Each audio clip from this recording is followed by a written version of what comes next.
Hark, seeker of fortune. The patterns of the cosmos are not writ in stone, but in the subtle energies of your own mind. Within this sacred recording lies the wisdom of Catherine Ponder, a key to unlock the treasury of the universe. You shall learn to command the tides of abundance, to speak the words that make wealth manifest, and to transform the dust of lack into the gold of prosperity. This is not a path for the doubtful, but a chariot for the bold. Your destiny of plenty awaits its master. If this knowledge resonates with the truth in your soul, signal your allegiance to this wisdom. Subscribe to this channel so you shall not miss a single prophecy of power. Like this message and align your own energy with the forces of infinite supply. The Oracle has spoken. Open Your Mind to Prosperity by Catherine Ponder. What this prosperity formula contains. Why have some people literally gone from rags to riches through following the ideas given in these pages? Well, in this present book, the author is sharing with you her succinct formula for prosperity, which has evolved slowly over the years, and which she gives in its completed form here for the first time. Open Your Mind to Prosperity, originally written in 1971, is a sequel to the Dynamic Laws of Prosperity, which was first published in 1962. From the time the author conducted her first prosperity class in 1958, and from the time of the publication of her first prosperity article in 1959, the results have always been the same. An enthusiastic request for more material on the subject, and countless unsolicited reports of what, at times, seemed like miraculous results by those who used these prosperity methods. There are many success courses and books available today, and they are all good. Anything that helps you to open your mind to prosperity is worthwhile. But most of those courses and books cover only about 1/4 of the formula given in this book. They usually explain how to create your prosperity mentally first, as shown in chapters 3, 4, and 5 herein. But unless you learn how to clear away the psychological blocks about prosperity, as discussed in chapter 1, unless you then learn how to cleanse your mind to make way for prosperity, as explained in chapter 2, and unless you follow this up by giving your prosperity a spiritual basis, as shown in chapter 6, just creating your prosperity mentally first is not enough. The acts of creating your prosperity mentally first may excite you into bringing about temporary results. Then you sink down into frustration and despair again as these results fade away, and you say to yourself, "It doesn't really work." By learning the entire formula for prosperity as given in this book, in both Part 1 and Part 2, you will find that it becomes an automatic process which you can easily invoke again and again, and you will enjoy doing so. For instance, when your prosperity seems to slacken, you will know that you must again consciously open your mind to prosperity by reminding yourself often, "I am the rich child of a loving Father, so I dare to prosper." Then you will return to the cleansing laws of prosperity and again form a vacuum in both inner and outer ways. You will begin anew to create your prosperity mentally first, probably making a new list, getting fresh mental pictures and affirmations to work with daily. And you will happily use 10, the magic number of increase, in your giving. In due time, you will probably go from 10% to larger giving, as allowed for tax purposes, and as provided by the Mosaic Law many centuries ago. This one prosperity technique alone made millionaires of many of the Bible's great people, as well as many of our modern millionaires. You will also enjoy using the prosperity methods described in Part 2 and find them helpful toward demonstrating results. The author's invitation. In the intervening years, since this book, Open Your Mind to Prosperity, was written, 1971, as a sequel to the Dynamic Laws of Prosperity, 1962, the author has recently written yet another book, a sequel to the sequel, entitled Open Your Mind to Receive, 1983. You will find these 3 books an appropriate trilogy on the fascinating subject of universal abundance. As you use again and again the prosperity laws described in this present book, and in the others mentioned, you will find yourself agreeing with the author that it's time to prosper. And you will probably find yourself motivated to pass on this timely message to others. As you do so, she invites you to write her of your happy results in increased peace, health, and plenty. Part 1. Basic Methods for Demonstrating Prosperity. Open your mind to prosperity. Chapter 1. I declared war on poverty when I was still in the first grade. We lived in a poverty-stricken area of the South, and most of the children in my school had neither adequate lunches nor enough clothes. When my mother gave me lunch money, I just gave it away. Upon learning what I was doing, she began preparing my lunches. This made me very happy. It meant I could step up my war on poverty as I broke up sandwiches and passed them out to my classmates. Mother never was able to stop me from giving away my lunches, but when I started giving away my clothes, she objected strongly. Finally, she said, "We cannot afford to clothe the entire neighborhood, though we almost have this winter, thanks to you. I'm going to buy you one more coat, and you'd better not give it away." One cold winter day, I arrived home from school, obediently wearing that winter coat, but barefooted. I had just given away my shoes and socks. It was not until years later that I learned how to wage war on poverty in such a way that I did not have to give away my lunches, my shoes, or my socks. A Wall Street economist recently gave his formula for a cure for poverty. What is needed is not so much a war on poverty as an understanding of the forces that generate prosperity. Why you must open your mind to prosperity. The forces that generate prosperity are mental and spiritual. In order to conduct a mental and spiritual war on poverty, the first thing you must do is open your mind to prosperity. I came upon this great truth quite by accident. I was a minister in Birmingham, Alabama, when the worst recession since World War II hit this country. Birmingham is an industrial city. During that recession, it was so hard hit economically that thousands of people were out of work. There were breadlines. Everyone was talking depression, hard times, and lack. Finally, the government declared the city a disaster area, making federal aid available. It was during that trying period that the people in my church asked me to teach a class that would point out the mental and spiritual laws of prosperity. I soon discovered something significant. Even though the people in that class desperately needed to be prospered, most of them had the old, erroneous idea that it was sinful to be prosperous. They felt guilty about even coming to a prosperity class. Since that time, I have discovered that there is nothing unusual in this attitude. Most people with financial problems have a psychological block about prosperity. They have been taught in the past that poverty is a Christian virtue, and that to be prosperous is somehow wicked. They have been taught that anyone who is prosperous is probably a crook and therefore subject to suspicion. In any event, he is a sinner. How in the world can poverty be a Christian virtue when poverty causes most of the world's problems? Communism has a poverty basis. An economist has said that the main difference between democracy and communism might be described in one word: plenty or prosperity. Prosperous people do not want or need communism. Not only are both war and communism caused by poverty, but disease, crime, juvenile delinquency, illiteracy, segments of the drug culture, riots, and terrorism all can be related to poverty conditions. It is as though the soul of man were rioting against lack in this enlightened age, because the soul intuitively knows that man is supposed to be prosperous. How to open your mind to prosperity? You can open your mind to prosperity by giving up that ridiculous idea that poverty is a Christian virtue when it is nothing but a common vice. Poverty is definitely a sin, not a blessing.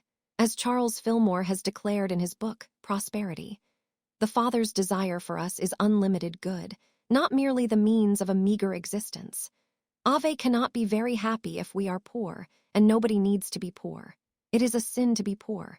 There is nothing new about this idea. A century ago, a Baptist minister named Dr. Russell Conwell became very famous because of one lecture called Acres of Diamonds, which he gave all over the United States. Dr. Conwell made somewhere between $8 million and $12 million as he traveled about, over a 50-year period, giving that one lecture, the proceeds of which he used to found Temple University in Philadelphia. As you study his famous prosperity lecture, you discover that he was trying to break down the listener's sense of guilt about becoming prosperous. I say you ought to be rich. You have no right to be poor. To live and not be rich is a misfortune, and it is doubly a misfortune because you could have been rich just as well as being poor. You can open your mind to prosperity when you realize that through your study and application of the mental and spiritual laws of prosperity. You are not trying to make God give you anything. As the Bible promises, all things are yours.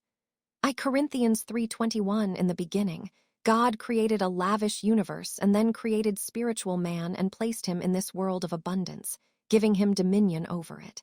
Genesis 1, you are only trying to open your mind to receive your heritage of abundance bequeathed you from the beginning.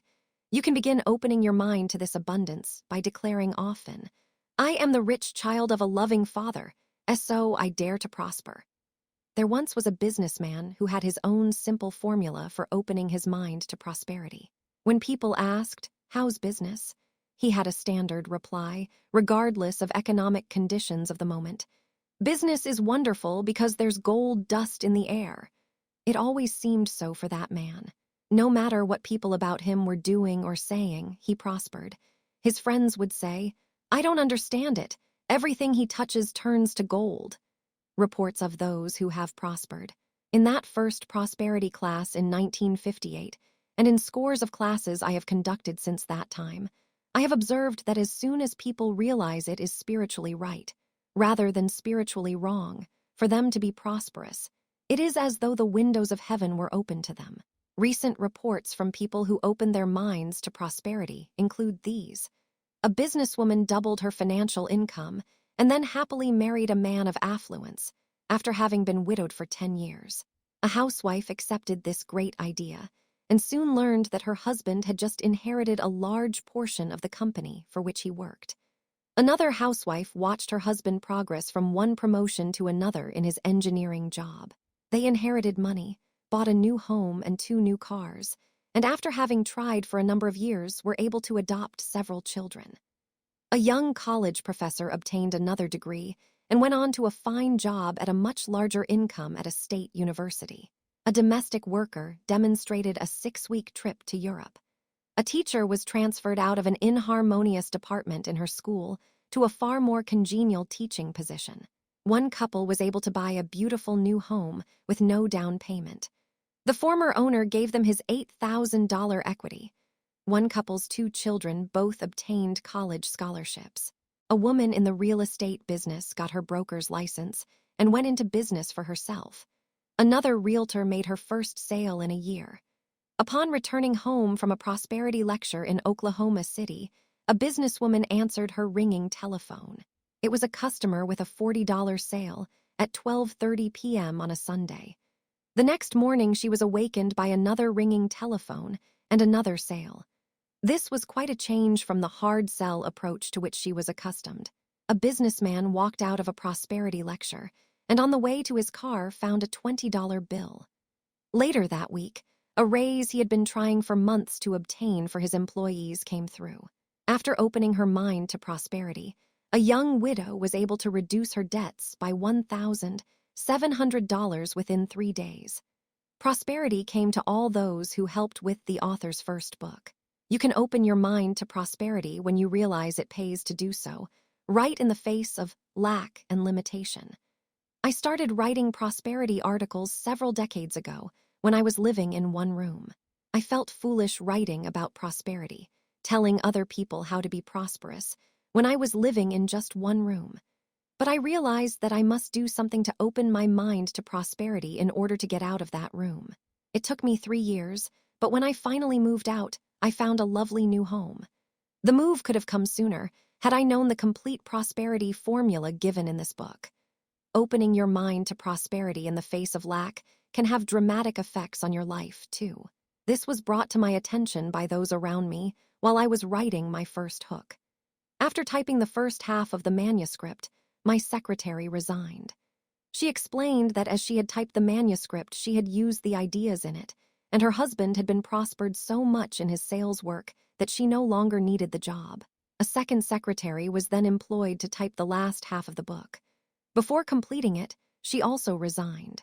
She explained that her husband had been out of work when she took the job, but that he now had the finest engineering job of his life, one which would take him to another state. She felt that the ideas in the book had turned the tide. Finally, my housekeeper resigned. She had not seen the manuscript, but I had explained the laws of prosperity to her while writing about them chapter by chapter. As she opened her mind to prosperity, she decided to do something she had long wished to do but had never quite had the courage become a dressmaker. She said, "I am resigning as your housekeeper. Now would you like to hire me as your dressmaker?" She has prospered in that field of work ever since. It was startling to lose 2 secretaries and a housekeeper while writing 1 book, just because they dared to open their minds. But there's more. On the day that book was handed to my New York editor, he was sitting at his desk carefully perusing it, when another editor walked into his office and handed him some money. He was startled to hear that editor explain, "Some time ago you loaned me some lunch money. Until just a few moments ago, I had forgotten about it." My editor wrote me in triumph, "How's that for fast action from the dynamic laws of prosperity?" A report from the typesetter of this book. However, an even more updated report on the power of opening your mind to prosperity just came from the typesetter of this present book. From Hollywood, California, he wrote, "I am the individual who had the personal pleasure of typesetting the revised version of Open Your Mind to Prosperity for your California publisher. This manuscript held my attention from the first paragraph to the last, and I feel much better both mentally and emotionally for having had the experience. Open Your Mind to Prosperity especially opened my mind to certain undeniable truths, most of which I knew in early life. But as I became more caught up in the grind of work and daily living, I had come to dismiss their importance. At one time in my life, I had been an ardent believer in prayer. Yet I never knew how to effectively word my prayers, nor did I know that my prayers should be accompanied by visualization of the desired good. Ihai's book has brought home the art of dynamic prayer so concisely and succinctly. I had prayed for guidance in my life, but never dreamed it could come to me in this way through typesetting Open Your Mind to Prosperity. I thought you should know, and I, the author, thought you, the reader, should know the true definition of prosperity. You can open your mind to prosperity when you realize the true definition of the word. You are prosperous to the degree that you are experiencing peace, health, and plenty in your world. Prosperity includes peace of mind. A businessman recently wrote, "The study of prosperity certainly does bring peace of mind. Since I took up this study, my wife has stopped griping at me, and my mother-in-law has started leaving me alone." Prosperity includes harmony. A young musician who attended one of my prosperity classes had been out of work for a number of months. Immediately after the class, he got the finest job of his life. Later, he wrote, "I had a nice surprise from my study. I took it up because I needed a job, which I quickly got. But at the time I employed prosperous thinking, my wife and I were estranged. We have now been reconciled and are happier than ever.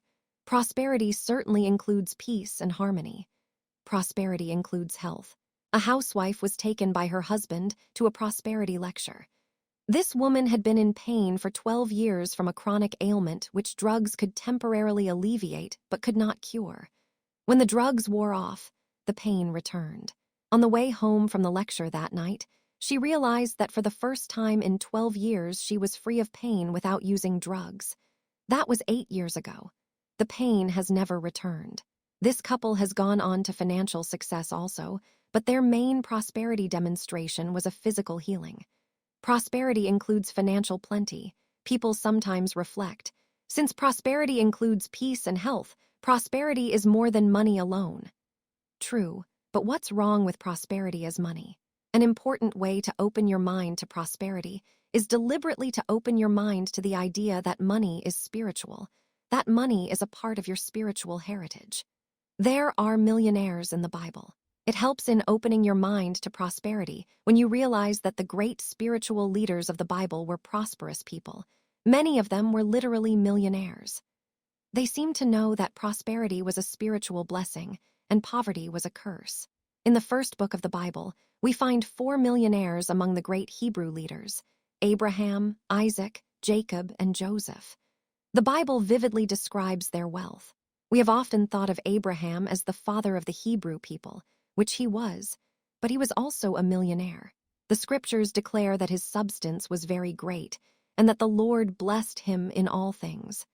Genesis 24:1. When I first mentioned in a lecture that Abraham was a millionaire, a startled Texan asked, If Abraham was a millionaire, how many oil wells did he have? I replied. I don't know, but I'll find out. When I checked the biblical description of Abraham's wealth, I could not locate a single oil well for him. But as I studied carefully the passages describing his wealth, one verse stood out. Abraham was very rich in cattle, in silver, and in gold. Genesis 13:2. When I happily reported to that skeptical Texan that Abraham had been a rich cattleman, he was so impressed that he insisted that Abraham's cattle were probably longhorns originally from the Lone Star State. In spite of my protests, he left that lecture a very happy man. The Bible is a prosperity textbook. You can open your mind to prosperity when you realize that the Bible is the greatest prosperity textbook ever written, and begin studying it from that standpoint. The Bible is filled with stories about bread and fish. This is marvelous prosperity symbolism. The bread symbolizes the substance of the universe, which we mold and shape with our thoughts and words of prosperity.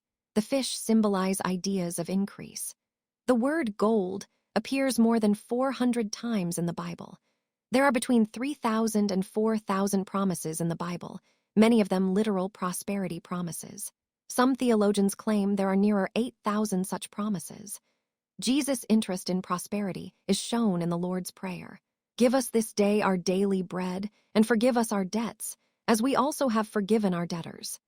Matthew 6:11, 12. Many of Jesus' miracles were prosperity miracles, and many of his parables were prosperity parables for when Jesus said of the rich young ruler, "How hard it will be for those who trust in riches to enter the kingdom." It was because he knew that this rich man was possessed by his possessions rather than controlling them. Matthew 19:23, 24. A spiritual consciousness of prosperity gives you control over your possessions, rather than allowing your possessions to control you. Prosperity is necessary for your growth. You can open your mind to prosperity when you realize that prosperity is a necessity for your spiritual growth, because prosperity gives you freedom to grow spiritually. I once sat next to a doctor of chiropractic at a banquet where we were both guest speakers. This man told me how much the mental and spiritual approaches to prosperity had meant to him over the years. He described how he had gone from being a struggling young doctor who had nothing to being a happy, affluent one who now has his own clinic, a large practice, a nice home, a fine family, cars, investments, property, even a private plane. He said this, "I am a far better doctor, a far better husband and parent, a far better citizen today because I am prosperous. I now have time to study truth, to unfold spiritually in a way I never had before. Everybody ought to be prosperous because prosperity gives them freedom. Prosperity is a necessity for spiritual growth. True prosperity has a spiritual basis. You can open your mind to prosperity by following Moses' advice to the Hebrews centuries ago. You shall remember the Lord your God, for it is he who gives you power to get wealth." Deuteronomy 8:18. This is the prosperity secret of the ages. God is the source of your supply. As long as you relate to the source, you will be prosperous. It is when you turn from God as the source and depend upon people and conditions for your prosperity that you have financial problems. People and conditions are channels of your supply, to be sure, but God is the source. Knowing this, you do not panic if the channel changes, but know to look to God as the source for guidance and supply. I do not depend upon persons or conditions for my prosperity. God is the source of my prosperity and provides his own channels of supply to me now. Many years ago, when it seemed that people and conditions controlled my good, I found this passage in Lessons in Truth helpful. No person or thing in the universe, no chain of circumstances, by any possibility interpose itself between you and all joy, all good. You may think that something stands between you and your heart's desire, and so live with that desire unfulfilled, but it is not true. Deny it, and you will find yourself free. Then you will see the good flowing to you and you'll see clearly that nothing can stand between O and your own. The statements I used at that time to help free me from the belief in personality's power to withhold my good, and to help me relate to God as the source of my supply, were these. I clearly see that nothing or no one can stand between me and my own. I dissolve in my own mind and, in the minds of all others, any idea that my own can be withheld from me. Tai which is for my highest good now comes to me, and in my clear perception of truth I welcome it. Nothing can oppose my good. No one can oppose my good. INOV. Accomplish great things with ease. Refusing to criticize another's prosperity, I turn to God, ask his direction, and I am prospered. Love ENVIETH not. The prospering truth now sets me free. My life cannot be limited. My financial income cannot be limited. Christ in me now frees me from all limitation. I am rich in mind and manifestation now. The forgiving love of Jesus Christ now sets me free from all financial mistakes of the past or present. I face the future wise, free, and unafraid. The Bible plainly shows that as long as the Hebrews recognized God as the source of their supply and looked to him for guidance, they prospered lavishly. It was when they turned from God and began to look to people and conditions for supply, during the time of Solomon, that the Hebrew nation divided financially and politically and went into exile. This attitude is practical. Perhaps you are wondering, but just how practical is this idea of looking to God as the source of my supply? Another doctor said to me recently, I never really prospered, though I worked hard trying, until I learned that prosperity has a spiritual basis. After I began to affirm daily that God was the source of my supply, that I did not have to depend upon my patients, or upon other people, or upon economic conditions for my prosperity, I was able to build a new $100,000 clinic for my patients within 8 months. He showed me pictures of his clinic, and it is truly beautiful. This is a practical idea, that God is the source of your prosperity and that your prosperity has a spiritual basis. When you open your mind to this freeing idea, you will begin to prosper. You may be thinking, yes, but I know people who are not religious but are exceedingly prosperous. They do not recognize God as the source of their supply. Perhaps they are prosperous in a financial sense, but remember that true prosperity includes peace and health. What about their peace of mind and health of body? Summary. 1. Prosperity is generated by mental and physical forces. To generate prosperity in your own life, you must open your mind to it. 2. Give up the idea that poverty is a Christian virtue. Poverty is a sin, not a blessing. 3. You are not trying to make God give you anything. You are only opening your mind to receive the abundance God has promised you from the beginning. 4. It pays to open your mind to prosperity when you are faced with lack and limitations. 5. You are prosperous to the degree that you are experiencing peace, health, and plenty in your world. This is the true definition of prosperity. 6. Some of the great spiritual leaders of the Bible were prosperous. The Bible itself is a wonderful prosperity textbook, filled with prosperity stories, promises, and parables. 7. Prosperity is necessary for spiritual growth, in that it gives you the freedom to unfold spiritually, without having to worry about finances or the mundane side of life. 8. God is the source of your supply, not people or conditions. Realizing that the basis of your prosperity is spiritual is its practical attitude and assures your financial success. Cleanse your mind for prosperity. Chapter 2. Cleansing, or purification, is the first step in prosperity. If people around the world knew the cleansing steps to prosperity and used them, they could revolutionize their lives for good. The mystics had a 3-point formula for success. 1. Purification or cleansing. 2. Illumination or receiving guidance on how to be prospered. 3. Union with God and His good. These 3 steps to success are covered in this and the following chapters. The Bible is filled with cleansing symbolism, sacrifice, renunciation, repentance. Even the Wailing Wall in Jerusalem is symbolic of the letting go of negative emotions that is necessary before prosperity can come. The ancient Greeks observed rites of purification, and so must we. Life is a constant purification process. If you try to bypass this cleansing process in your thoughts and feelings, you bypass your good, because you have not cleaned out your mind and emotions to receive the good you want. Dr. Evelyn Underhill has explained, the cleansing process forms a large part of our spiritual life. It is our own fault if we do not get purified in this life. How to cleanse your mind. You must get rid of what you do not want to make way for what you do want. Substance, gold dust, mind power, does not flow easily into a cluttered, crowded situation. Substance does not flow easily into a cluttered, crowded mind. Substance does not flow easily into a cluttered, crowded, hate-filled emotional state. You must begin to form a vacuum, in both outer and inner ways. Magnetic influences are transmitted perfectly through a vacuum. By forming a vacuum, you become magnetic to your good. I have seen it happen hundreds of times. Outer cleansing. Get rid of what you do not want in an outer way. Clean out the closets, desk, drawers, house, car, office.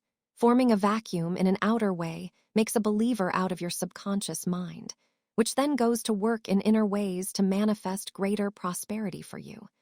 There has to be a release of the old to make way for the new. You can unblock your good by forming a vacuum.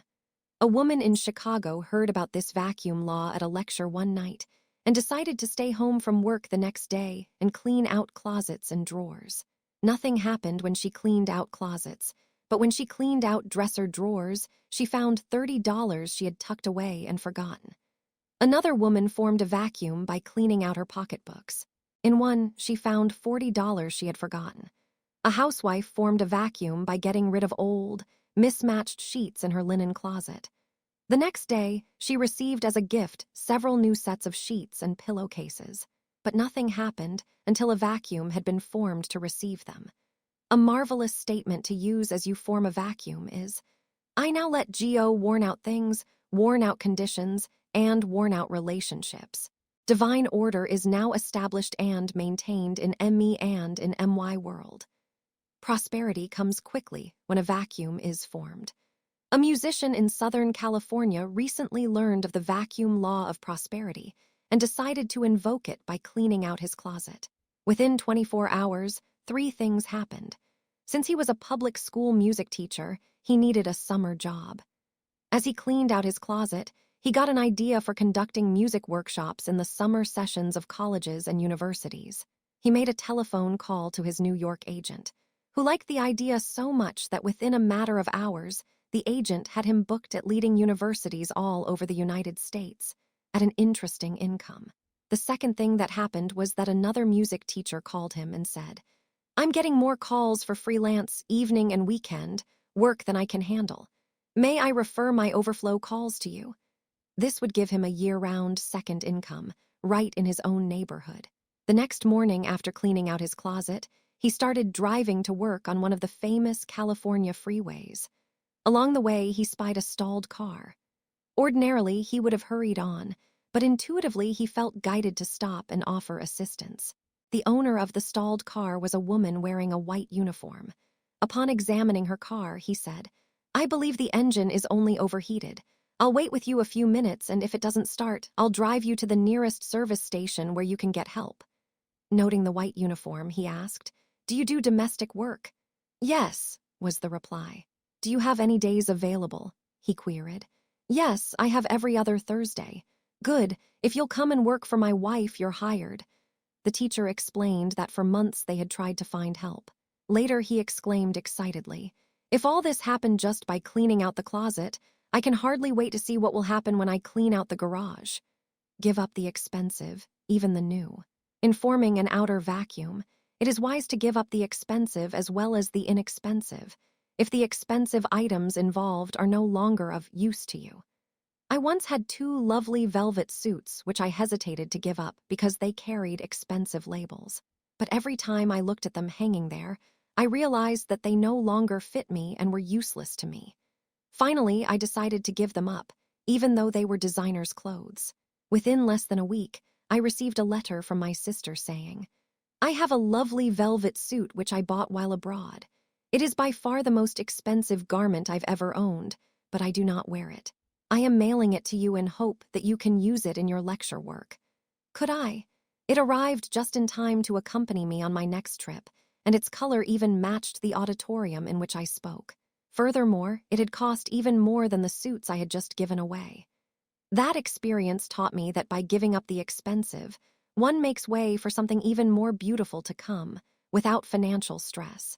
Dr. Ernest Wilson once gave this explanation. All of our loosing is not simply the loosing of so-called evil. We must loose forms of the good as well. Good is seldom static. It is progressive. It evolves. It changes. We must allow it to be so. We must loose accustomed forms of good when our progress or that of someone else involved demands it. We must not be afraid to trust that law that brought the good to bring another that shall fulfill it. We must be willing to let angels go, that archangels may come into our life. Loose your good, hold it gently, free it readily. Sometimes it is something new we need to release. Have you ever bought something on impulse, only to realize later that you did not need it? If so, instead of condemning yourself for having shopped impulsively, return it or otherwise dispose of it. As you release it, you make way for the equivalent good to find its way to you. I once bought a dinner dress on impulse, only to realize later that it was not right for me. Soon after passing it on to someone who delighted in it, my personal shopper called to say that she had just received in stock several dinner dresses that seemed exactly right Zero Army. Upon inspecting them, I found one that easily took the place of the one I had released. It was far more suitable. A businessman recently said to me, "It also pays to get rid of that which doesn't work." I had long been haunted by its certain health problem which didn't clear up. One day, I decided to form it vacuum by throwing out my medicine. I have not had an attack since. Cleansing through order. You can cleanse your mind for prosperity by getting things in order generally. As you do so, affirm divine order. God does not violate the orderly arrangement of events. Instead, he seems to withhold the next development until order is first established in the present situation, in the present state of mind. A college professor's car was hit by a car driven by one of his students. The latter's insurance company did not properly respond to the claim. For 2 months, this case dragged on, until the professor realized he had not affirmed divine order. When he got quiet and did so, he called again for another appointment with the insurance adjuster. This time, the papers were ready for his signature, and a check was forthcoming. Emerson spoke of sublime order rather than divine order. He wrote of man throwing himself joyfully into the sublime order. A good affirmation for this is, I am in divine order. I am in sublime order now. When things seem inharmonious and out of order, don't rush about frantically hieing to make them right in an outer way or trying to change other people and make them more orderly. Instead, remind yourself that lack of order first exists within you. If you can get your own thoughts and feelings orderly, the people, situations, and even the universe about you will respond in a more orderly way. 2 women were driving in a heavy rainstorm when one of them remembered to affirm divine order. Quickly the fog lifted, the rain stopped, and they drove into clear weather. Declare often, the inflow and outflow of everything in my life is established in divine order. I am peaceful and poised. Make your elimination list. You can cleanse your mind for prosperity by writing out what you want eliminated from your life. For many years, I had made lists of what I wanted to manifest in my life. But one nagging problem did not clear up, and I could not understand why. Finally, I read a little booklet which suggested that you write out what you want to eliminate from life first, and then list what you want to manifest. This, said the booklet, was the way to alter your life. I tried this suggestion and it worked. In fact, it was amazing how quickly that nagging problem disappeared from my life, after I had battled with it for years, when I dared to write down that I wanted that problem eliminated. Inner cleansing through release. The function of elimination is twofold: to eliminate error and to expand your good. Elimination of something from your life is always an indication that something better is on the way. After writing about what you want eliminated, it is good to declare, I let go and trust. When you are trying to achieve a result and it has not come, it is often because there is still something in mind, body, affairs, or relationships that you need to renounce, free, release, or eliminate. As long as you put off this elimination process, you put off results. Every phase of life requires renunciation. Every advance means the rejection of something old. But elimination not only takes something from you, it gives something to you. A businessman in Detroit said skeptically, how does one's subconscious mind know what to eliminate? It may eliminate the wrong thing. The subconscious mind does not know.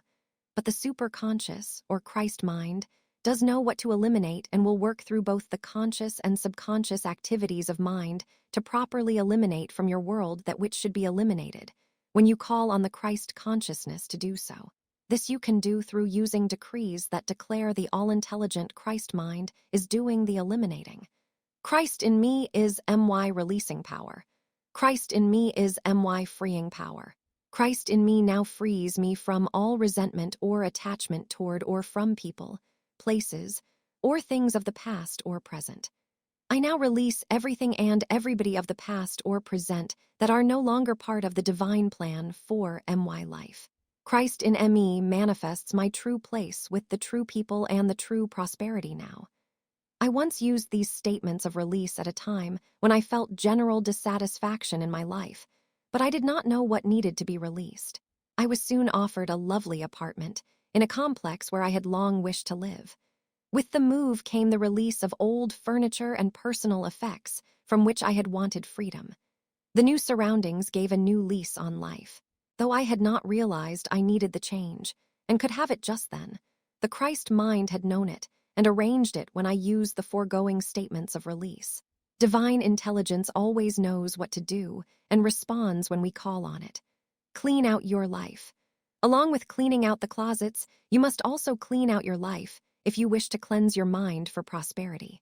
If you want to be prospered, be healed, and have your prayers answered, you must clean up and clean out your life.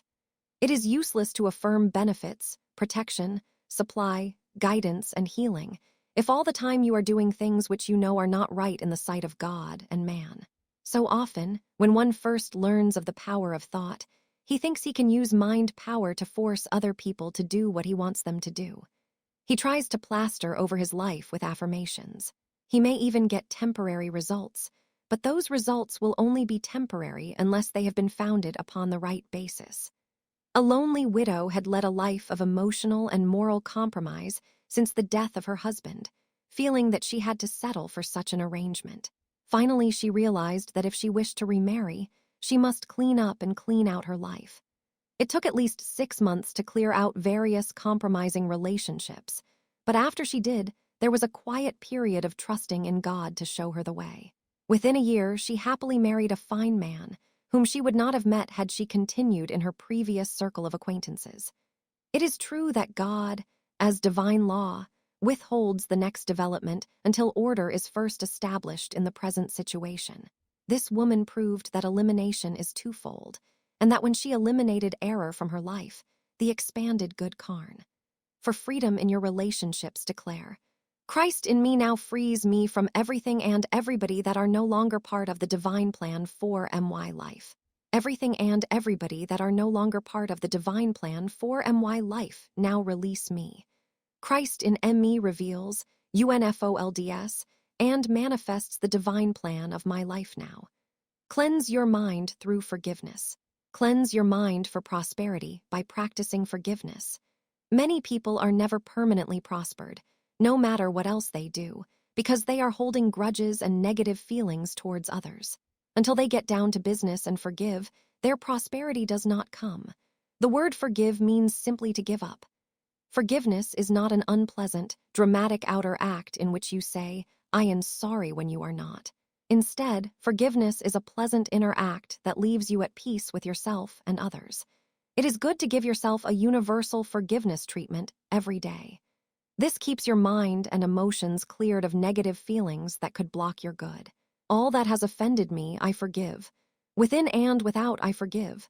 Things past, things present, THINGS future, I forgive. I forgive everything and everybody who can possibly need forgiveness in MY past and present. I forgive. Positively everyone. I am free and all. Others are free too. -1. Things are cleared P between US, now and forever. The miraculous results of forgiveness. A school teacher had had a nervous breakdown, and her employer had told her she would never teach in his school system again. Even when her doctor finally approved her to return to work, her employer refused to place her. She and her husband had several children who would soon need to go to college. They also needed a larger home and a second car. This woman felt it imperative that she teach again. When she learned of the prospering power of forgiveness, she realized that much ill feeling existed between her and her employer, and that forgiveness might be blocking her good. With a friend, she sat one afternoon and spoke words of forgiveness to her employer. Christ in you is your forgiving power. Christ in you is your releasing power. Christ in me is my forgiving power. Christ in me is my releasing power. Christ in me is my prospering power now. Soon, she learned that her employer had decided to go abroad for a year's study. The man who replaced him gladly employed her for substitute teaching again. When you hold resentment toward someone or something, you are bound to that person or condition by an emotional link that is stronger than steel. The practice of forgiveness is the only way to dissolve that link and be free. A businessman was delayed at the airport by bad weather reports. It was imperative that he make certain plane connections for an important business conference. Realizing that resentment blocks one's good, and that on the way to the airport he had been thinking resentfully of a competitor, he sat quietly in the waiting room and mentally said to his competitor, "There is no competition in Christ, and there is no competition between us. The forgiving love of Jesus Christ forgives and releases any ill feeling between us, now and forever. We both go free to prosper." Soon after, he was informed by airline employees that the weather was clearing, and a plane had arrived which would take him to his destination on time. It was as though his thoughts of resentment toward his competitor had literally held him at the airport until he forgave the other man. Since the word forgive simply means to give up, often the greatest way you can forgive others is simply to give up all ill thoughts about them, as well as all outer contact with them. Forgiveness is a constant process. Forgiveness is a constant process. Whenever there is a block to my good, I ask, "Father, whom do I need to forgive? What experience or condition do I need to forgive?" One person knowing and declaring words of forgiveness for everyone and everything in a situation can dissolve the problem, regardless of what others are doing or saying. A woman attended a lecture on forgiveness and mentally spoke words of forgiveness to her husband, who had deserted her more than a decade before. She had not heard from him since. Within 24 hours, he telephoned her long distance, asking to see her again. A noted marriage counselor has said that a good marriage requires a lot of forgiveness. We might paraphrase that and say that a good life requires a lot of forgiveness. A disgruntled businesswoman attended a lecture on forgiveness, and at the close she said, "I feel great. I have just forgiven everyone I know." The lecturer suggested she continue speaking forth words of forgiveness each day, since forgiveness is a constant process. A few weeks later, the woman returned and said, "I have been practicing forgiveness and I feel terrible. I just didn't know I hated so many people." If people daily practiced forgiveness, they would probably put most doctors, psychiatrists, psychologists, social workers, and loan companies out of business, because everyone would become healthy and prosperous. How to get others to forgive you. Along with declaring that you forgive other people, declare that they also forgive you, because subconsciously they want to, whether they realize it or not. Everyone wants to be free of negative emotions, whether he consciously admits it or not. Declare others. The Christ in you forgives me and frees me. All things are cleared up between us now and forever. A mother had had a hectic time with her adolescent daughter, who finally eloped. The mother emotionally released her daughter and declared that the daughter forgave her for all ill feeling between them. For some time it did not seem so, but she continued declaring it. In due time, they developed a closer, freer relationship than ever before, but with freedom for all concerned.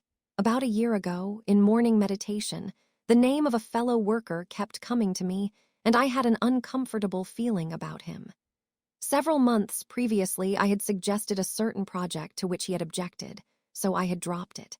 Each morning, his name kept coming into my prayer time. I tried to dismiss it, but continued to get an uncomfortable, unhappy feeling about him. Finally, I realized that perhaps there was a need of forgiveness between us, though I consciously held no ill will.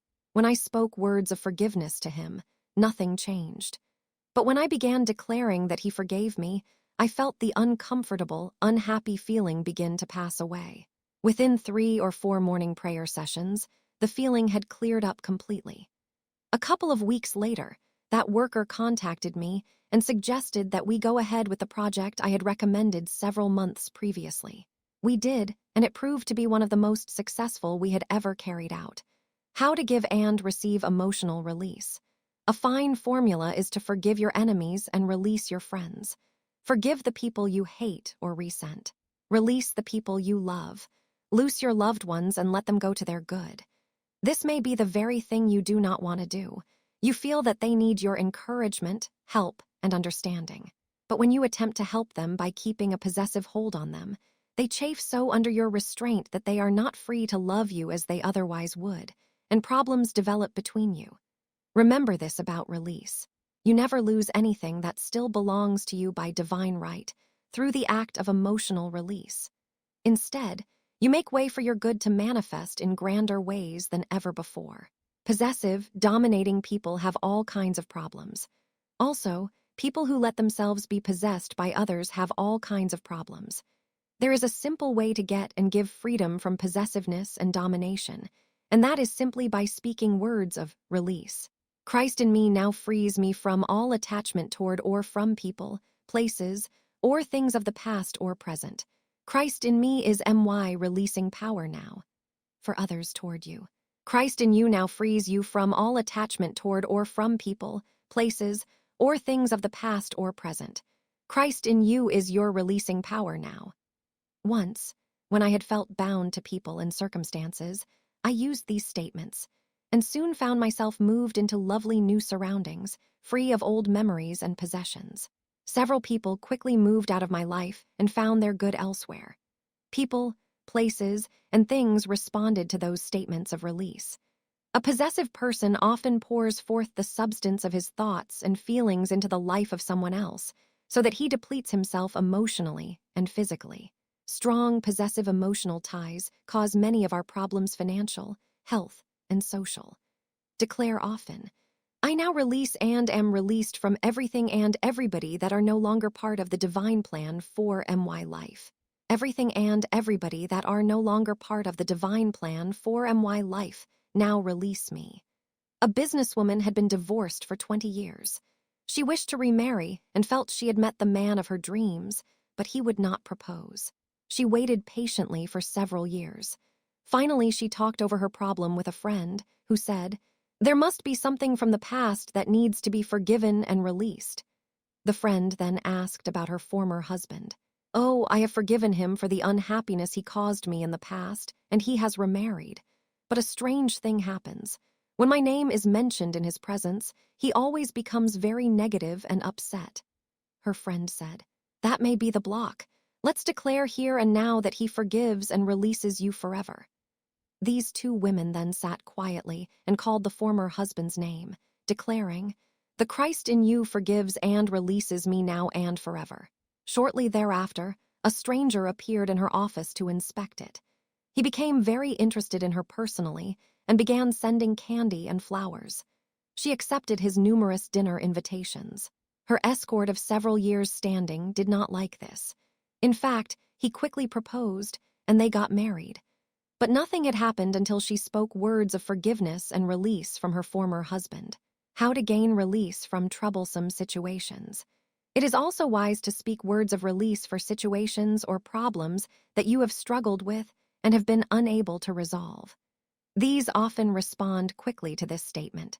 I release this situation, these people, to the perfect outworking of the Christ consciousness now. I now loose and let them go completely. Once when I had struggled with a complex human relations problem for weeks to no avail, I released it to the Christ consciousness, which is the miracle consciousness, with the above words. This act gave me complete peace for the first time, and within a week the problem had quickly resolved itself in a way I could not have foreseen. A housewife was moving and needed a maid to help with the packing, but could not locate one. One afternoon, after she had struggled with packing all day, she finally said, Father, I release this packing and this move to you. I cannot handle it alone, so I place it in your hands. Then she retired and took a nap. An hour later, she was awakened by the ringing telephone. A voice on the line said, This is Mary, your maid from 2 years ago. I suddenly had a feeling you might need me again. If so, I can come. someone has said. Life is hard by the yard. By the inch, it's a cinch. Certainly, when you daily practice forgiveness and release toward and from people, places, and things, you clear the channels for your good. Declare often, I am in right relationship with all people and all situations now. A woman's husband was in ill health. 2 of her children were struggling with unfortunate marriages, and she was struggling financially. Finally, she said of all her problems, I now give them all to God. Of myself I can do nothing. Within a matter of days, new supply came. Within a few weeks, her husband's alarming health problems began to subside. And within a month, her children had straightened out their marriages. Release heals. A businesswoman, in pain, limped into a prosperity lecture. There was a spur in her foot which her doctor had not been able to locate. He felt it would be better to let it work its way out rather than operate. During the lecture, she learned of the healing power of release, and later that evening spoke words releasing her health problems to the Father. Later in the night, she was awakened with a stab of pain from the affected foot. Examination revealed that the skin had opened, and the spur was breaking through. She was able to extricate it easily, and within a matter of hours she was walking normally again. Words of release had brought literal release of an unwanted condition in her body. Summary. 1. Cleansing or purification is the first step in prosperity. Without releasing mentally, emotionally, and in our visible world, there can be no permanent, satisfying prosperity. 2. In order to demonstrate true prosperity, you must get rid of what you do not want to make way for what you do want. 3. You can achieve this by forming an outer vacuum. By cleaning up and cleaning out the closets, drawers, file cabinets, desks, car, garage, etc., you make a believer out of your subconscious feeling nature, which then gets busy working with your conscious mind to cleanse your world for prosperity. 4. Form an outer vacuum also by affirming divine order and getting things in order generally. I am in divine order. My world is in divine order now. 5. Make a list of the things and conditions, even people, you want to eliminate from your life, both the tangibles and intangibles. 6. Along with cleaning out the closets, clean up and clean out your life. The skeletons in the closet have got to go if you wish to be truly prospered. 7. Practice forgiveness toward others. It's easier than you think. Do this by speaking words of forgiveness. 8. Declare that others forgive. Subconsciously, they want to. 9. When you forgive your enemies, release your friends. You never lose anything through emotional release. You make way for the highest good of all concerned to manifest without possessive domination or undue personal attachment. 10. Declare that others forgive you. Words of release clear up possessiveness and bondage when you decree that the Christ in the situation and in the people involved is the releasing power. 11. Also release situations or conditions you have been unable to resolve. This freedom often manifests in perfect solutions quickly. Create your prosperity mentally first in writing. Chapter 3. I once lectured in New Orleans on the subject. You can have everything. After the talk had begun, a businessman came rushing into the auditorium and said breathlessly to an usher, I hope I'm not too late because I'm here to get everything. There is a way you can have everything, and that is by creating your good mentally first. It has been estimated that success may be as much as 98% mental preparation and only 2% outer action. Jesus must have made a lot of mental preparation before feeding the 5,000, because he had them sit down in companies, look up, and give thanks first.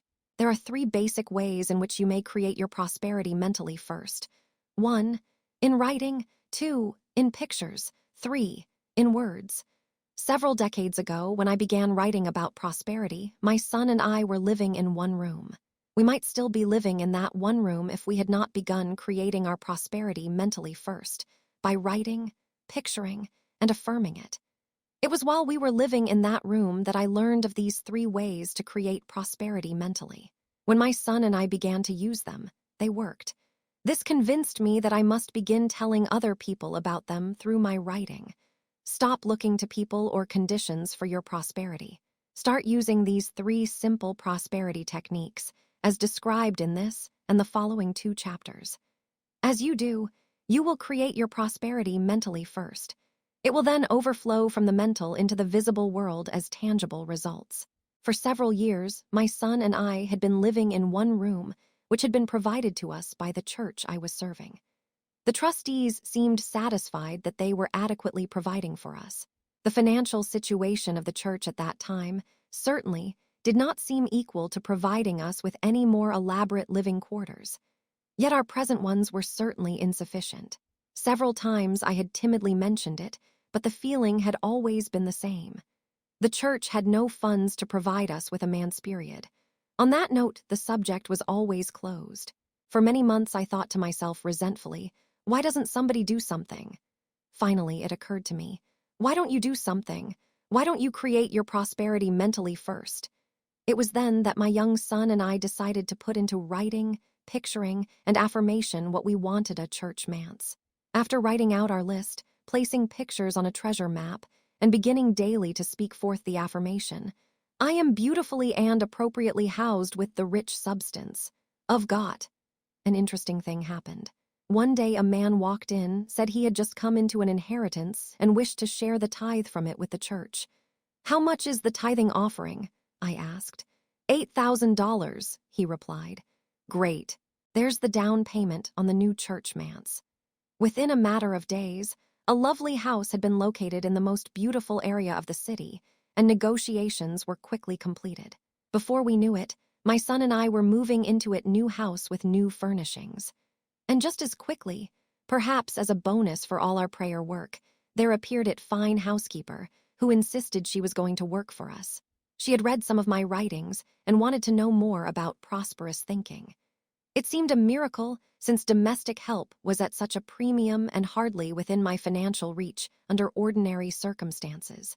As she foresaw, her personal contact with prosperous thinking proved worthwhile. As mentioned in an earlier chapter, she later resigned as my housekeeper and did what she had always dreamed of doing. She became a dressmaker, a profession in which she is still in demand. Why you must create your prosperity mentally first. Man is a spiritual and mental being and lives from the inside out through his mind. As a loving Father, God is the source of your prosperity. This same Father has provided the substance of the universe, which I like to call gold dust, that you can shape and form as prosperity. This substance is passive and impersonal, and waits for you to form it personally as you will. You are master of the rich substance of the universe. You claim your mastery and take hold of this substance, shaping, molding, and forming it with your definite, deliberate thoughts, words, and actions. As you become definite about prosperity, it becomes definite about you. As you turn the great energy of your thinking upon ideas of plenty, you will have plenty, regardless of what people about you are saying or doing. It is through writing, picturing, and affirming prosperity that your thoughts, words, and actions begin working for you in happy, prosperous, productive ways. Begin right now to get definite about prosperity by sitting down and making a list of the good you want to experience in your life. Emma Curtis Hopkins, a great truth teacher at the turn of the century, once said, "Sit down at a certain time every day and write down on paper what your ideas of good are. You will find that such a practice will pin your mind down to the truth, and you will demonstrate results." Another eminent metaphysician, Dr. Emmett Fox, said that this is the way to alter your life. Remember this. If you just drift along without any decision or definite purpose, you become the helpless victim of circumstances. If your desires are not clear and definite, you become subject to the dominating personalities of people around you. The way to overcome difficulties is to set a goal in writing. Have you ever at some point in your life become subject to the dominant personality of someone who knew what he wanted and found yourself getting it for him? I have. My son has usually known what he wanted, in detail. I once looked out the window and realized that the 2 sports cars I saw parked there were both the result of Richard's definite desires, not mine. I had never had any preference as to cars, but like most men, Richard had. The result was that not only was he driving a sports car equipped for racing, but so was I. Furthermore, remember this. If you do not know what you want and have no set purpose, your subconscious mind just produces a conglomeration of circumstances. This is why there is so much confusion in the lives of passive people. Concentrate on one thing long enough, and you are sure to get it. Always have a definite goal in mind and write it down. Never let yourself drift, unless you want to end up with 2 race cars parked in your yard. There is a specific reason why you should get definite about what you want. The word desire, in its root, means of the Father. It is your Father's good pleasure to give you the kingdom, and it should be your good pleasure to receive it here and now. How can you test these desires to be sure they are of the Father? If the desires you have are only surface desires, they pass away. But if they are deep-seated desires for greater good that remain with you through thick and thin, they are from the Father. They are divine desires. You should express them constructively rather than suppress them destructively. Desire is God trying to give you greater good. Open your mind to receive it. Then get definite about that desire by writing it down so that it can definitely manifest for you. Choice is a magic word to the mind. Choice produces results. Your mind constantly produces what you choose. There is an ancient secret about the power of writing out what you want, as mentioned in my book, The Prosperity Secret of the Ages. Your definite written words dissolve all obstacles and barriers on the visible and invisible planes of life. Your written words go out into the ethers of this universe to work through people, circumstances, and events to open the way for your desired good to come to pass. An artist proved this. She had an oil painting that had not been sold, after having been on display for months. Finally, she remembered to write out on her list of things desired that this painting would sell quickly at the price she was asking. She wrote this on her list on October 11. On October 13, she received a long-distance call informing her of an art show in a nearby city. The caller was requesting pictures from her to display at the show. She immediately sent the oil painting that was on her list, and it sold, as priced, the day the show opened. Psychologists tell us that most things are done by choice. That choice produces results, but that it is up to you to choose what you want. After I had written about this prosperity technique in my book, The Dynamic Laws of Prosperity, a businessman from Philadelphia wrote me to verify the validity of this method. He was once asked by a large corporation to give 92 of their top executives a success course, for which the company paid him a large fee. In this course, the executives were asked to write out the things they wished to experience in life. The following results were reported. Miracles happened. Everyone was healed of health problems, even of so-called incurable diseases. Out of 92 men, all but 2 said they had gained vast good. All of these men got raises in pay of from $2,000 to $20,000 a year. Health problems, prosperity, and personality problems were all solved by using this list-making method. The psychology of poverty. Recently, one of my readers, who is a psychologist, explained that the poor are so caught up in their present problems that they do not plan ahead or think ahead. Also, they have great hostility and envy toward those who prosper. The poor are suspicious and resentful toward people who succeed in life. What about you? Are you so wrapped up in problems of the past and the present that you have not taken time to plan for better things? Are you hostile and envious of people around you who succeed? You criticize them. Have you made unkind remarks about them?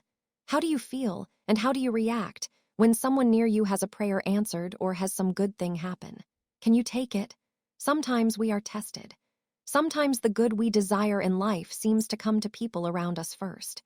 If we can praise and give thanks for another's blessings, rather than be envious and jealous and critical, then we can be assured that those same blessings, or even greater ones, will come to us. But if we make unkind remarks about, are hostile toward, or are envious of other people's blessings, we have failed the test. We stop similar blessings from getting through to us. Overcoming envy.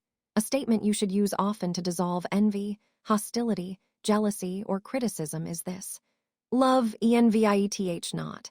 The prospering truth has set me free to prosper. As you view the blessings that come to other people, remind yourself of this great truth. The longer your good is in coming, the greater it will be when it comes. So why envy anyone else's good? Indeed, when good things happen to other people, it is an indication that the same or even greater good can come to you. Make your list. Think about what you really want. When good things begin happening to people around you, it is an indication that your good is near. You can draw it to you and externalize it quickly by writing it down. An executive from Illinois once wrote me a long letter in which he said, "This business of writing a list of those things you feel you need in your life works. I have done just that, and success became apparent almost instantly. Since then, everything I had on my list has come to me. Some of them were tremendous things, such as early retirement so that I might become a public speaker. I now am a lecturer for business groups at $250 per lecture. I also listed an adequate income so that my life might continue normally as before retirement. Even such things as an expensive travel trailer, a fine motion picture camera, and other such items have come to me. I hate proved beyond all doubt that God intends us to have whatever we want that will advance our good on this earth. Why this technique is necessary. You may be thinking, yes, but why are these simple techniques necessary from a spiritual standpoint? The soul of man must look outward as well as inward for balance. The soul is the blending area of the mind. You must balance the inner with the outer. That is why you are in a body on this earth plane, though you are a spiritual being functioning through a mind. There is nothing more pathetic than to see those misguided persons who think they are too advanced or too spiritual to demonstrate the blessings of life in a practical way. Such individuals become confused and suffer all kinds of needless problems because they are not balanced. Dare to do this simple thing. Make your list of what you really want, not what somebody else thinks you should have. As you make your list, dare to please only yourself, remembering that the highest is the nearest. Then keep your list private, a secret between you and your own indwelling Lord. It is in this way that you express constructively rather than suppress destructively your desires, which are from the Father. The very act of list-making clears your mind and your life. Recently, I made a list of 3 things I thought I wanted to experience in my life. 6 months later, when I looked at that list, I was amazed at how it had worked out. The first item on my list had come to pass. It was by far the most important one. The second item had not come to pass, and events indicated that the answer to that desire was no for the time being. So I dismissed it in peace, feeling that it would manifest later at the right time. As I looked at the third desire, I realized I had changed my mind completely and simply did not want it, and it had not taken place. Testing this method, you can test this method by first using it on a daily basis. A young insurance executive said, "I have bogged down. I now sell more than $1 million worth of insurance each year and am a member of the President's Club. But I want to sell at least $2 million worth of insurance this next year and go on up from there." I suggested that he begin going to the office an hour earlier each morning, before his secretary arrived and the telephone started ringing. In that early morning hour, he was to write out a list of the things he wanted to accomplish that day. At the top of his daily list, he was to write, "The success power of Jesus Christ is in absolute control of this day, producing perfect results here and now." A week later, he telephoned. "It works. I can hardly believe how much has been accomplished this week, easily and peacefully.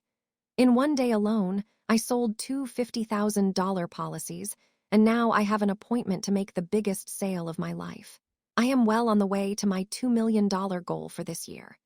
He had outlined to me his 5-year plan for success, which included an increase from $2 million in sales to $3 million, $4 million, and $5 million, with additional employees being added to his staff from time to time. I suggested that he work up the 5-year plan on a poster board and place it where he could look at it in his early morning quiet time. This he had done. Are you willing to take what goes with results? After making your list, be ready and willing to change it as the days pass and as your mind goes to work for you. Be flexible. Be adaptable. Be willing to expand and improve your list. It is wise to make 3 lists. 1, what you want to eliminate from your life. 2, what you want to bring into your life. 3, what you are thankful for. After making these lists, ask yourself the following questions. First, are these desires legal? Would they hurt anyone else if they came to pass? There is an old saying, "The good of one is the good of all." Second, are these desires emotionally right for you? Are you emotionally ready to accept them if they come? Third, are you willing to accept the responsibility that goes with having them? Fourth, What are you going to give up to make room for them? In his famous essay on compensation, Emerson explained, "For everything you gain, you lose something. Every phase of life requires renunciation. Every advance means the rejection of something old." A mother was anxious for her 30-year-old son to marry. Though a well-educated and prosperous professional man, he was crippled. Both he and his mother feared he might never marry. After taking some prosperity classes, she decided to write on her list the desire for her son to marry. Almost immediately, he met the girl of his dreams, who did not care that he was lame. But his dream girl had been married before and had several children. This his mother had not counted on, nor was she emotionally prepared to cope with all that went with giving up her son. They had lived together for years, and she had grown accustomed to his company, as well as his financial help with her various interests. When she realized what would happen if her son did marry, she tore up her list, but it was too late. He was well on the way to matrimony. His mother never forgave the list-making method for working so well. She refused to believe that elimination not only takes something from you, but also gives something to you, if you let it. Unfortunately, she never let it work in this perfect way. Buddha taught that each man is free, that he is the maker of his own destiny through his choices, but that in making his choices, he must be willing to accept the consequences. I recently looked at a list I made, month by month, for a 12-month period 10 years ago. It was gratifying to realize that everything I had asked for on those lists had come to me, not always in the way I had anticipated, but manifest they did. There were surprises that accompanied some of them. Even changes in residence and ministries, accompanied by moves to new parts of the country, were occasioned by some items on the list. After completing your list, you can protect your desires by writing at the bottom, "This or something better, Father. Let your unlimited good will be done." Or, "I release my list to the perfect outworking of the Christ consciousness now." This opens the way for your highest good to come to you. Summary 1. You can create your prosperity mentally first in writing. 2. The reason you should do so is this. If you just drift along without any definite purpose, you become the helpless victim of circumstances. If your desires are not definite, you become subject to the dominating personalities of people around you. The way to overcome difficulties is to set a goal in writing. 3. The psychology of the poor shows that they do not use this technique. They are so caught up in their present problems that they do not think ahead or plan ahead. 4. The poor usually feel much hostility and envy toward those who succeed in life. 5. Are you hostile or envious toward people around you who succeed? Can you take their success? 6. If you can praise and give thanks for another's blessings, you open the way for those same blessings or greater ones to come to you.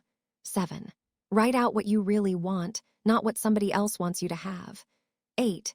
It is wise to make 3 lists: what you want to eliminate from your life, what you want to manifest in your life, and what you're thankful for. 9. Ask yourself these questions. Are these desires spiritually sound?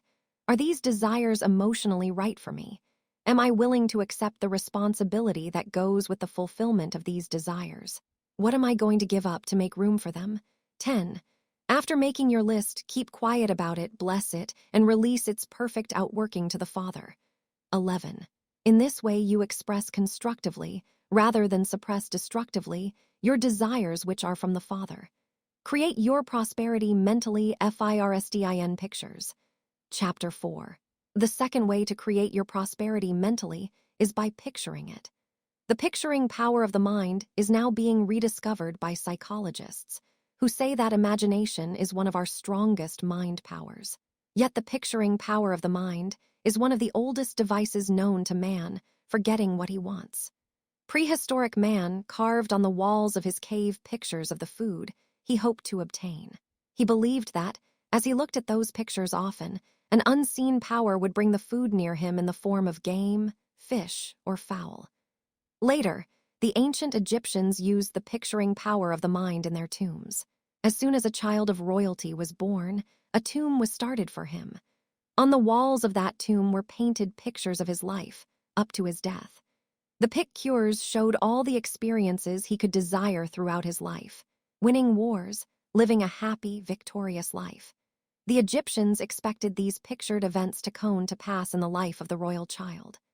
2,400 years ago, during the Golden Age of Greece, the cultured Grecians used this mental law and surrounded prospective mothers with beautiful pictures and statuary, in order that the unborn children might receive health and beauty from the mother's mind pictures. Prenatal psychologists are now rediscovering this technique. The power of pictures. Instead of fighting problems, picture your way out of them. The picturing power of the mind turns your thinking from, "I cannot have this," or "it will never happen to me," to hope, belief, and finally to the mental acceptance that it can happen to me, and it will happen to me. We talked in the previous chapter about the substance of the universe, gold dust, which waits for us to mold it through our thoughts, words, and acts. We mold this substance into definite, tangible results through pictures. We hasten our good by picturing it. Generalities do not produce results because they lack substance and power. Vague hopes and indefinite goals are not convincing to the mind, whereas a clear-cut picture of the good we want activates people, places, and events to cooperate with our pictured desires. A distraught housewife complained that her husband had been promised a job transfer and promotion for 3 years. Because of company politics, apparently he had been sidetracked. Pleading with the boss, prayer, and other methods simply had not worked. A job with the company was open in this couple's home state, and they had requested a transfer to that job. Another couple was equally anxious to be transferred into the first couple's present location. In both instances, the requests for transfer had been turned down, and the job vacancies remained unfulfilled. I suggested to this frustrated wife that she get busy picturing herself and her husband back in their home state, among relatives and friends, that she make out a moving list of all the things she would have to do before they could move, that she get travel folders with colorful pictures depicting her home state and look at those folders often. In her meditations, she was to live mentally in the desired situation, seeing her husband happy in his new job and seeing them together as they enjoyed the tropical scenes of their home state. She tried it, and for a number of weeks, nothing happened. Then one day, her husband received a phone call from the big boss, who said he was moving them back to their home state and moving the other couple who had requested it into her husband's present location. The boss had previously said no to these very requests. This woman proved that one can picture a thing and bring it about rather than try to force it through in some outer way. How picturing heals. A secretary was concerned over reports that her favorite young nephew would have to undergo brain surgery in a few days. She decided to make a wheel of fortune as a means of picturing him whole. She used a file folder that she could carry with her through the day. In this folder, which served as her wheel of fortune, she pasted recent pictures of her nephew, taken when he had been happy and well. Under his picture, she wrote, "You express radiant health." On the inside of the folder at the top, she wrote, "Miracle healings happen now just as in Bible times." Near his picture, she wrote, "Billy, you are sound in mind, body, and AFFAIRS." And at the bottom of the folder, "Thank you, God, for restoring Billy." Somewhere on her wheel of fortune, she taped these words, "A joyful day is at hand." And it was. The next report she got was from Billy himself, a note in which he said that he felt great, had been released from the hospital without surgery, and had just returned from a hunting trip. Later, she learned that when further tests had been made, prior to the scheduled surgery, the previously detected tumor had disappeared. The interesting thing is that once this secretary made the wheel of fortune picturing her nephew whole, all concern about his condition left her. Picturing him whole had given her a wonderful sense of peace. Then came the good news from Billy himself. How picturing worked for the author's son. At one time, I lectured extensively in Southern California and learned to love the area. Upon returning home to Texas, I talked with my son about the tropical beauty of Southern California, its strong metaphysical atmosphere, and its thriving prosperity. He became fascinated with the possibility of living there. While still in high school, he made a wheel of fortune for that purpose. On this wheel of fortune, for which he used a big piece of poster board, he placed pictures of himself surrounded by pictures of Southern California. At the beach, playing golf by a palm tree in the desert, wearing colorful tropical clothes, with friends, driving on the freeways, and so forth. When he made his California Wheel of Fortune, I assumed it might work out for him to attend college in that state. For many months, he kept his pictured desires in his room, where he viewed them nightly just before going to bed. Finally, he put the pictures away. A couple of years later, he decided to enlist in the Air Force. When he came home on leave from basic training, he said excitedly, "Guess what part of the country I've been assigned to?" "I have no idea." "Of course you have. I'm going to Southern California. I'm the only recruit, in hundreds from my basic training class, who got that base." His entire group had been scheduled to go to bases in the North or Midwest, but before they reached his name on the alphabetical listing, those bases were all filled. Along with others, he waited for several hours while his commanding officer tried to locate another base for him. When his orders finally came, they read, "March Air Force Base, Riverside, California." That was only the beginning. Upon arriving in Southern California, Richard was soon playing golf in the desert, driving up and down the freeways, going to the beach, and making new friends, all as pictured on his Wheel of Fortune 2 to 3 years before. One night 6 months later, he called me and said, "Do you remember that sports car I had on my California Wheel of Fortune, the pretty blue one?" "Of course I do. And that was one item you never did get. That's why I'm calling to tell you I'm now driving that car. Not on an airman's income, you're not. Mother, think back to that Wheel of Fortune. Don't you remember that the blue sports car had a blonde in it? I'm dating that blonde. She has the blue sports car, and I'm driving it. That one Wheel of Fortune has proved to me that imagination gives you the ability to rise above time and space and overcome all limitations in your life. In due time, my own pictures of Southern California brought results, and I have had the pleasure of living here for some years now. Why pictures may not work immediately. Many people become discouraged when a Wheel of Fortune does not work immediately. For vast changes that will have far-reaching effects, it usually takes time for the pictured good to be absorbed by the subconscious, feeling nature. When it is, those pictures begin materializing. I once had a friend who lived in the Midwest. She and her husband wanted to move to Florida, and they made a Wheel of Fortune for that purpose. Within a year, they were living in Florida, but it was 4 years before the home. The right jobs for both of them, their own boat, and new friends shown on their Wheel of Fortune appeared. The pictured good comes to pass as fast as the subconscious mind can accept it. The pictured good may seem so different from past or present experiences that it takes time for the subconscious to absorb it.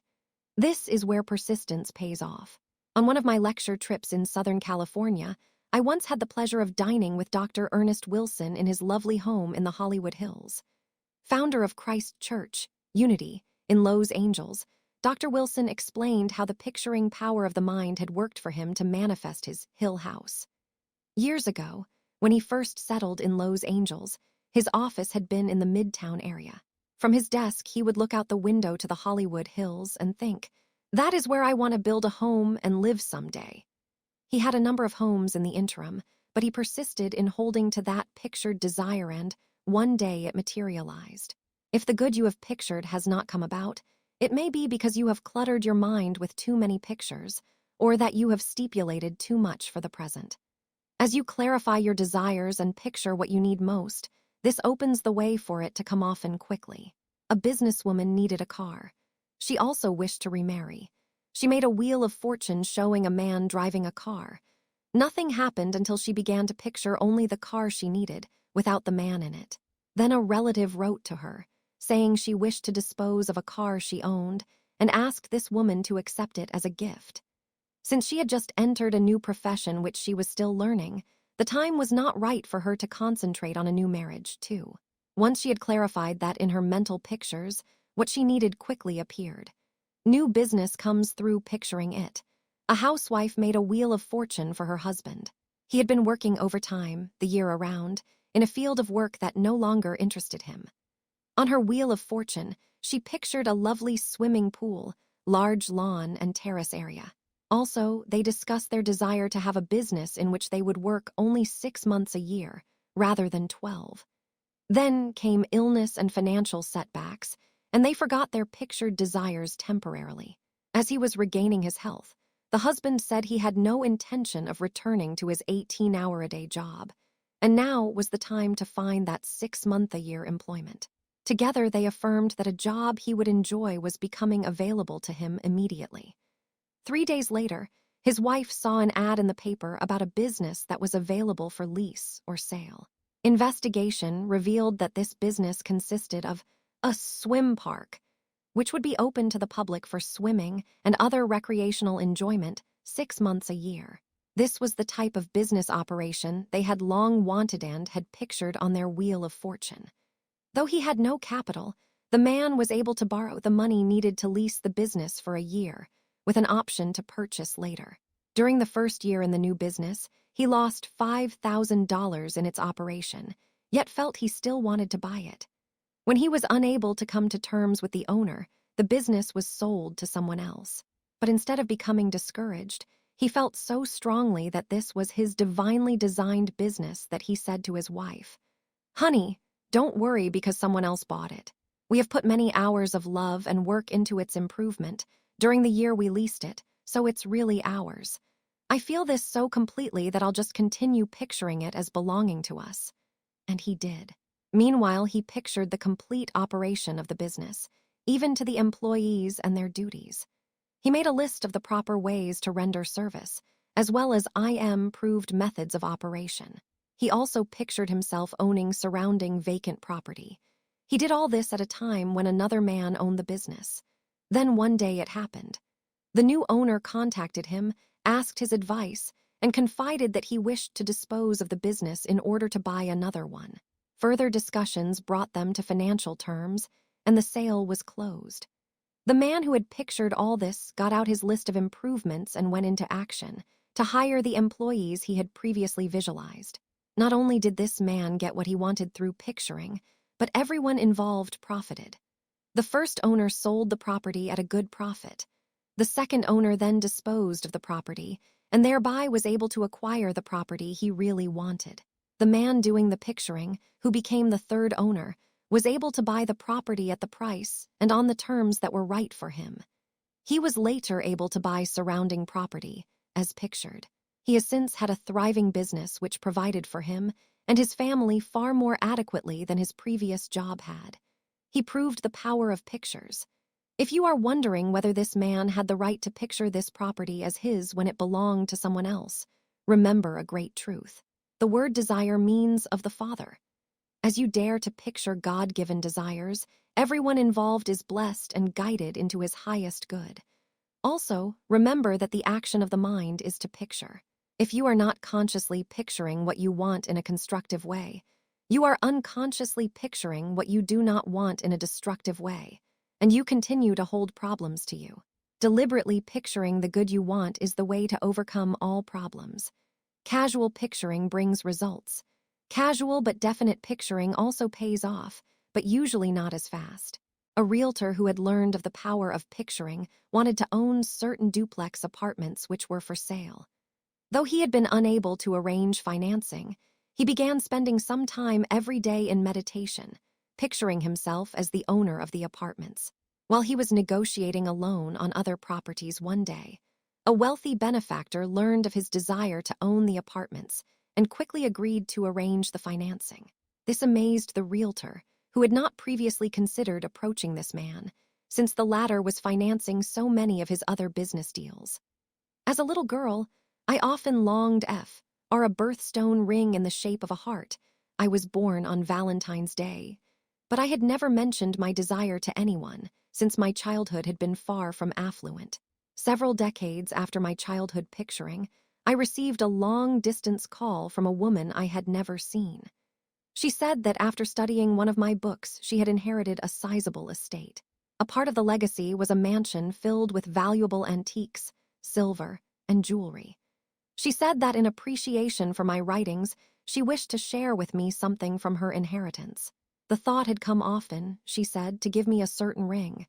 Rather timidly, she said, "You may not care for it because it is only an amethyst, which is not an expensive stone." I found myself saying, "An amethyst. Why, I've wanted an amethyst for years. That's my birthstone." "Yes, but you might not want this one. It's different. It's in the shape of a heart." While I tried to find words, she explained that the ring had been part of a valuable art collection, which had come down through the generations as a cherished possession. Through the ethers, over many miles, and many years later, a person I had never seen tuned in on my pictured childhood desire and made me a gift of my rather unusual Wishen amethyst ring in the shape of a heart. It was beautiful, and I have worn it as a reminder of the picturing power of the mind. What about inheritance of prosperity? When I talk about people demonstrating prosperity through inheritance, there are always some self-righteous protests. But I don't want to demonstrate prosperity through inheritance. Why not? If the soul of a man is going to pass on anyway, why shouldn't you benefit from it? Someone will. It is rather presumptuous to think your prayers for prosperity or your pictures of it would cause a person to die, just so your desires could come true. The spirit of man passes from this earth plane through soul choice. He draws to him the circumstances and events appropriate for his passing, according to his innermost nature and accumulated karma. The most your pictures for prosperity could do would be to influence him to arrange his financial affairs to benefit you at the time when he passed on. But to think your desires for greater good would take him from this earth plane just to benefit you is rather far-fetched. A good rule of thought to follow is simply to picture your desired good, then let it come as, when, and through whom it may. If the most natural, normal channel is an inheritance, then accept it. A businesswoman learned of the picturing power of the mind and decided to use it to demonstrate $10,000. Every day for a little while she took a $10,000 bill in play money, held it in her hand, looked at it, and declared, $10,000 now comes to me in God's own way, for my personal use, and I use it wisely. She continued this picturing process daily for several months. One day her attorney informed her that she had inherited $10,700 from her mother's estate. She has since gone on to increased prosperity through a better job, but that $10,000 proved a tremendous blessing to her. She certainly has not condemned herself for the way in which it manifested. She pictured it, claimed it, and then the way opened for it to manifest in God's own way, which in this instance was through inheritance. Picturing resolves family problems. You can picture good for others and help bring it about. Some people are afraid to do this, though they think nothing of continuing to picture problems for others through their fears, worry, and negative talk. You are constantly picturing, for yourself and for others, either something good or something bad. How much more constructive it is deliberately to picture something good for others, rather than to continue picturing problems for them. The parents of a young girl were very concerned because she had vowed she would not go to college. Her steady date was a high school dropout. The situation looked bleak until her mother made a wheel of fortune, picturing her daughter's happy, normal future. On the wheel, she placed pictures of a well-adjusted girl, happily attending college. She even dared to stipulate in words and pictures that her daughter would successfully finish college. There were pictures of college friends, too. Saying nothing to anyone, the mother began daily to look at the pictures, and she immediately relaxed and felt better about her daughter. Within a matter of weeks, the daughter, then a high school senior, announced she had decided to attend college for 1 year, just to see what it would be like, she explained. The mother smiled with a sigh of relief. During her first year away at school, the girl's world expanded so much that she lost interest in her hometown beau, the dropout, who then dropped out of her life. Toward the end of her freshman year, she announced she wished to continue in college the following year, and did so. While a sophomore, she met a new boyfriend, and they were soon speaking of marriage. In their senior year, well on the way to graduation and with future jobs assured, they married. The husband is a high school coach, and the wife teaches in the same school. All this happened thanks to a mother who knew the power of picturing and did something constructive about it. Pictures bring world travel. In chatting with a prominent church layman who had just returned from a trip around the world, I commented on his marvelous travel consciousness. He said, "It's all my wife's fault. She made a wheel of fortune for traveling around the world and placed it on the bedroom door where we would see it every day. That was several years ago, and we've already been around the world 3 times. We don't have that kind of money, but we have friends who do. They keep inviting us along as their guests, just to keep them company. If my wife doesn't remove that wheel of fortune from the bedroom door, we'll probably just continue going around the world. Recently, this couple took another trip abroad. In modern times, we have heard much about improving our image. Picturing the kind of life you truly wish to live is a great way to improve your image and help it manifest. Cities often use picturing power for master planning. They employ specialists whom they call master planners. A news bulletin recently stated that a certain city had been refused federal funds to assist its expansion because this city had no master plan. One might wonder how often many of us have been refused the funds, the aid we needed from the realm of universal substance, because we had no master plan through which mind power, gold dust, or substance could manifest as greater good in our life. As we search the pages of history, we find that many great people unconsciously used some of these creative laws of prosperity. Napoleon kept a large map before him, with colored flags indicating the various moves he planned for his armies to make, months in advance. He also wrote down his plans and desires. Historians say that he dictated in detail the order and length of the marches, the meeting places of the two armies, the attack, the movements of the enemy, and even the blunders he expected the enemy to make 2 months before it happened, and 600 or 700 miles away from the scene. When imaging does not seem to work, an unmarried woman recently wrote, "I have been imaging a husband for myself for over a year, but nothing has happened." She described in great detail the ways she had gone about this picturing process. She also wrote of several broken romances. Perhaps there was a need for forgiveness and release in connection with those broken romances. I also had the feeling that the young woman was working too hard mentally, so that she was repelling rather than attracting her desires. She seemed to be trying mentally to force results. After making your wheel of fortune, work with it daily for a time. When you get a sense of peace about it or lose interest in it, that usually indicates you are ready to release your desires and let them work out. My son has often said, "When I put my wheel of fortune in the basement, that's when it works." There comes a time to observe a Sabbath. Just relax, giving your desired good the light touch. This is the time to let go and trust, or to let go and let God. Once the work is done on the mental plane, you can be assured your pictured good will manifest on the outer plane just as soon as the time, people, and events have arranged themselves accordingly. Such details are not up to you. This is the time to remind yourself that you have only to picture a thing and bring it through, rather than try to reason it through or force results. Suggestions for making a wheel of fortune.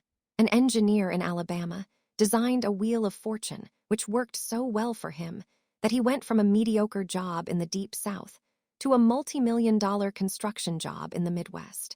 He used a large piece of poster board, outlining a circle on it which he divided for the various departments of his life: financial, job, family, health, etc. In each segment, he placed pictures of the good he wished in that phase of his life. Here are some further suggestions. First, keep quiet about your pictures. Do not discuss them or try to convince others to try this method. The words secret and sacred have the same root meaning. What is sacred should be secret. Second, use big, colorful poster boards if you want big, beautiful, colorful results in your life. A college professor made a small, crowded, drab, colorless wheel of fortune for travel abroad, and it worked. He had a crowded, drab, colorless trip. Third, use definite colors for definite results desired. According to the ancient science of color, you should use green or gold poster boards for financial wheels of fortune, for job and career success. Yellow or while for increased spiritual understanding. Blue for intellectual accomplishments, such as writing a book or finishing studies toward a degree. Orange or bright yellow for health, energy, a more vital life. Pink, rose, or warm red for love, harmony, marriage, happiness in human relationships. Color is important because color impresses the subconscious mind much faster than black and white can. Whether or not you follow the foregoing ancient color chart, be sure to use colored poster board, always a color that appeals to you emotionally. Fourth, use colored pictures rather than black and white ones on your colored poster board. A recent comment was, "Now I know why my pictured good took so long to appear. I had used black and white pictures and backgrounds rather than colored ones. Fifth, do not clutter your board unless you want cluttered results. Make several boards for various phases of your life. A housewife recently exclaimed, "Now I know why our house is so crowded. We placed a small crowded house on our wheel of fortune, and we got just that." Sixth, on your financial poster board, put money, not just the things you want. Otherwise, you may get the things plus indebtedness. You can use play money, also checks on the board. Seventh, place a spiritual symbol on your poster board, such as a picture of the Christ or the Bible. This gives your desires a spiritual protection and opens the way for what you have pictured or something better to come to you. Eighth, view your wheel of fortune every day, preferably just before sleeping. The more often you view your pictured desires, the quicker results will come. Summary. 1. The second way to create your prosperity mentally is by picturing it. 2. The picturing power of the mind is one of the oldest devices known to man for getting what he wants. 3. Instead of fighting problems, picture your way out of them. 4. The picturing power of the mind turns your thinking from "I cannot have this," or "it will never happen to me," to hope, belief, and finally to mental acceptance that it can happen to me, and it will happen to me. 5. You can hasten your good by picturing it. You can help others by picturing the good for them. 6. Generalities do not produce results because they lack substance and power. Vague hopes and indefinite goals are not convincing to the mind, whereas a clear-cut picture of the good you want activates people, places, and events to cooperate with your pictured desires. 7. You can picture your way to increased prosperity, health, family harmony, even world travel. 8. You can picture a thing and bring it about rather than trying to reason it through or force results. Create your prosperity mentally first through the spoken word. Chapter 5. The third way to create your prosperity mentally is by speaking the word of prosperity. Florence Scovel Shinn once said, "Any man who does not know the power of the spoken word is behind the times." I agree. By first listing your desires and then picturing them, you create your good on the invisible plane. You gather the substance, gold dust, of the universe together on the invisible plane. But it is through the spoken word of prosperity that your words then move on that invisible substance, form it as definite results, and give it birth in the visible world. The words utter and outer have similar roots. What you utter becomes outer in your world. Christmas was coming, and a certain woman needed more money. She consulted a friend who said, "Just affirm that you have plenty to share and to spare." She did. That Christmas, people kept giving her fruitcakes.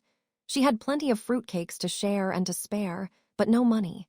If you would have more prosperity come to you, speak definite words that will bring it. Do not expect a general affirmation to produce a specific result. The great people of the Bible knew the power of the spoken word, and they dared to get definite about prosperity in their words. Jesus affirmed, "Give us this day our daily bread." Matthew 6:11. It has been estimated that the spoken word of prosperity can speed up results by as much as 80%. I believe it. A businessman had been jobless for 4 years, was 55 years of age, and had been informed he was too old to get another job. He had studied metaphysics for 30 years, but had been unsuccessful in applying it to his job situation. When asked about the affirmation he was using, he replied, "I have been reading inspirational books and attending church services, but haven't used any specific affirmation decrees." He was reminded that for every 15 minutes of inspirational study, he should spend at least 5 minutes speaking affirmations. He decided to try it. He daily affirmed aloud, "I am a divine idea in the mind of God, and I am now guided into my true place with the true people and with the true prosperity." Within a short time, one of the many jobs he had applied for opened to him, and he became manager of the South American division of a large U.S. company.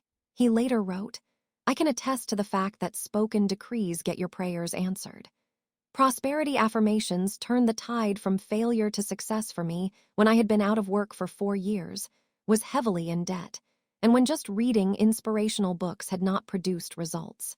Reading about prosperity isn't enough. It is the spoken word of abundance that gathers it to you. Prosperity affirmations that work. A prosperity affirmation that increased one man's annual income to 4 times its previous level was this: I have a large, steady, dependable, permanent financial income now. A teacher who needed extra income began affirming, I give thanks for a quick and substantial increase in my financial income now. After one session of verbal affirmation, she got the idea to apply at a certain fashionable clothing store for a part-time job, 1 night a week and Saturdays. They hired her. Not only has she enjoyed the increased income, but the job working with beautiful merchandise in beautiful surroundings has given her a change of pace, and she now looks forward to both jobs with pleasure. A businessman went from a $12,000 a year job to $25,000 a year within 6 weeks from the time he began affirming, I am surrounded by divine substance, and this divine substance now manifests for me in rich, appropriate form. An affirmation that has often opened new channels of supply for many is, I trust the universal spirit of prosperity to provide richly for me now. A couple moved from one town to another. In the process of moving, some furniture was damaged. The insurance company, which was supposed to cover the loss, would not even send a representative out to check on the damage. The couple finally resorted to writing the insurance commissioner, but this brought no action either. One day, after attending a prosperity lecture, they began affirming these words: I trust in thee, zero God, and thy righteous law. I know that my own will come to me, and I rest in confidence and peace. Shortly thereafter, a representative from the insurance company telephoned them long distance, said he was sorry about the oversight, and offered them a settlement. Why prosperity affirmations are so powerful. The ancients knew why. They knew about the dynamics of sound.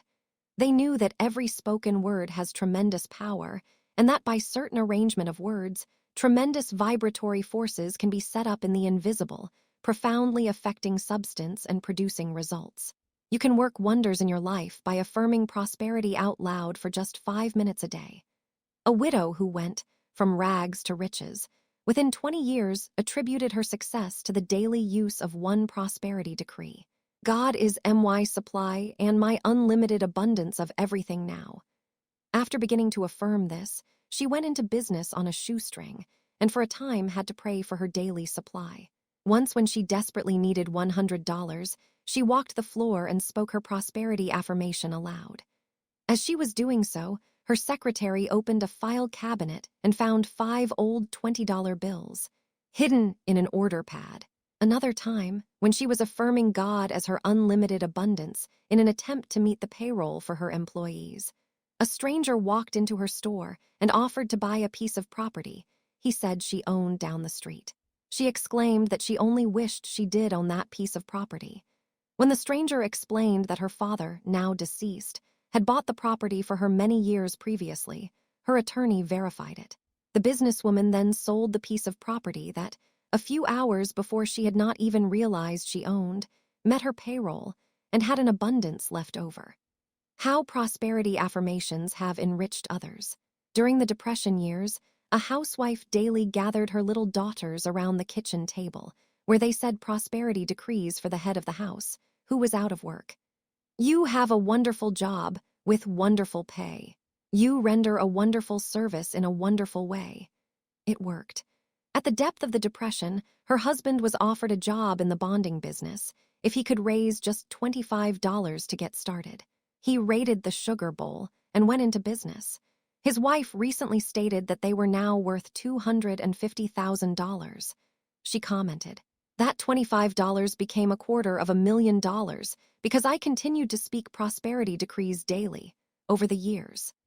Furthermore, the daughters who helped her say the original prosperity affirmation are now all married to prosperous men and are leading busy, happy lives. Be definite in your words about prosperity if you want prosperity to be definite about you. By using prosperity affirmations, you are not trying to make God give you anything. You are only trying to open your mind to receive the abundance He has already given you. There once was an engineer in England who heard of spiritual healing and decided to investigate it in order to expose it as a hoax. He quickly discovered it was no hoax, became fascinated with the study of New Thought, and later left his engineering profession to become a metaphysician. He made the change rather suddenly, and so was in need of money. He decided to spend 15 minutes a day, for 1 year, affirming prosperity, ease, money, and comfort. Within a few weeks, he had demonstrated prosperity, to the extent that he never had to worry about money again. Nevertheless, he continued daily to speak the word for prosperity, as planned. The author's experiences with affirmations. Over the years, the power of the spoken word has proved priceless to those who have used it. My first book got into print as a result of affirmations. During the recession of 1958, by request, I taught a class on the spiritual and mental laws of prosperity. The people in my ministry were helped so much by it that they asked me to put the material from that class into a book. Never having written a book, I felt I had neither the time nor the talent for such a project, and said so. However, one businessman in that class felt so strongly that I should write such a book that he offered to meet with me for an hour every morning at the church, to pray affirmatively about it. At the time we started making affirmations, I had neither a book, a title, a publisher, nor any experience for such a task, so it seemed a fantastic prayer project. Nevertheless, as we began daily to use decrees, the whole format for the book unfolded to me in prayer, even to the chapter headings.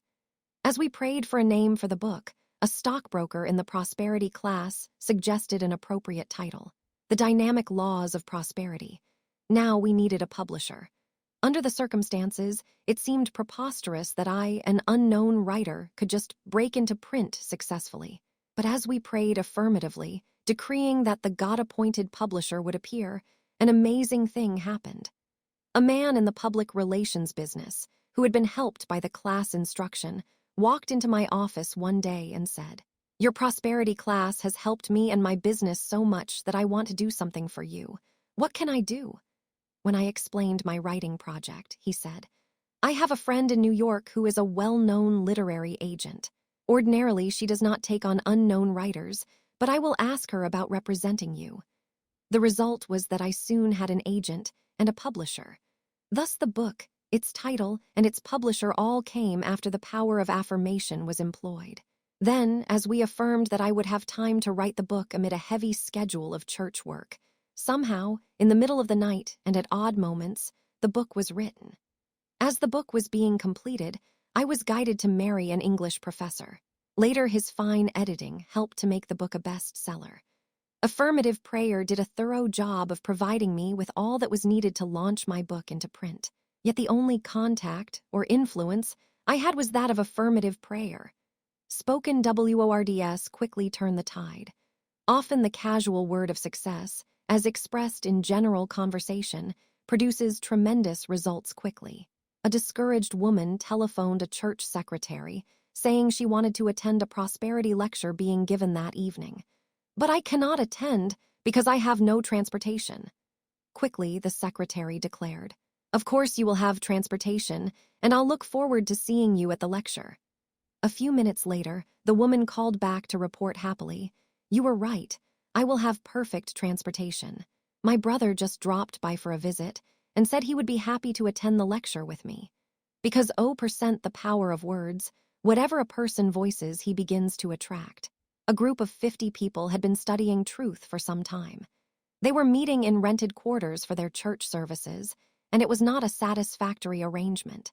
Then came a change of ministers, and the new minister knew about the power of words, knew that whatever a person voices, he begins to attract. At the close of each church service, this minister conducted a short meditation in which he described their new church and its quick and perfect manifestation. When he first began describing the new church in meditation, nobody paid any attention. They kept thinking, "There's no way." But as he persisted regardless of appearances, a group of men in the church asked to investigate the possibilities off a church loan from a reputable mortgage company. The mortgage company assured them of their interest, and in a matter of months, property had been located, plans drawn, and a building program undertaken. The minister continued speaking the word for their new church, week after week. Soon after moving into the lovely new building, attendance had grown from the original 50 to almost 300 people. They proved the power of speaking the word as one wants things to be, regardless of conditions. The spoken word is so powerful that it begins to change conditions to conform to what has been spoken. The law of demonstration demands that what you desire to be and to do, you must declare you are and can do. Many a person has struggled needlessly for years with the problem of supply, when his spoken word would have quickly released the necessary funds to him. Your secret text for prosperity. The ancient people felt that it was good to have a secret word, motto, or text which they could hold to in time of trial or strain. They felt that this secret text would rearrange their affairs and bring them through to victory. Among the secret texts they held to in times of trouble were Jehovah, or 1 a.m. in Old Testament times, and Jesus Christ in New Testament times. I first become aware of the prospering power released through dwelling upon the name Jesus Christ when I heard of Dr. Ernest Wilson's experiences many years ago. We have often thought of Jesus as the great healer, and he was. But he also used the mental and spiritual laws of prosperity, as evidenced by many of his prosperity miracles. Jesus Christ was the master teacher of prosperity. No person's name ever stood for such colossal achievement as the name of Jesus Christ. This is power for colossal achievement, along all lines, to those people who dwell upon that name today. This came to my attention when Dr. Wilson related how, during the Depression, he began nightly to contemplate the Christ in his meditations. At that time, he was reasonably successful. He was editor-in-chief of the Unity publications, was giving a number of radio talks each week, conducting a weekly class in Kansas City, as well as delivering a Sunday night lecture and teaching a class in Sunday school. Nevertheless, he became restless with a divine discontent. As he nightly contemplated the Christ, not only did unusual spiritual growth take place, but prosperity and success opened to him in a big way. The weekly class he had been conducting grew from 400 to 1,400. The Sunday night lecture grew in attendance from 400 to 900. The Sunday school class grew from 70 to 300. As he continued to dwell on the Christ in nightly meditations, he began to write and lecture extensively. A few years later, he went to Los Angeles, where he founded Christ Church, Unity. For many years under his leadership, it was one of the world's largest metaphysical churches. Charles Fillmore discovered the prospering power that is released in the name Jesus Christ. He wrote in his book Prosperity, "To the mightiest vibration is set up by speaking the name Jesus Christ. This is the name, above all names, holding in itself all power in heaven and in earth.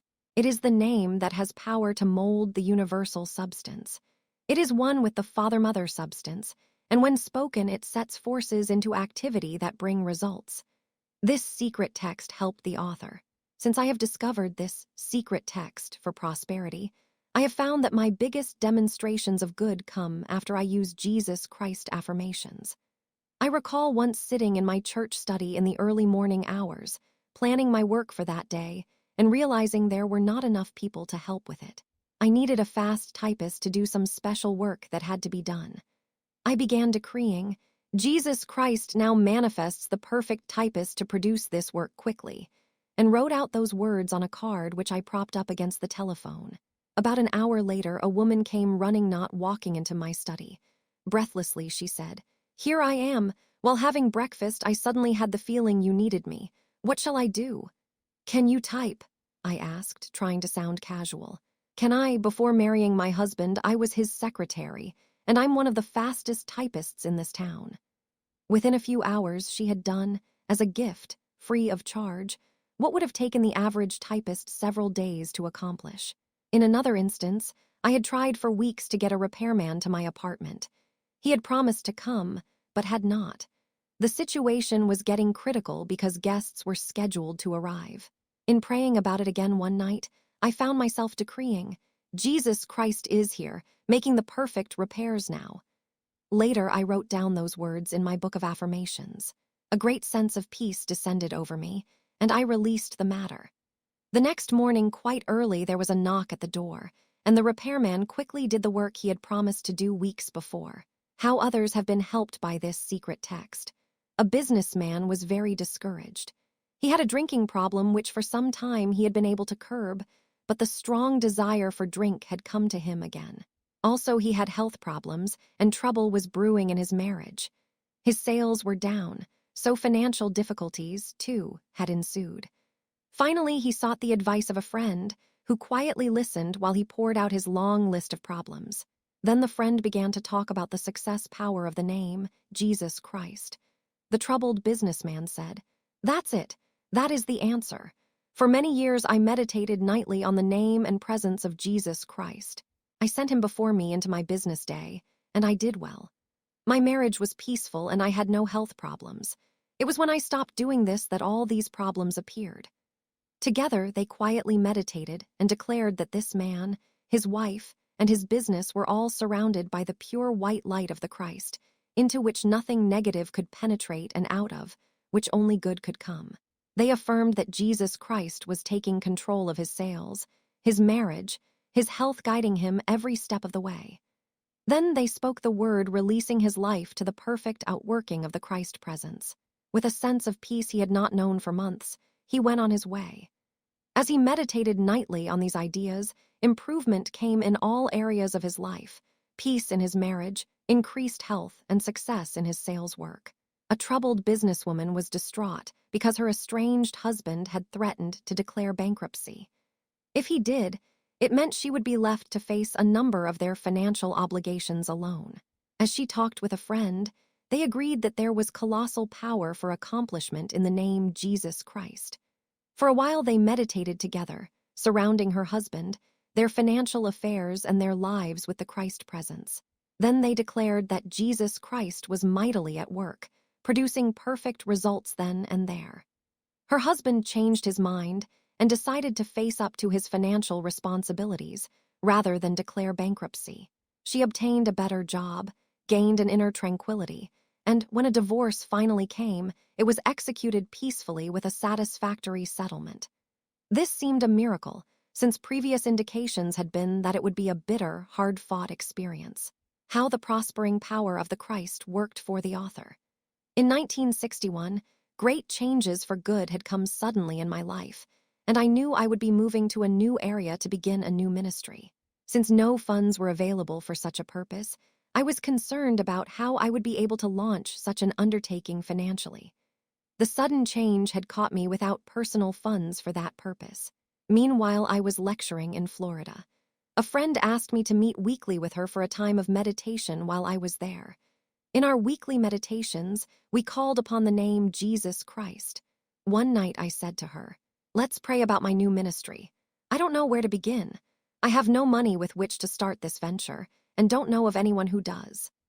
As we sat quietly and affirmed that Jesus Christ was in charge of this new undertaking, was showing me what to do, and was opening the way financially, the name of one person who lived in the new area came to me. I did not know her personally, but had heard she was interested in truth. I resolved then that after moving and getting settled, I would contact her. When I phoned her, she was delighted to hear from me and insisted upon paying me a call. When she arrived, she handed me a check for several $100s. She said, "Several years ago, I conducted a truth study group, and we accumulated a small amount of money. The group disbanded, but they asked me to place the money in savings, so that when someone appeared to start a new ministry, there would be something available to help out." I had no way of knowing this. I only knew, through meditation, that I was supposed to contact her. Again, the prospering power in the name Jesus Christ had asserted itself. Those few $100s proved to be manna from heaven, which helped to launch that new ministry. The prospering power of the Lord's Prayer. There is a tremendous prospering power in affirming the Lord's Prayer. Matthew 6:9-13, instead of taking it for granted and breezing through it in the usual 15 seconds, begin to speak it over and over, slowly, deliberately, authoritatively, and you will feel its electrifying, energizing, transforming effect upon your life. A troubled woman was in the process of getting a divorce. It left her feeling somewhat as major surgery does, terrible at first, but worth it, based on the knowledge that healing was in process. Hers had been a stormy, unhappy marriage of many years standing which had only gotten worse, even after much prayer and inspirational study. When the break came, she was suddenly left alone and without funds. A court order would eventually give her stipulated financial support, but such things take time. Meanwhile, she had her usual living expenses to meet. Having read of the dynamic power of the Lord's Prayer, she decided to begin speaking it forth 15 times a day. As she did, she gained great peace of mind and an inner assurance that she would be provided for. Through relatives, friends, part-time jobs, and the sale of cast-off household items, she was financially provided for until financial support had been obtained for her through the courts. As she continued daily in affirming the Lord's Prayer, a friend obtained a fine job for her, and she began building a brave new world, accompanied by peace and pleasantness. She said later, "I will never again fear going without. I have the formula, daily affirmation of the Lord's Prayer." Jesus was quite positive in all his affirmations. He made big claims on God and demonstrated them. His prayers were filled with strong decrees. The Lord's Prayer is a series of determined affirmations. In the American Standard Version of the Bible, the Lord's Prayer sounds like a petition. But in other versions, particularly the Fenton translation, the Lord's Prayer is a series of affirmations. Paracelsus, a 16th century physician in Zurich, spoke of how he caught flashes of genius through speaking, over and over, the Lord's Prayer. Why is it so powerful? Perhaps because it tunes you into the same miracle consciousness that Jesus had for manifesting prosperity. When he multiplied the loaves and fishes to feed thousands, paid taxes with money from the fish's mouth, and turned water into the finest wine. Prayerfully repeating the Lord's Prayer is a great success formula for invoking healing, peace of mind, vitality, right action in one's affairs, prosperity, and guidance, as well as a great power for breaking up and dissolving hard conditions quickly. As you use it daily, this great prayer may even shock you into greater good than you have ever known. Casual affirmations work, too. Along with more formal methods of affirmation, the casual spoken word that is positive and uplifting has great power for producing like results. We see this success technique used in the affairs of many great men. Winston Churchill planned and affirmed his way to success. Early in his career, he decided he wanted to go into politics, but he was an unknown. He purposely got a newspaper job that took him to the troubled spots of the world, where he wrote vivid, on-the-spot accounts of what was happening. In this way, he became well known to many readers back in England. Later, he came home and ran for various political offices. Each time he was defeated, he ran for another office. One biographer has said that the most mystifying aspects of those elections was Churchill's attitude when he lost. He acted as though he had won. After one election in which he had lost, Churchill turned to the winner and said, "I don't think the world has heard the last of either of us." This remark confused the winner so much that he rushed out to recheck the election returns to make sure that he and not Churchill had really won. Your casual, uplifting words can inspire others to tremendous success. We see this in the life of Franklin Roosevelt. A man named Louis Howe became convinced of Roosevelt's potential success 20 years ahead of time, and he even mapped out a timetable for FDR's future success.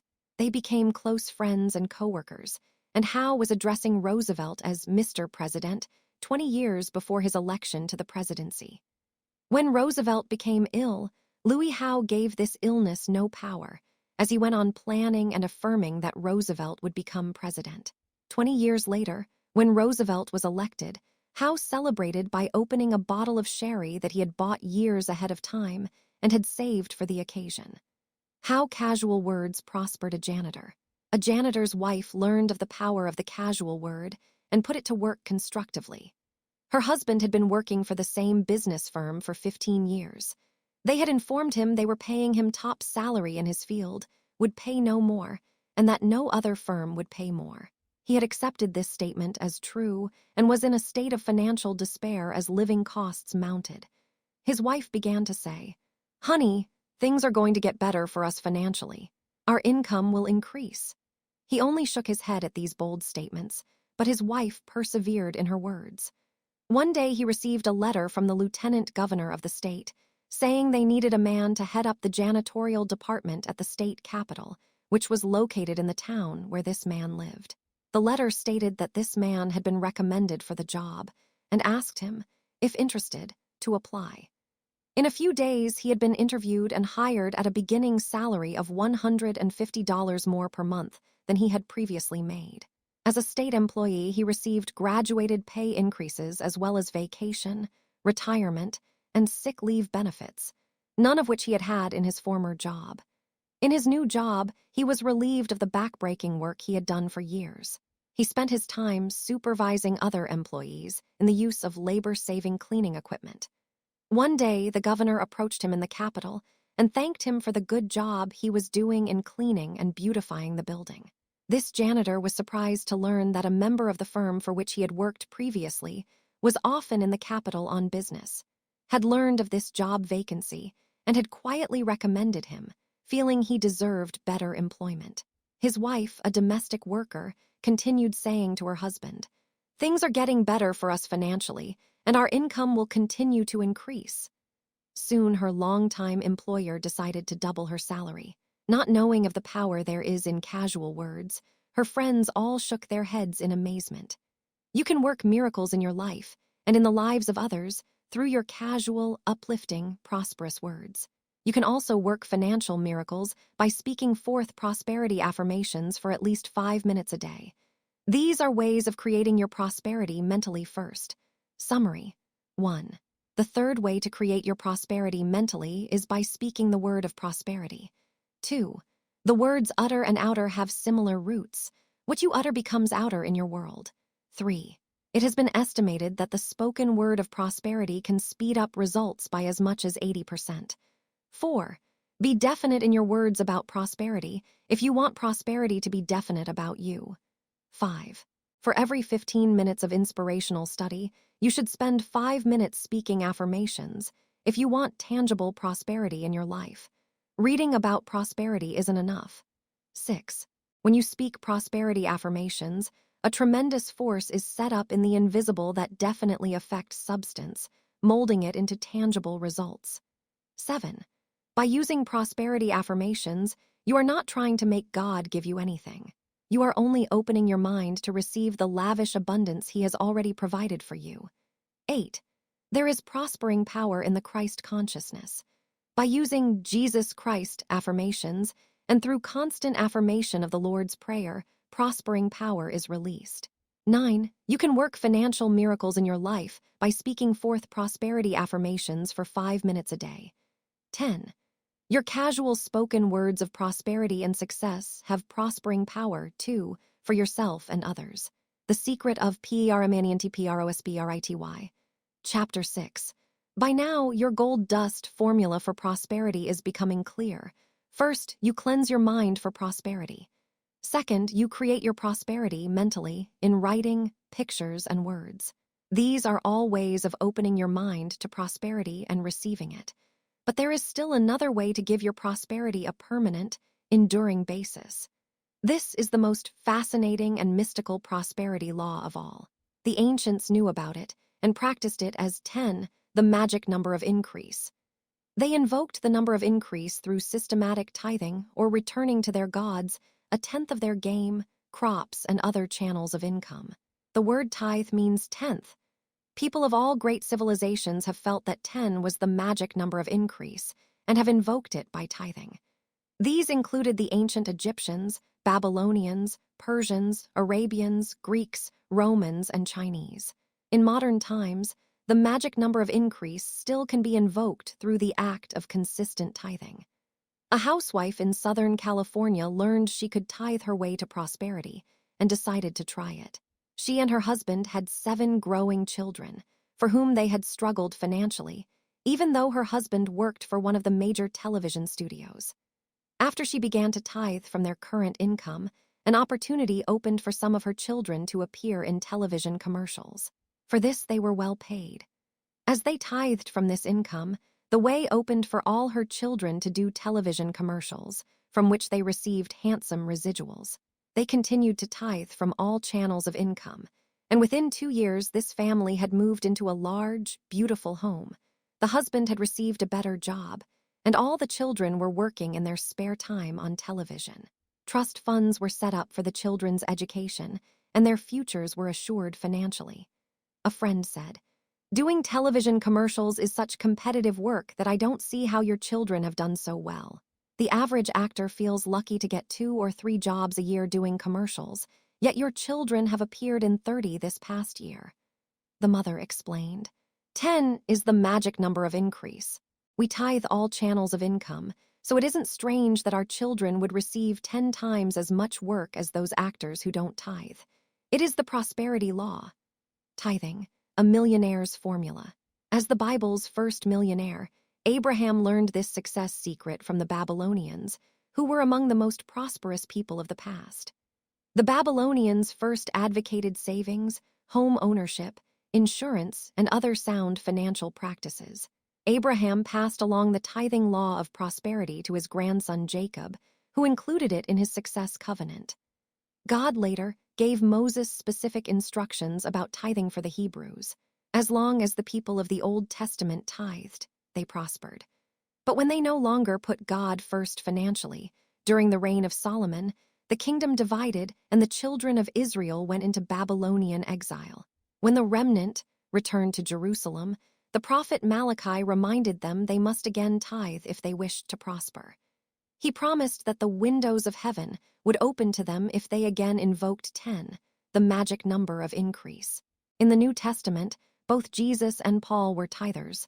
3, it was a required temple practice. As a Jew, Jesus paid tithes. A Pharisee in Jesus' time was required to spend 1/4 of his income for religious giving. Paul was both a Pharisee and the son of a Pharisee. From his youth, he had been required to give 1/4 of his income to God. Tithing was a household word in Bible times. The ancients intuitively knew that giving, sharing, and putting God first financially was the first step to permanent, enduring prosperity. You can tithe your way out of indebtedness. The act of tithing, or giving back to God's work 1/10 of one's gross income, is not something that some minister dreamed up as a means of raising money. It is a universal prosperity law, practiced throughout the centuries as a method of prospering people on a permanent basis. When you give consistently to God's work, you open the way to receive consistently in your own. Many people have a psychological block against tithing because so many theologians have stressed what tithing would do for the church rather than what it could do for the individual.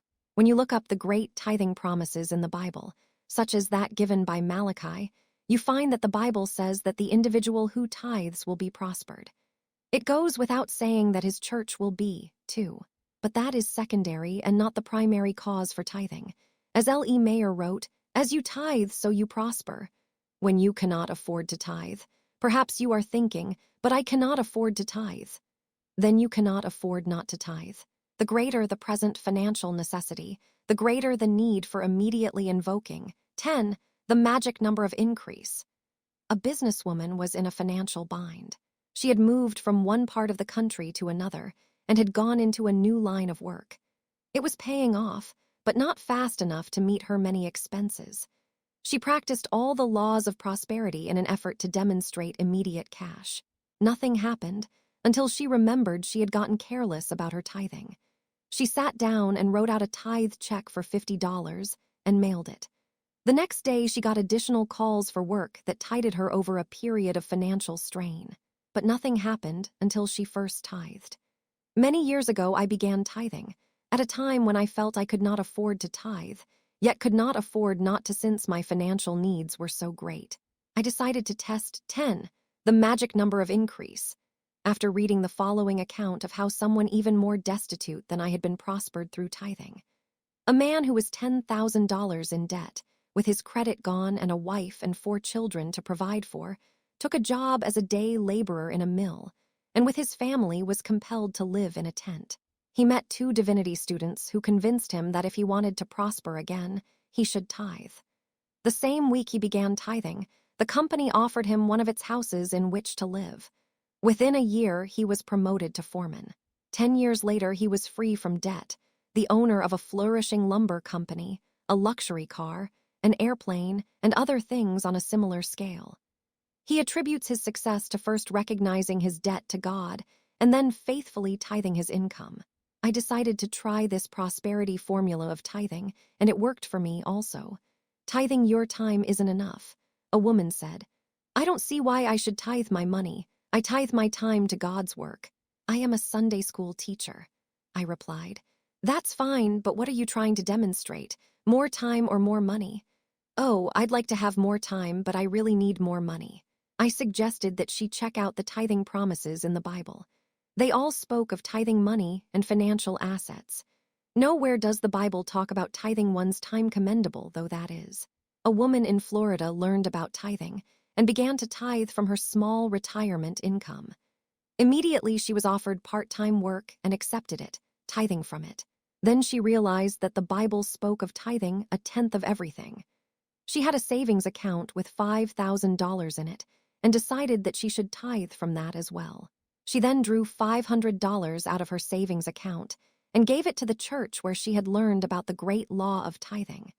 Soon, she heard from the local Social Security Board asking that she come in and see them. Her first reaction was one of fear. Now what have I done wrong? But upon visiting them, she had a pleasant surprise. Rather apologetically, they said, "We owe you some money. Because of a new government regulation, the fact that you were born before a certain date means that we owe you $1,250. She said, "I'm getting a Social Security check every month, thank you." "Yes, we know that, and you will continue doing so.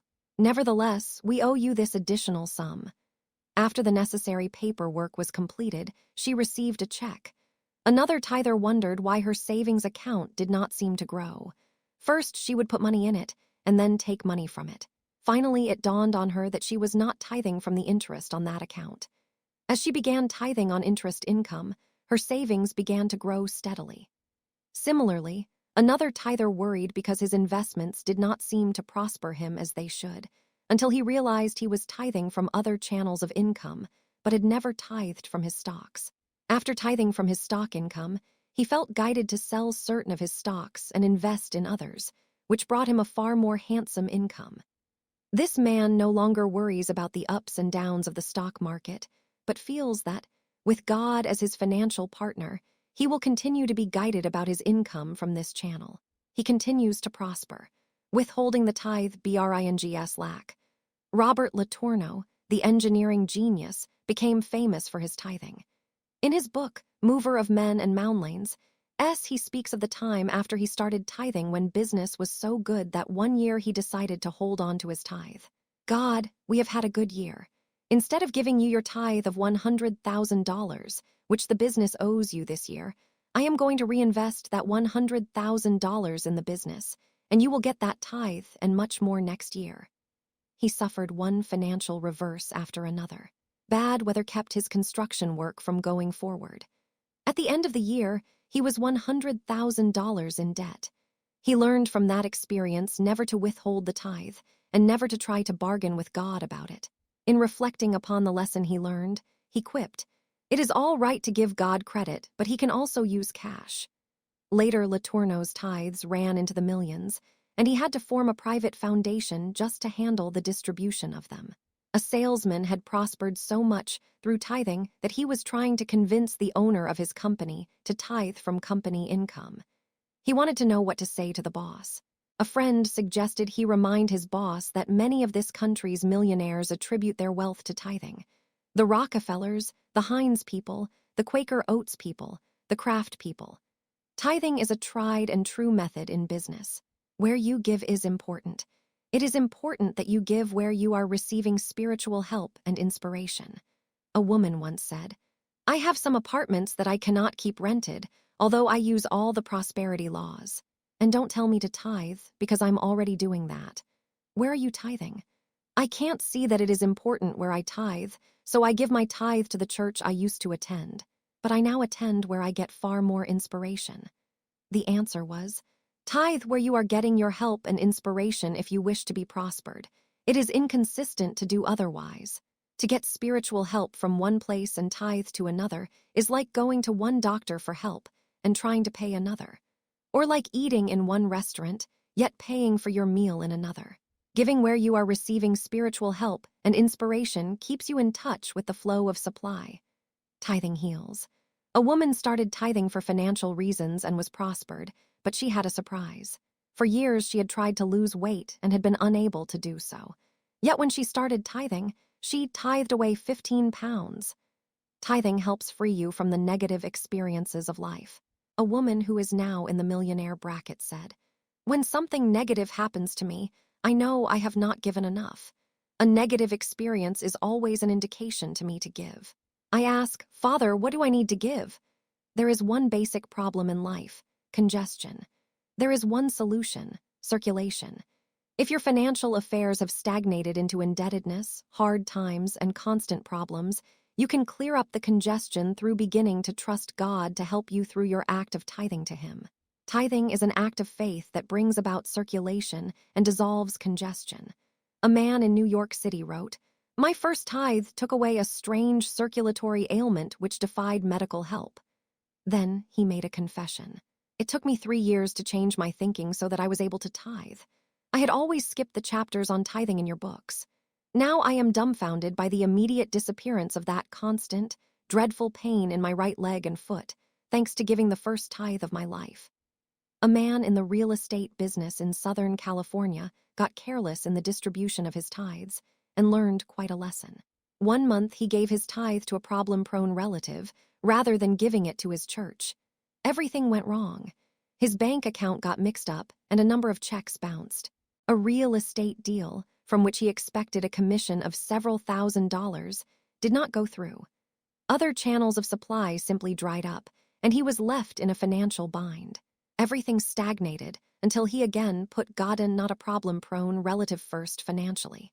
There is nothing wrong in giving to one in need if you are careful what you give. But by giving only money, you offer only temporary help and therefore keep him in poverty. It is far wiser to give him literature on how to use the laws of prosperity for himself. This will prosper him permanently and make him independent of poverty programs or handouts. Give a man a fish and you feed him for a day. Teach him how to fish and you feed him for a lifetime. The ancient laws on tithing were very definite about where the tithe was to be given. The first tenth went to the priests in place of worship. This tithe was given impersonally. The giver had no say about how it was to be spent. The second tithe was a festival tithe, the third, a charity tithe. If you are giving several tenths of your income rather than only 1/10, then you may feel freer with your second and third tithe. But your first tithe should be given impersonally to God's work, with no stipulation as to how it is to be spent by the recipient. Where you give your money is where you give your faith. A woman who had long been in ill health gave her money generously to several medical funds, yet could not understand why the prayers of her minister and prayer group had not healed her. She had not identified financially with her church and its prayers for her. She had identified financially with heart trouble, cancer, polio, and many of the world's ills through her giving. That was where she gave her money, and that was where her faith was. She needed to go all the way with God in her giving, if she wanted God to go all the way in healing her. There are plenty of people in the world today who have no spiritual faith or religious affiliation, yet want to give. Perhaps it is a step forward for them to support medical funds as well as educational, cultural, civic, and community projects. They need to be giving, and that is the level of their understanding, so that is the level of their giving. But the sooner you evolve out of that level to a more expanded level of giving, to those people and organizations that inspire and uplift mankind spiritually, the sooner you will help mankind find the truth that heals and prospers. If the truth movement were properly supported, its teaching would reach millions through the mass media and wipe out disease and poverty. Emmett Fox put it succinctly, "The truth movement is the only thing that can save the world from its ills. Everything else has already been tried." The Internal Revenue Service allows you to tithe up to half of your adjusted income. A lawyer who tithes a tenth of his legal income before expenses has said, "If I don't give it to God's work, I've got to give it in taxes. Since I do not get to keep it, I prefer to give it where it will help and spiritually inspire many people." This man has prospered incredibly. Gross or net? Sometimes people ask, "Should I tithe gross or net?" A friend said, "I tried tithing net after taxes, but found I never had money enough to pay my taxes. When I went all the way with God and tithed gross before taxes, there was always money to pay my taxes. Tithing gross took the strain off my financial affairs all the way around. If you are not free to tithe from all channels of income, start tithing from one channel. If you do not feel guided to tithe gross, begin tithing net. The important thing is to begin invoking 10, the magic number of increase, in some way. Expanded results will justify expanded giving. History shows that the ancient Egyptians gave 20%, or 2 tithes, to their temples. The Hebrews gave 4 tithes, even after they were required to pay taxes to the Roman government in New Testament times. The Hindus required their people to give a tenth unless they were poor. They required the poor to tithe 2/10 because they felt the poor needed to give more in order to expand their prosperity consciousness. What the author learned from withholding a tithe. I once had a large tithe offering I had not released. Someone telephoned to say she was sending me a valuable gift. It was something I had wanted for a long time. But weeks, then months, passed, and I did not receive that gift. Finally, I asked for guidance as to why the gift had not arrived, and the thought came, "You have not given that tithe offering yet. You've got to give to make room to receive. Release that tithe. Turn it loose quickly and completely." I did. On that same day in a distant city, my long-promised gift was put in the mail to me with this note. "The strangest thing happened. After I telephoned you that I was sending your gift, it disappeared. For weeks I looked for it and could not find it. Finally, just this morning, it reappeared, and I am quickly sending it on to you as promised. I apologize for the delay." That was a tremendous prosperity lesson to me. When you do not give, you do not receive. When you withhold the tithe, your good may even get lost. Giving is the first step in receiving, when something is taken from you. Furthermore, when you do not give voluntarily to the constructive experiences of Alchemy, you will have to give involuntarily to the destructive experiences of life. But give you must. It is the law of the universe.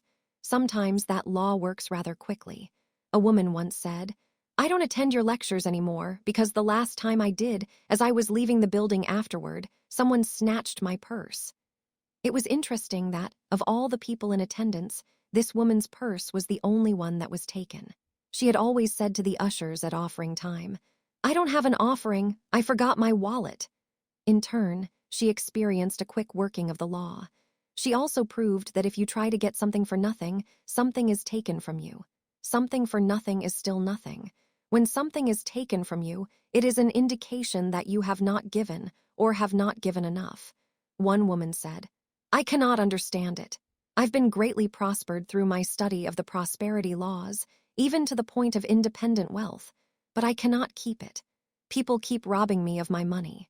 I make them loans of money as a means of helping them, but they never pay me back. I could take them to court and collect, but I want to get my money peacefully." The reply was, "You say you have used all the prosperity laws. That means you tithe." "Oh no, how can I tithe with all these people robbing me?" It was suggested that she study the 3rd chapter of Malachi, which plainly points out that when you rob God, man robs you. When you stop robbing God and begin putting him first financially, then other people will stop robbing you. She had reversed the law, and she was getting a reversed result. A millionaire businessman did not believe this. He had made his fortune the hard way, through his own blood, sweat, and tears, as well as through that of others. He refused to pay his employees well. He paid all his help the lowest possible price. He bought everything at a bargain, and for many years he seemed to get by with it. Then one day it boomeranged on him in a way he would not have believed. His most prized possession was his beautiful wife. Suddenly another man appeared on the scene and took her from him. He had unwittingly fulfilled the words of Malachi, "You are cursed with a curse, for you rob me." Malachi 3:9, tithing brings good in all phases of your life. A businessman in Detroit began tithing and had a surprise. He was immediately relieved of his job of long standing. This was a job he never had liked. The man then tithed from his unemployment check and went on to a $20,000 a year job from which he continues to tithe. At the time he tithed from his employment checks, he also was enduring an unhappy marriage. That dissolved. He found that putting God first financially, through tithing, straightened out every phase of his life. He explained to a friend, "When I began tithing, limitation turned me loose." money invested in spiritual things is never lost.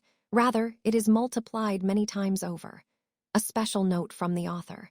Through the generous outpouring of their tithes over the years, the readers of my books have helped me to financially establish 3 new churches, the most recent being a global ministry, the non-denominational Unity Church Worldwide, with headquarters in Palm Desert, California.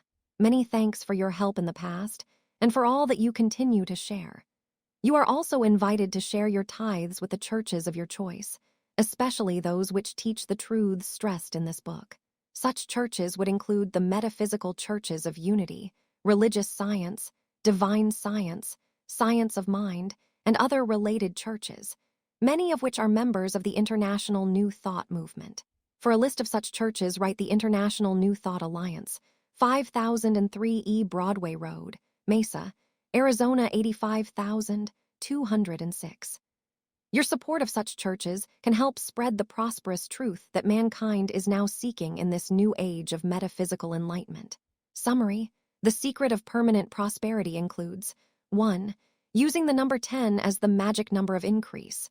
The word 10 means tithe. 2. From primitive times, people of all great civilizations have practiced tithing as the universal law of prosperity. 3. Systematic giving opens the way to systematic receiving. 4. Tithing, giving, and sharing are always the first steps to permanent, enduring financial increase. 5. Many of our modern millionaires have proved it. Abraham, the Bible's first millionaire, tithed. As long as the people of the Old Testament tithed, they prospered. It was when they no longer put God first financially that their nation divided and they went into exile. When the remnant returned from exile, the prophet Malachi reminded them they must again tithe if they wished to prosper.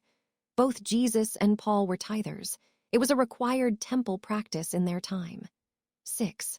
The greater the present financial need, the greater the need to tithe. 7. Tithing your time isn't enough. The Bible promises prosperity to those who tithe 1/10 of all channels of income. This includes tithing from savings accounts, stocks, real estate, inheritance, salary, and bonuses. 8. Tithing heals because it is an act of faith that brings about circulation and dissolves congestion. 9. Where you give is important. Tithe 1/10 of your gross income at the point or points where you are receiving spiritual help and inspiration. Give it impersonally, with no strings attached. Giving to needy relatives or in other personal ways is not tithing. 10. When you do not give voluntarily to the constructive experiences of life, you will have to give involuntarily to the destructive experiences of life. Give you must. It is the law of the universe. Part 2, Other Ways to Demonstrate Prosperity. Prosperity through the Divine Plan. Chapter 7, People have sometimes said, your basic formula for demonstrating prosperity, as given in the first 6 chapters of this book, is great for people who know what they want out of life. But I don't know what I want, so how can I demonstrate it? There is a special way you can manifest your heritage of unlimited good, by calling the divine plan of your life into expression. The great truth is that there is a divine plan for your life, and that divine plan is the sublime plan. It includes health, happiness, abundance, and perfect self-expression. As you begin to dwell upon the divine plan, you will attract to yourself the ideas, opportunities, events, and people that are meant to be part of your life. You do not have to try to figure out what the ideas, opportunities, or events are to be. Instead, you simply dwell on your divine plan and let it unfold people, places, and things to you. This is the easy way to pray and demonstrate your good. This is the easy way to straighten out events and situations in your own life, as well as to pray for other people. Simply affirm that the divine plan is coming forth in any given situation, knowing it will be the sublime plan and will include the greatest good of all concerned. The results will usually amaze you. Charles Fillmore explained why in his book Prosperity. It is the divine plan that all expression or demonstration shall come through this gateway of man's mind. I know a man who is suffering the agony of an unhappy marriage and divorce problems, indebtedness, confusion, and a limited income, but who went from that to a brand new job, filled with self-expression, at double his previous income, a happy new marriage, peace of mind, increased health, and a whole new lease on life, after he began affirming the divine plan at an apparently hopeless period in his life. This transformation came within just 6 months. Some of the prayer statements he used daily, which helped bring about these results, were these: I now release everything and everybody that are no longer part of the divine plan of my life. Everything and everybody that are no longer part of the divine plan of my life, now release me. I now let Geo and let God unfold the divine plan of my life. I am now attuned to the divine plan of my life. I now cooperate with the divine plan of my life. Christ in me now manifests the divine plan of my life quickly and in peace. I now recognize, accept, and follow the divine plan of my life as it is revealed to me, step by step. I rejoice in the divine plan, which is the sublime plan, and which includes health, wealth, happiness, and perfect SELFEXPRESSION for me now. The easy way to unfold your good. I first read the phrase divine plan in Florence Shinn's book The Game of Life and How to Play It. She was an artist from a prominent Philadelphia family who became a metaphysician in New York City many years ago. Mrs. Shinn believed that the spoken word of truth released the answer to every problem, and she had an affirmation to use for every situation. Proof that she was successful in helping people is shown in the popularity of her books, which contain many accounts of the affirmations given and the results obtained by those who sought her help. There are many people in the world today who do not know what they want to do with their lives. If they would daily declare the divine plan for themselves, they would not have had to know specifically. They would unfold into it naturally. Each of us comes forth on this earth plane with the divine plan for our life wrapped up within our soul nature. This divine plan longs to manifest for us. Calling on it releases it. It matters not what age you are, how long you have lived, what you have done or have not done with your life. If you will begin daily to declare the divine plan for your life, it will lead you to your good. The author's childhood sense of a divine plan. If parents would affirm the divine plan for their children when they are small, or even prenatally, there would be no confusion or uncertainty about the children's future. Each child would be intuitively guided into the divine plan of his life, and his parents would recognize that plan and be in agreement with it. From my own childhood experience, I am convinced that there is a divine plan implanted in us prenatally. Even as a small girl, I had a sense of destiny. I recall taking long walks in the woods when the weeds were still higher than I was. In those quiet times, I would often literally ponder my future. I had a strong feeling, even then, that there was something special and different that I was supposed to do with my life. I intuitively knew even at that early age that I was to serve humanity in some way. I often wondered if I was to do so as a teacher, nurse, or doctor. It was years later that my special calling became apparent, that of minister and writer in the metaphysical field. If I had known how to affirm the divine plan for my life at that early age, or if someone else had known how to do so for me, it may have accelerated my unfoldment into my life work considerably. How a housewife manifested the divine plan for her life. A certain housewife had always wanted a large family of children. But after giving birth to her first child, her doctor informed her that her health would not allow her to have any more children. When her daughter grew up, the mother became very restless and wanted to do something more with her life, but she did not know what. Then she learned that there is a divine plan for every person's life. In meditation, she prayed, "Father, if you have a divine plan for my life, show me what it is. Help me to know it and to do it." After praying in this way, she relaxed and stopped straining for her good. Soon the minister of her church called and asked her to work in the Sunday school. This request thrilled her because she loved working with children. It was as though her desire for a large family was being satisfied. She continued to affirm the divine plan for her life and soon met an old college friend whose husband was a school principal. The friend asked, "Don't you have a degree in science?" She did. The friend said, "My husband is always looking for science teachers. Right now, he is desperate for a physics teacher." A few days later, this woman was hired as a substitute teacher in the school. She returned to college at night and during the summer and took additional courses. She loved teaching. She loved children. This proved to be the divine plan for her life. She found that when she began to affirm the divine plan for her life, it took away the confusion, uncertainty, and sense of mistakes. How to clear the wrong people out of your life. Many people are striving for things or situations in life which are not right for them. Many are even striving for people who do not belong to them. A woman asked a spiritual counselor to affirm that she would marry a certain man. The counselor replied that she could not speak the word in this way, because that man might not be a part of the divine plan of the woman's life. Instead, the counselor affirmed that the next step in her divine plan might manifest, that the people, places, and things which were a part of this plan might manifest quickly and in peace, and that everything and everybody else might fade out of her life and find their good elsewhere. Though the woman continued to see the man for a time socially, nothing happened. As she continued dwelling on the divine plan, she met another man who quickly fell in love with her. They were soon married. This woman later realized that she had previously been striving for someone who was not right for her. If you have to force someone or something into your life, that is not part of your good. What you fight to get, you must fight to keep. But when you affirm the divine plan, those people and situations that are not a part of it begin to move out of your life. As you continue affirming the divine plan, those people and situations that are a part of it find their way into your life easily and naturally, unattended by fuss or bother.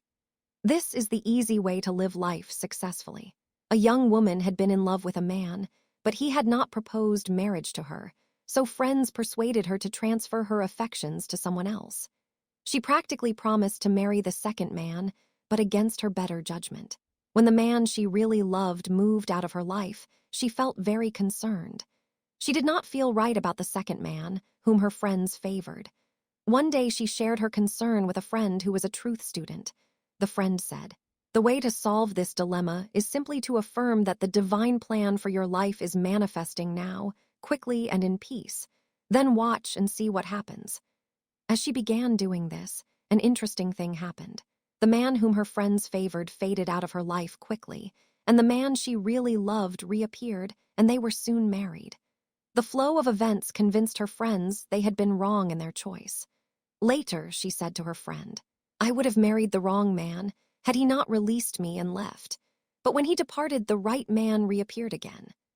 The friend reminded her that affirming the divine plan had cleared out of her life the man who was not right for her, and had brought the right one back into her life at just the right time. The divine plan often brings changes. There is nothing new about this idea. Plato knew there was a divine plan for man's life. He called it the divine design and said, "Everything changes according to a divine design. We live in transition." The one thing you must be prepared for when you start calling on the divine plan is transition and change. Nearly every one of us has wandered away from the divine plan of his life.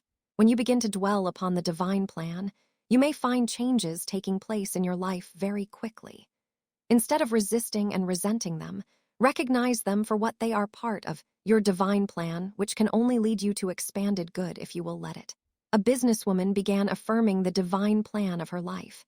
So many changes came about so quickly, it was as though a cyclone had struck her affairs. But new and wonderful conditions took the place of the old, dissatisfying ones. The prayer statement she used daily was, "I am fully equipped for the divine plan of my life. I am more than equal to the situation as I expand quickly into that divine plan." How to free yourself from an old cycle. Most of us want freedom from something.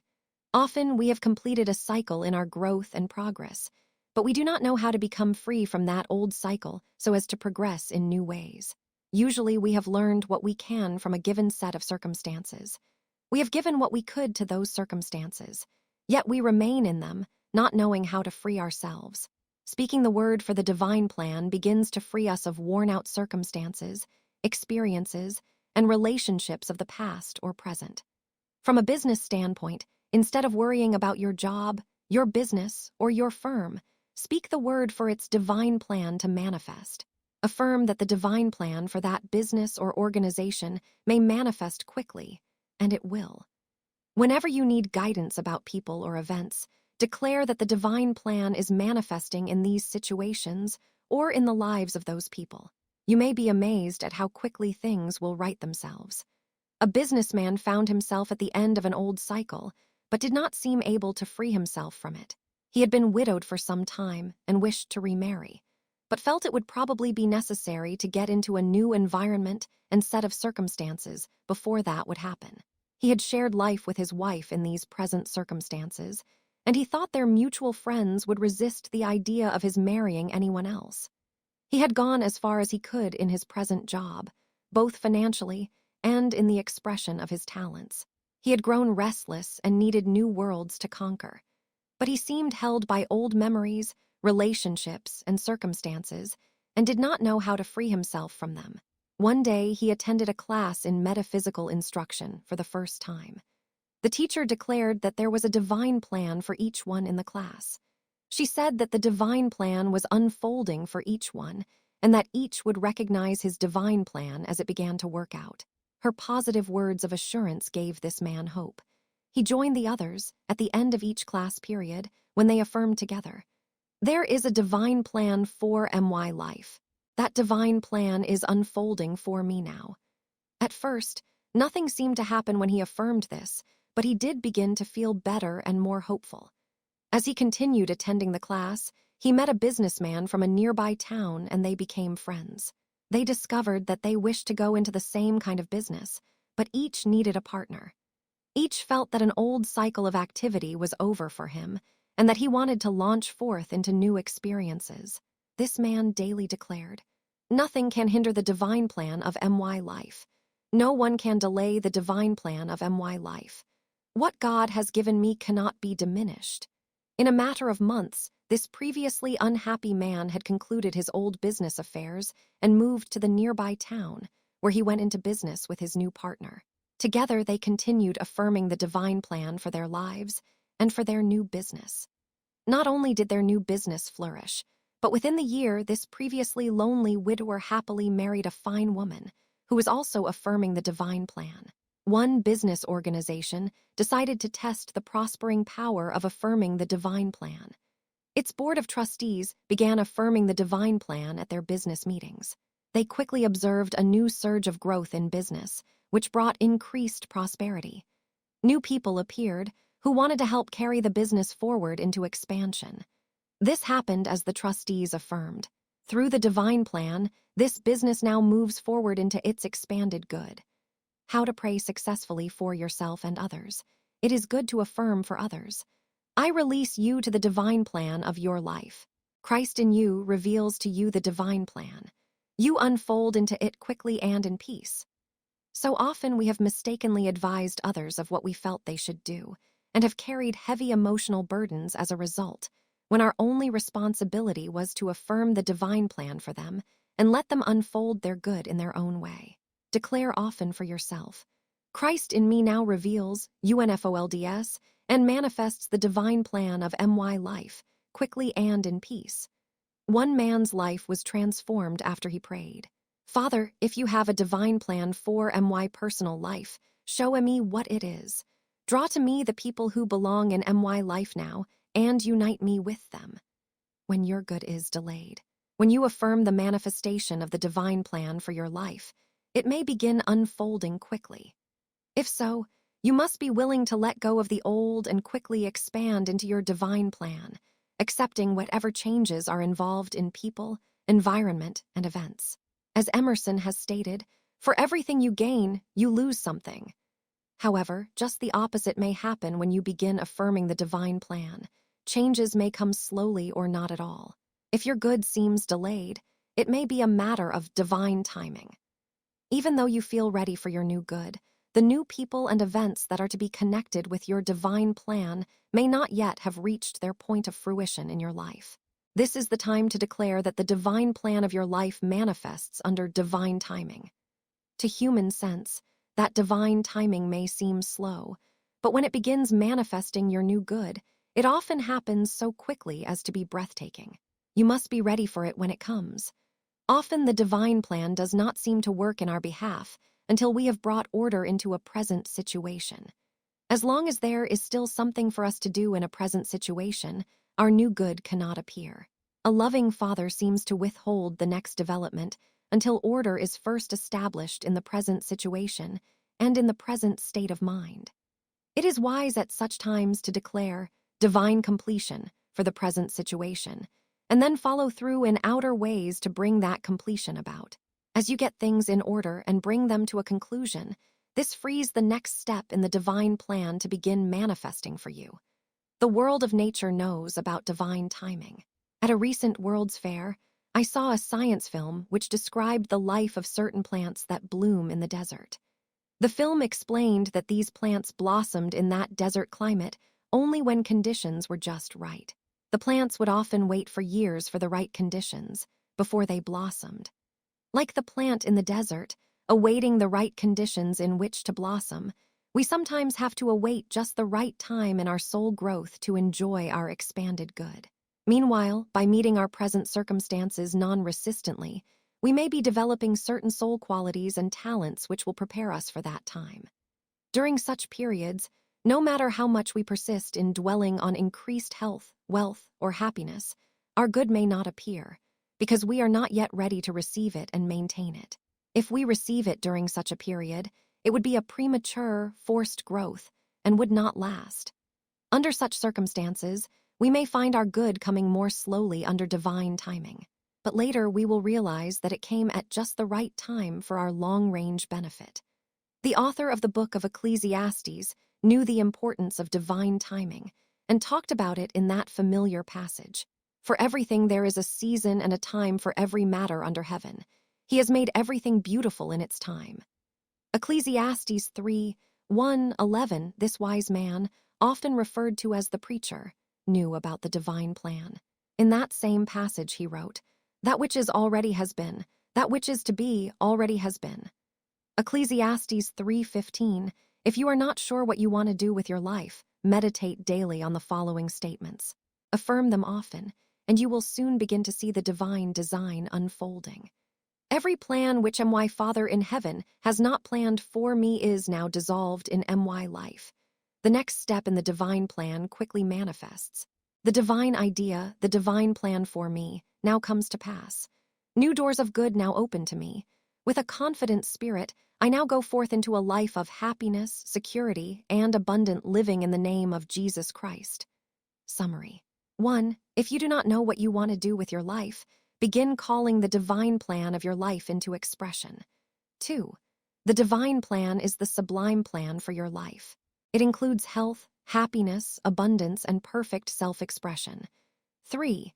As you begin to dwell on the divine plan, you will attract the ideas, opportunities, events, and people that are meant to be a part of your life. 4. Decree that you release everything and everybody that are no longer part of the divine plan of your life, and that everything and everybody that are no longer part of the divine plan now release you. This dissolves worn-out relationships and conditions and frees you to your expanded good. 5. It matters not what age you are, how long you have lived, or what you have or haven't done with your life. Affirming the divine plan can still lead you into that which is best for you. 6. Affirming the divine plan takes away all sense of confusion, uncertainty, and mistakes. 7. When we affirm the divine plan for children, they are intuitively guided into it. 8. When you begin calling on the divine plan, prepare yourself for the possibility of change. Nearly everyone has wandered away from the divine plan of his life, and changes often come quickly when he begins thinking in this new way. 9. Recognizing the divine plan can cause organizations as well as individuals to prosper. Instead of outlining what you think is best for others, the wise way to think of them and pray for them is by declaring that their divine plan manifests quickly and in peace. Then what you had in mind for them, or something better, will manifest. 10. If your new good does not manifest quickly through calling on the divine plan, then you can know it is coming about under divine timing. The new people and events that are to be connected with your divine plan have not yet reached the point of fruition in your life. Get things in divine order. Then relax by declaring that your divine plan will manifest for you under divine timing. Prosperity through the wisdom concept. Chapter 8. Solomon demonstrated prosperity through using the wisdom concept. We can, too. The word wisdom means knowledge. True wisdom is knowledge from within. It is an inner knowing.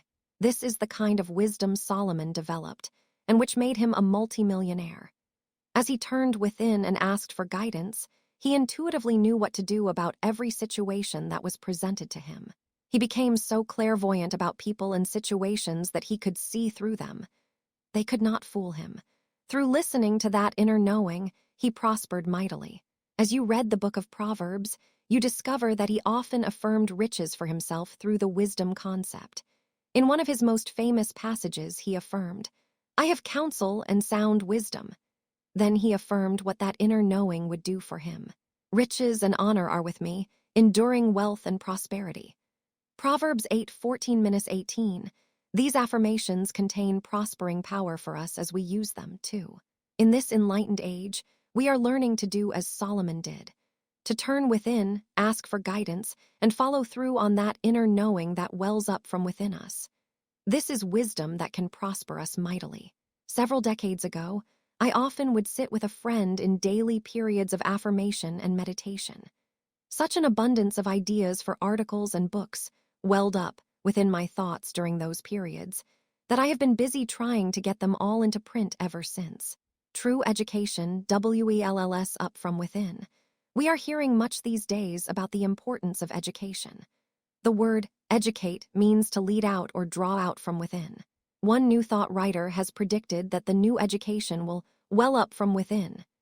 This is the kind of education system that has prospering power and can lead a person to true success. The people of the East have long known that true wisdom lies within the individual, and that it wells up from within when given an opportunity to do so. They have practiced prayer and meditation as methods for contacting this wisdom within them for centuries. Their meditation practices have now come to the attention of the Western world, and in the last few years, increasing numbers of people have become fascinated with the power and practice of meditation. Years ago, it was reported that more than 25,000 college students were meditating every day. That figure would doubtless be much higher today. Obviously, the prediction that New Thought writer made decades ago is now coming true. Those in the field of education are realizing that true education wells up from within, and they are encouraging the ancient method of attaining wisdom through meditation. How the wisdom concept prospers. Perhaps you are thinking, but I need prosperity and success now. I do not have much time for the practice of meditation, nor can I wait years to perfect that method of getting wisdom in order to be prospered. Surely there must be a shortcut. In a sense, there is, by using the wisdom concept. Like Solomon of old, many a successful person has used this method and has become exceedingly prosperous. Since the word wisdom means knowledge from within, and the word concept means a thought, idea, or notion, you can begin practicing the wisdom concept by dwelling upon the thought, idea, or notion of an indwelling intelligence. This is simple to do, though its results are often profound. You can begin using the wisdom concept and reap its benefits by realizing that all around you and within you there is a power which you can begin to tap at any time, from which will flow ideas and energy that can transform your life. This power comes alive within and around you as unlimited wisdom and guidance by your simply paying attention to it, recognizing its presence, and asking its help. It's as simple as that. The important thing is to realize the ever-present existence of this power and ask its help often. The difference between many a $12,000 a year man and a $50,000 a year man is that the latter knows about this power, has asked its help, and has gotten it, whereas the former has not. When the world-renowned Einstein was asked the secret of his success, he replied, "It is the result of intuition, an inner knowing." Realtor BECO, millionaire through wisdom concept. A man in the real estate business told me how learning about the wisdom concept transformed his life. He had worked very hard, for very little, until he learned of this universal power and its prospering power. He began spending a few minutes, early every morning, deliberately inviting this universal wisdom to give him guidance about his real estate transactions. Again and again, ideas began to flow to him from within about what to do and what not to do. Soon after beginning this daily practice, he felt guided to buy a certain piece of property for $20,000 and did so. Because of an inner urge to keep this property as an investment rather than resell it, he did just that. A few years later, he sold this same piece of property for $250,000. This property now houses a multi-million-dollar shopping center. In describing the prospering power of the wisdom concept, this man said to me, "I am a truth student of long standing.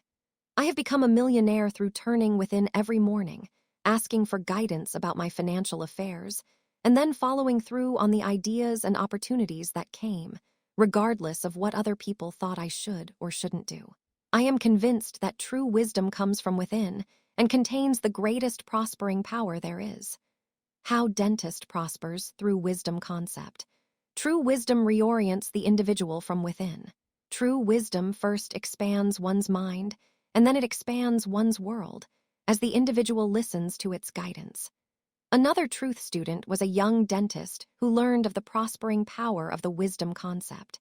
Early in his practice, he struggled to survive professionally and financially. Then, through his study of truth, he learned of this universal power within and around him, which would respond to his thinking about it and asking its help. This he began to do daily, in early morning times of quietness. Also, he often silently asked its help as he went about his day. He asked that divine wisdom show him how to expand his dental practice so that he could help more people. The affirmation he used was, "Within me is the wisdom of the AGES. That wisdom now shows me how to expand my practice and my world.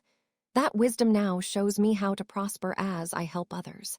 Soon after he began deliberately and directly asking for help, a business associate suggested that this dentist install 6 chairs in his office, rather than only the 2, and that he invite several young dentists to come to work for him on a percentage basis, allowing them to use his equipment.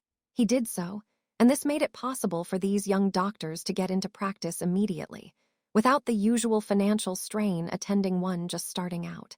It also made it possible for this young dentist to share in their income and practice. The method worked very well, as all involved became prosperous and successful thanks to the wise guidance that came to this man through a friend, after he asked divine wisdom to show him what to do. Dress designer goes from poverty to affluence. There once was a woman who became a noted dress designer, but who, a few years previously, had been living in poverty, struggling to support herself and an elderly parent. Then she learned of this universal wisdom that was within and around her. She began to set aside a certain time, every day, during which she got quiet and invited this power to give her guidance about her life. She said that when she first began this practice, nothing much happened. She would find herself thinking about her debts and all her troubles. But as she daily practiced getting quiet anyway, it got easier. First, she began to feel more peaceful as the worry and fear subsided. Next, she began to gain a sense of power and dominion over her thoughts, her feelings, and her world. This led her to realize that she could cope with her problems. Then, in one of these quiet times, she began to think strongly about a certain business acquaintance whom she contacted. He offered her a job as a dress designer. She knew very little about dress designing, but she accepted the job anyway, feeling that divine wisdom would show her how to handle it. Daily, in her quiet times, she would ask divine wisdom to reveal to her all that she needed to know about designing dresses. Knowledge and ideas flowed to her. As those original ideas came, she acted upon them, and her career was assured. This woman went from poverty to soul-satisfying affluence, simply by asking divine wisdom to show her what to do. How a man prospered from using scrap tin. So often greater good has not come into our lives because we have not asked for it. We have not asked to be shown how to claim it. Wisdom expands the mind. When you ask divine wisdom to reveal greater good to you, it does so by first expanding your mind, and then your world, through the ideas it gives you. It was the multifaceted genius, Walter Russell, who had no formal schooling, who once said, "I have faith that anything can come to one who trusts to the unlimited help of universal wisdom." A man who heard about the prospering power of the wisdom concept decided to prove it first in a small way. In conversation with a friend, he said he believed divine wisdom could show him what to do about any problem. The friend challenged him by saying, "There is a pile of scrap tin which is about to go into the garbage can. It looks useless to me. Why don't you ask divine wisdom to show you what you can do with it?" He accepted the challenge. Presently, there came into his mind the picture of a little matchbox. He began to cut and bend the tin, and had soon shaped a matchbox from it. Calling to him a small boy who was passing by, he asked the boy if he would like to sell the matchbox for 25 cents and receive a profit of 10 cents from the sale. The boy was delighted and soon sold the matchbox. He then got busy selling others that the man made. Soon both man and boy had made a nice profit from that pile of tin, which had seemed destined for the garbage can. How the wisdom concept heals and prospers an attorney. Scientists tell us that we live in a sea of universal wisdom.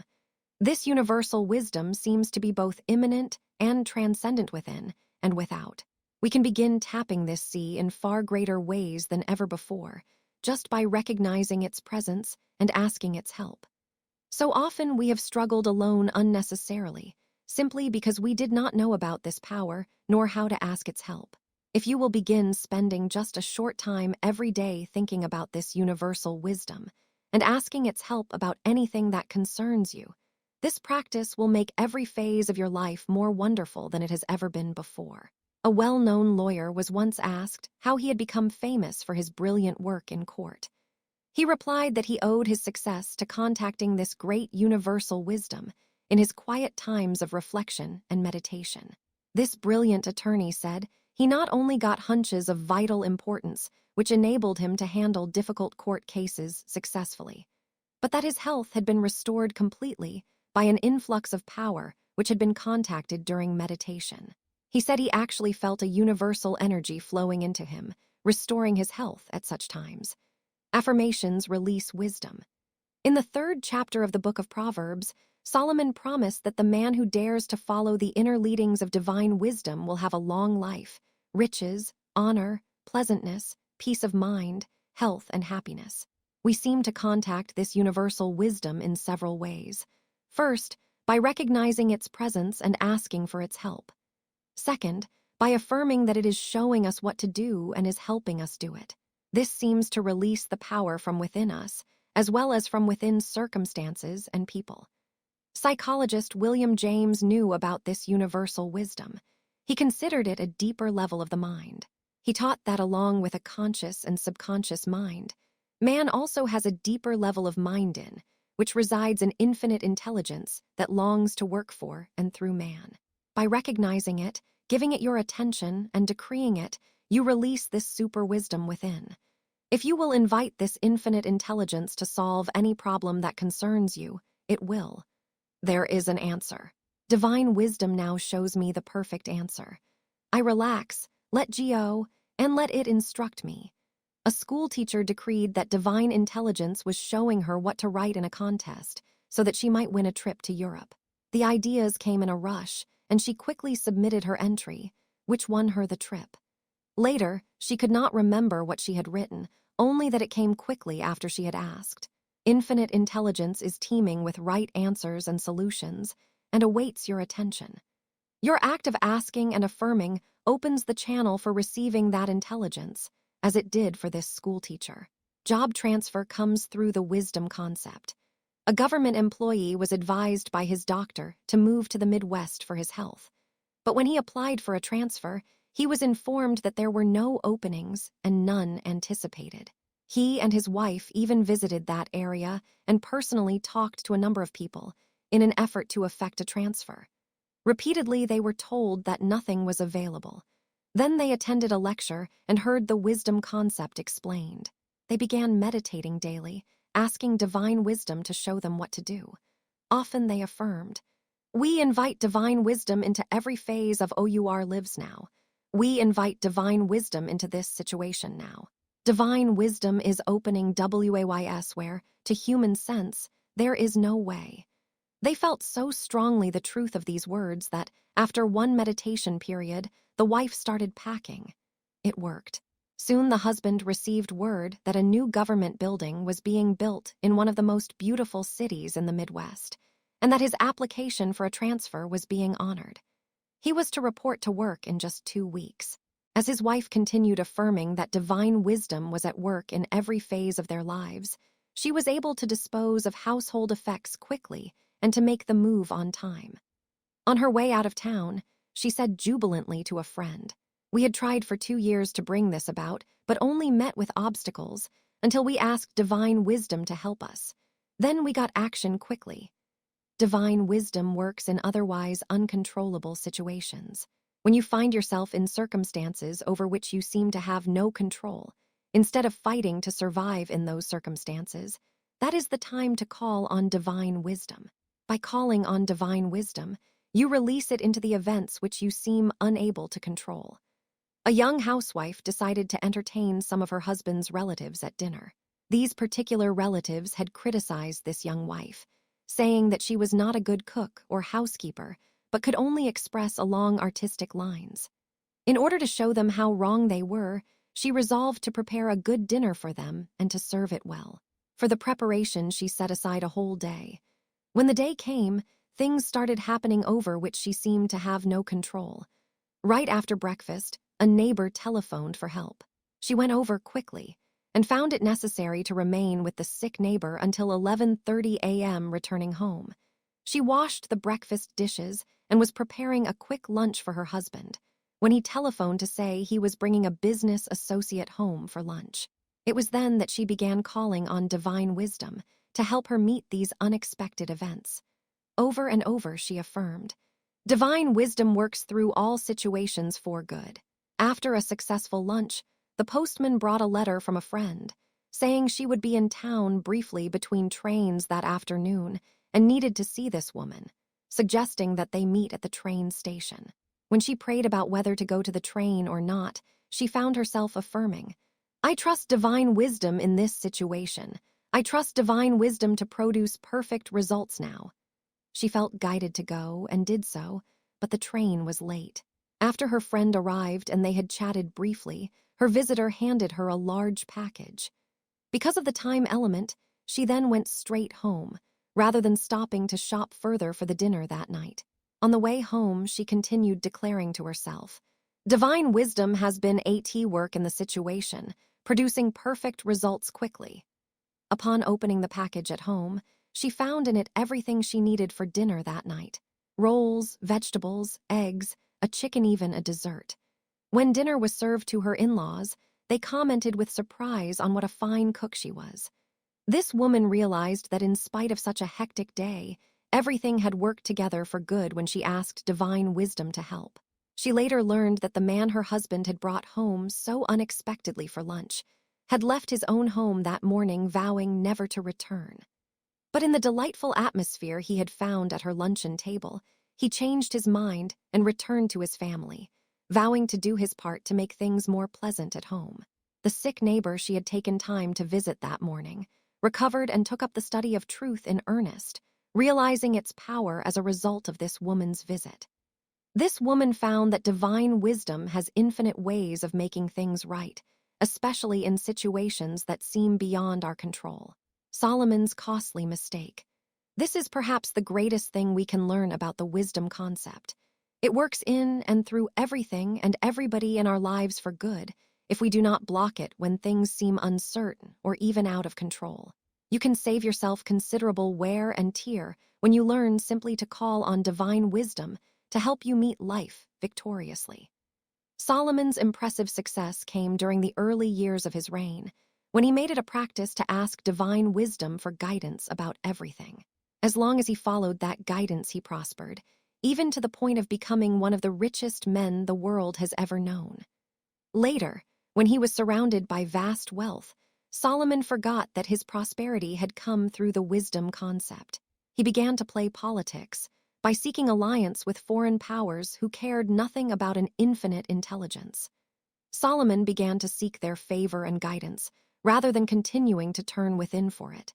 His multi-million-dollar empire was finally forced into exile and poverty. From a study of Solomon's life, we observe both sides of the coin: prosperity, through following the inner leadings of divine wisdom; lack, through looking to people and events rather than to that indwelling wisdom. The wisdom concept is easy to use. Developing the wisdom concept is easy, and its benefits are unlimited. For a few minutes every day, quietly invite this universal wisdom into your life. Ask its help about anything that concerns you. Then be quiet, receptive, open-minded. As you relax, not trying to force or compel them in any way, the thoughts and feelings that are for your highest good will begin to flow to you. The people and events that are for your highest good will find their way to you.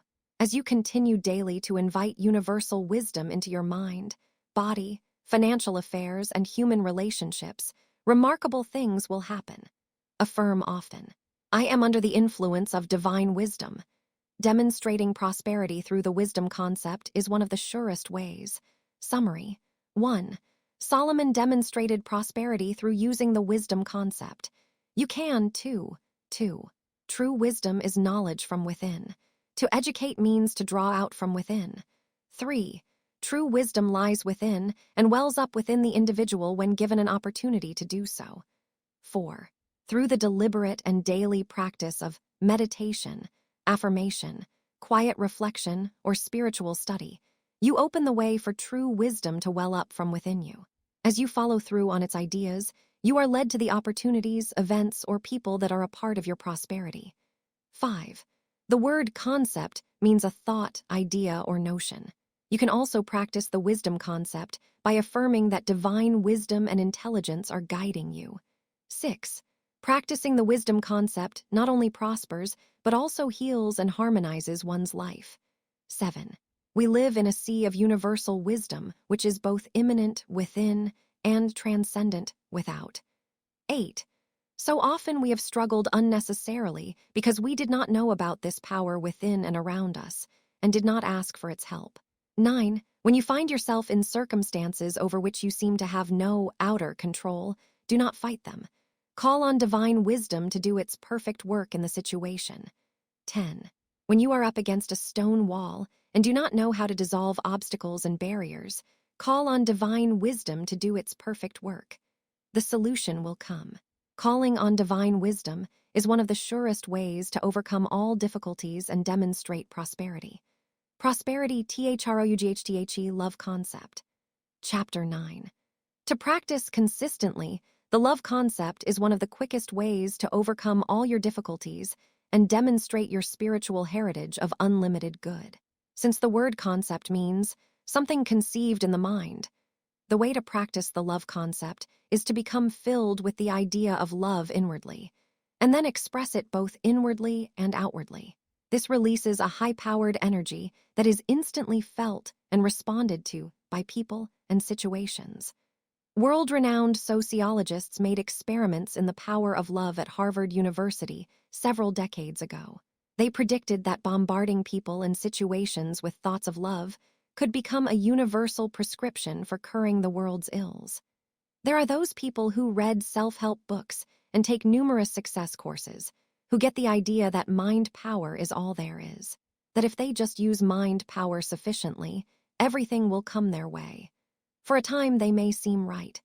They can produce tremendous results through the power of thought and through using its techniques, as described in some of the foregoing chapters. The time usually comes, though, when they realize that mind power is not enough, and they begin to spin their wheels spiritually. In your own life, you may go through periods when truth principles no longer seem to work for you sufficiently. If so, it may be that you need to use them more lovingly. The mind's eternal duty is to express in love. This is the great lesson that mind has to learn, the lesson of love. Mind power can become unbalanced when it is not used lovingly.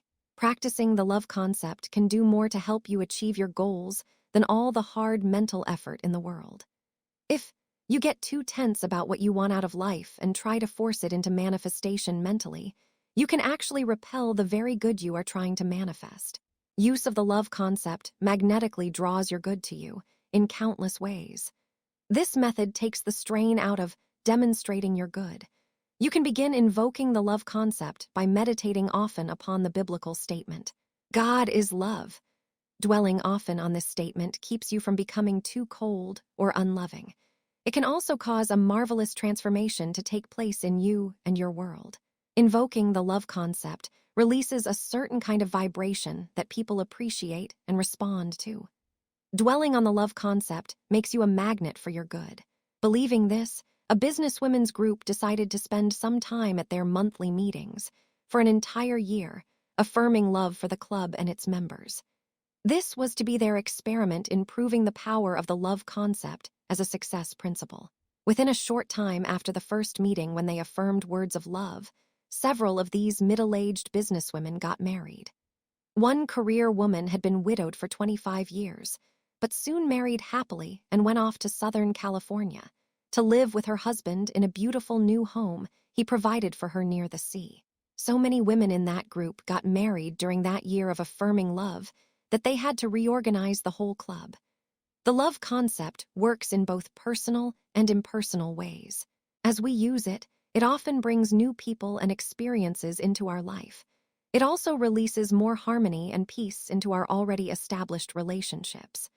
Love concept develops a harmonious attitude. People sometimes hesitate to use the love concept because they think that to become filled with the thought of love is to become filled with a gushing kind of emotionalism. But love is sincere, often quiet. A gushing sort of emotionalism isn't true love because it isn't sincere. Its expression doesn't fool anyone for long. Famed psychologist Erich Fromm describes the love concept simply. Love shows itself as a harmonious attitude toward life. Psychologists state that one reason for mental illness, family problems, health problems, or financial failure is that many people do not have enough give-ability toward life. They have a rigid set of rules about how life and people are supposed to be. When people and conditions do not measure up to their rigid rules, they criticize, condemn, find fault, resist, and resent. They are inharmonious, unloving, and unhappy. This leads to all kinds of problems, and they wonder why life never becomes what they want it to be.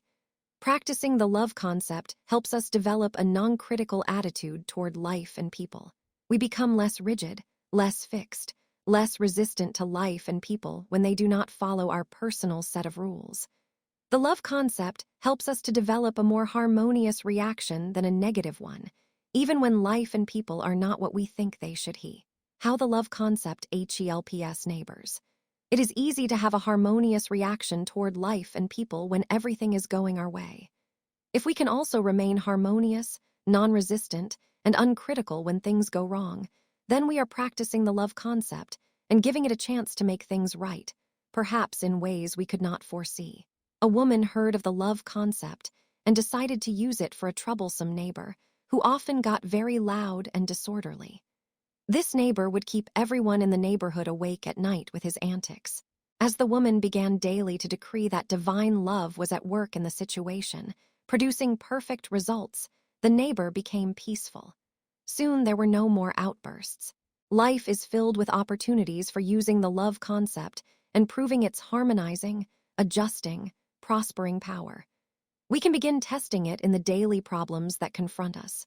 One reason the love concept is so powerful is because the word love produces a positive, harmonious, magnetic current when deliberately sent forth. This love current will break up opposing thoughts of hate and render them powerless. The thought of inharmony can be dissolved, not only in the mind of the one practicing the love concept, but also in the mind of everyone with whom he comes in contact, so that countless people are harmonized and blessed by one person's practice of love. The average person is not aware that he possesses this mighty power to dissolve all negative emotions, his own and others. Nor is the average person aware that the word love, when persistently used, will transform conditions in mind and body, financial affairs, or interpersonal relationships. When you find yourself tempted to resist, resent, or criticize people, situations, or life in general, that is the time to use the love concept. By holding to thoughts of love, you remain harmonious as you bless the situation rather than add to the confusion. How the love concept heals. Many persons, as a result of unhappy childhood experiences, have resistant places in their subconscious mental areas that do not readily yield to the power of thought or the spoken word. Yet words of love, repeatedly used, dissolve those resistant areas. Metaphysicians have known for years that the word love reconstructs, rebuilds, and restores man and his world. If there is no one to turn to for prayers of love, a person can begin to heal himself by invoking the love concept. A young boy awakened in the night with a severe toothache. Since there were no drugs in the house to relieve the pain, he began to declare over and over, "God loves me. God is guiding me. God is showing me the way." The pain subsided. He drifted back to sleep and received permanent help from his dentist early the next morning. Along with developing a harmonious attitude toward life through the use of love affirmations, it is also wise to speak words of love to those in your personal world, your family and friends. An English doctor once told the Royal Society of Medicine in London, "Most people require a constant supply of appreciation for their mental health and personal happiness. It is normal to need appreciation and kindness." Doctors have found that it is often the people who do not have enough appreciation and kindness in their lives who become physically sick or emotionally neurotic. Often words of love, appreciation, and kindness heal these people permanently, whereas the usual methods of treatment only cure them temporarily. A lady in her 80s was placed in the hospital with numerous aches and pains. After giving her many tests, those attending her could not decide specifically what her health problem was, though they feared she was suffering from a major disease. She remained hospitalized for weeks and received the finest of care. Yet her physical discomfort continued. Her doctors finally stated that they could not agree on a diagnosis, and her family decided to take her home. Since she lived alone, a housekeeper was employed to care for her. The housekeeper was a truth student who knew the healing power there is in feeling loved and appreciated. She told her patient funny stories and did many nice things for her. She often spoke words of appreciation to her, which made the patient very happy. Within a month, all the aches and pains were gone, and the previously sick, unhappy woman returned to an active, healthy life.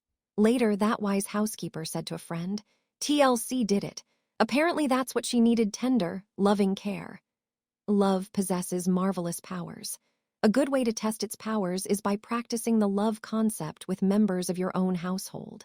Why run hither and yon, trying to find someone on whom to bestow love, when those in your own family probably need it as much as anyone? If you really want to prove the marvelous power of love, begin at home. A well-known psychologist and marriage counselor has said that words can make or break a marriage. His advice is simple. Always look at your marriage partner with eyes of love. Praise, don't blame. There is plenty to praise if you look for it, so look for it. The freeing power of love. The love concept includes freeing those we love to find their good in their own way, rather than feeling that our love for them gives us the right to possess, dominate, or criticize them. True love frees, it does not bind. We never lose love by freeing it. Instead, through the act of release, we draw to us that love which is ours by divine right, and it becomes a stabilized, soul-satisfying form of love. A mother once asked a friend, "How shall I prevent my daughter from marrying without my consent?" The answer given was an interesting one. By keeping your will in tune with the divine will.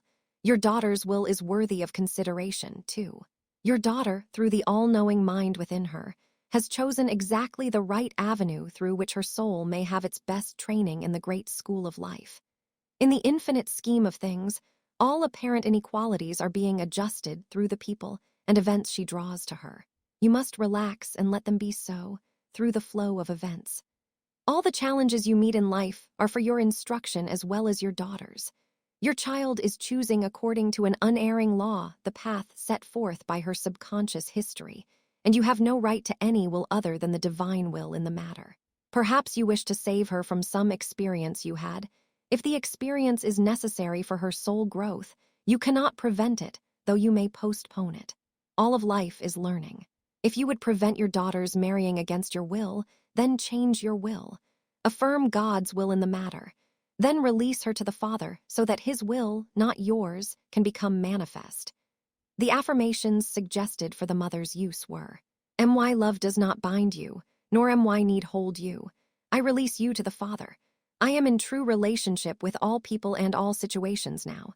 All things conform to the right thing in this situation now, quickly and in peace." So often, well-meaning but possessive people have poured forth the substance of their love into the lives of other people and have depleted themselves. the love concept frees us from trying to run other people's lives or deplete our own. Divine love is now working through me to adjust all the details of my life. Love transforms my life. Now, love and wisdom united. On an ancient Greek temple were inscribed the words, "Love tempered with wisdom is the secret of life." Whereas mind power unaccompanied by love can become cold and unloving, so love acting alone may become impulsive. United with wisdom, love knows the true course, so that discordant conditions of mind and body can be harmonized. As you set about developing the love and wisdom concepts, declare often, "Divine love and wisdom are united in me." The union of these two mind powers brings balance into your consciousness and your life. If you have been mentally fighting anything in your life, rest your overworked mind and emotions by declaring often, "Divine love and wisdom are united in the situation," expressing through it perfectly. Then loose it and let it go. I bless every situation in my life with love and wisdom. Love and wisdom are united in me, expressing perfectly through every phase of my life now. A prayer statement which I placed under the glass on my desk several decades ago gradually helped transform my life. It was, "I am the illumined child of God, filled with the spirit of divine love and wisdom, by which I am guided in all my ways, and now led into that which is for my highest good." All sorts of personal difficulties simply vanish when people daily meditate on the balancing powers of love and wisdom. Summary. 1. To practice consistently, the love concept is one of the quickest ways to overcome all difficulties and to demonstrate your spiritual heritage of abundance. 2. Since the word concept means something conceived in the mind, the way to practice the love concept is to become filled with the idea of love inwardly, and then express it both inwardly and outwardly. 3. Practicing the love concept releases a high-powered energy, which is instantly felt and responded to by people and situations. 4. Scientists have predicted that bombarding people and situations with thoughts of love could become a universal prescription for curing the world's ills. 5. The mind's eternal duty is to express in love.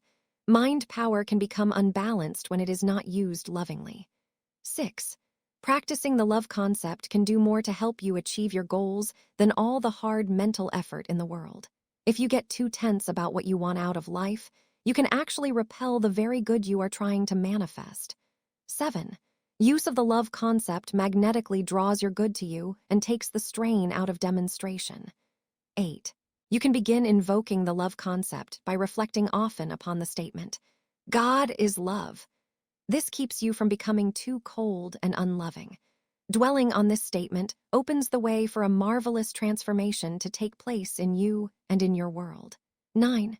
The word love produces a positive, harmonious, magnetic current when deliberately sent forth, which breaks up opposing thoughts of hate and renders them powerless, thus dissolving in harmony in the mind of the thinker and in the mind of everyone with whom he comes in contact. 10. Affirm often that divine love and wisdom are united in you. The union of these two mind powers brings balance into your consciousness and your life. Prosperity through divine restoration. Chapter 10.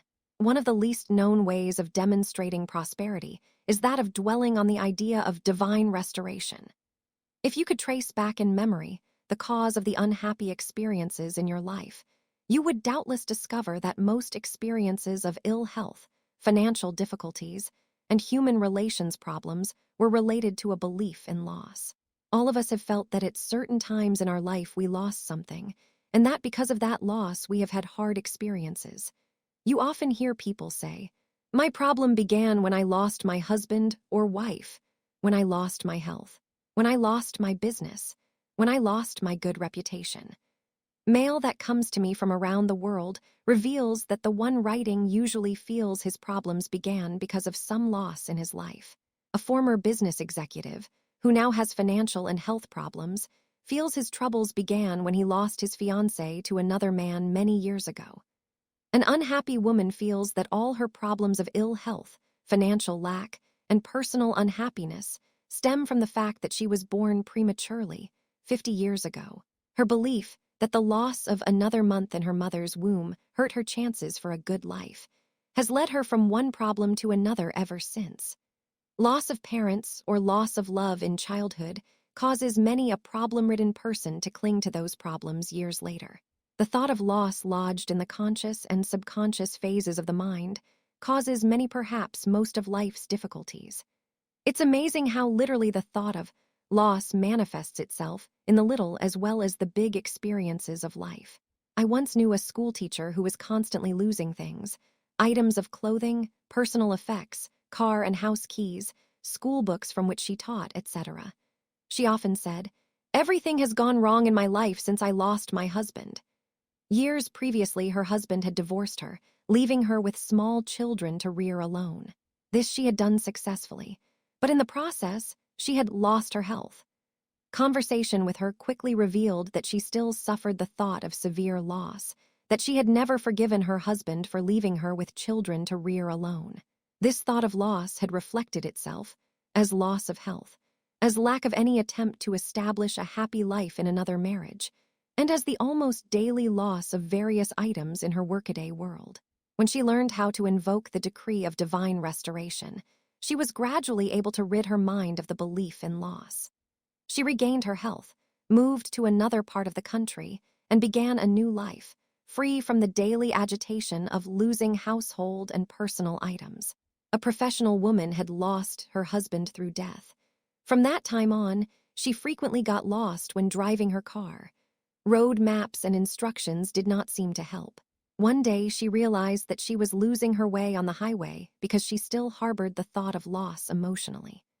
As she began calling on the law of divine restoration, she felt led to make a wheel of fortune, see Chapter 4, for the way of life she truly desired, rather than continuing to dwell on past losses. The act opened the way to new work in a new location, which in turn led to a happy new life for her. Incidentally, the decree, "There is no loss in SBIRITTHE original article or its divine equivalent now manifests," is a fine affirmation, which countless people have used for lost items, with good results. A merchant who had lost a family ring of great sentimental value found it 2 years later at his sister-in-law's house, after using this decree. A schoolboy found his lost wallet with his dollar bill in it, a year after he had lost it, on a rainy day in the mud near his school. Both he and his mother had affirmed for a year that there was no loss in spirit, and that the wallet or its equivalent would be returned to him. The word loss means destruction. The word loss literally means destruction, and the thought of loss held in the mind is certainly a destructive one. If you cling to the thought of loss, it will ruin your health, take away your prosperity, and destroy your peace of mind as well as personal happiness. If you have problems of long standing which your prayers have not resolved, check to see if you are not holding to the destructive thought of loss. You are probably relating those problems to a time in your experience when you seem to lose something or someone. You have probably been blaming that thing or person you feel you lost as the cause of all your problems. Since you have held to the thought of loss, you have also held to the problems it caused. So the thought of loss has continued to haunt you, bringing increased destruction and apparent loss into your life. A powerful way to overcome the thought of loss and its consequences is to remind yourself of this great truth. There is no loss in spirit. You cannot lose your good. When it seems you have lost your good, it is because your good has changed form. Remember that there can be no loss in any phase of nature. The elements of nature merely change their form. When your good seems to leave you, to fly out the window, let it go. That is good you have outgrown. Then watch for new good to come in the door. If a flower is cut from a rose bush, you do not say, "There will be no more roses." Instead, you know the bush will grow and roses will bloom again because the roots have not been destroyed. God gives the increase. The word restore means to make beautiful again, and through the right attitude about periods of apparent loss, you can restore or make your life beautiful again. For this purpose, use often these prayers. There is no loss in spirit. I cannot lose my good. I have not lost my good. THOUGH, I may have OUTGROWN certain phases of it. My good has simply CHANGED form. I now welcome my new good, which comes to me in God's wise and perfect ways. My good is now divinely restored. My life is made beautiful again. Decree of fulfillment blots out loss. You can resolve the thought of loss and its consequences by realizing that a belief in present and future fulfillment blots out previous beliefs in loss. The mind easily accepts the thought of fulfillment in the phrase divine restoration, since it is easy for the mind to think of past good as being restored in some appropriate form of present fulfillment. The prophet Joel was a master psychologist who pointed out how fulfillment can come through the decree of divine restoration, how one can bring into his life that which more than compensates for what has gone out. He pointed out this great success attitude to the people of Jerusalem 700 years before Jesus Christ, at a time when they were very discouraged. There had been a great plague of locusts, which had caused much suffering and loss of crops, so that the people were left without food to eat. God spoke through Joel and made the Hebrews this promise of divine fulfillment. I will restore to you the years which the swarming locust has eaten. You shall eat in plenty and be satisfied, and praise the name of the Lord your God, who has dealt wondrously with you. And my people shall never again be put to shame. Joel 2:25-26. The years which the locust has eaten symbolize those periods in your life that have seemed empty of good or even filled with trouble. They are the periods you are inclined to look back on with bitterness, condemnation, or deep hurt. God promised to restore the Hebrews' good, and He will restore yours too, if you will change your thinking about those difficult periods. Those periods of apparent loss of good can be restored to you with accrued interest when you begin to believe they can. Write the word gain over all the pages of your life. Think back on those painful periods and say to yourself, that was not loss. That was actually an experience of gain. I gained something good from that experience because I learned something from it. I grew through it, and so I pronounce it growth. I pronounce it gain. How to heal the unhappiness of the past. Like the people of Joel's time, you probably think you have years that the locust has eaten, for you may have had years when you had no joy in living, no happiness, no peace. You may have had years of which you are ashamed. Most of us have. Those are years you would like to forget or run away from, but you cannot forget them until you first restore theta to their rightful place in your own thoughts and feelings. They cannot be shut out. They must be mentally and emotionally restored. That is why they stay with you and why you cannot forget them. They must be restored in your thinking as years of growth and learning, and therefore years of good regardless of appearances.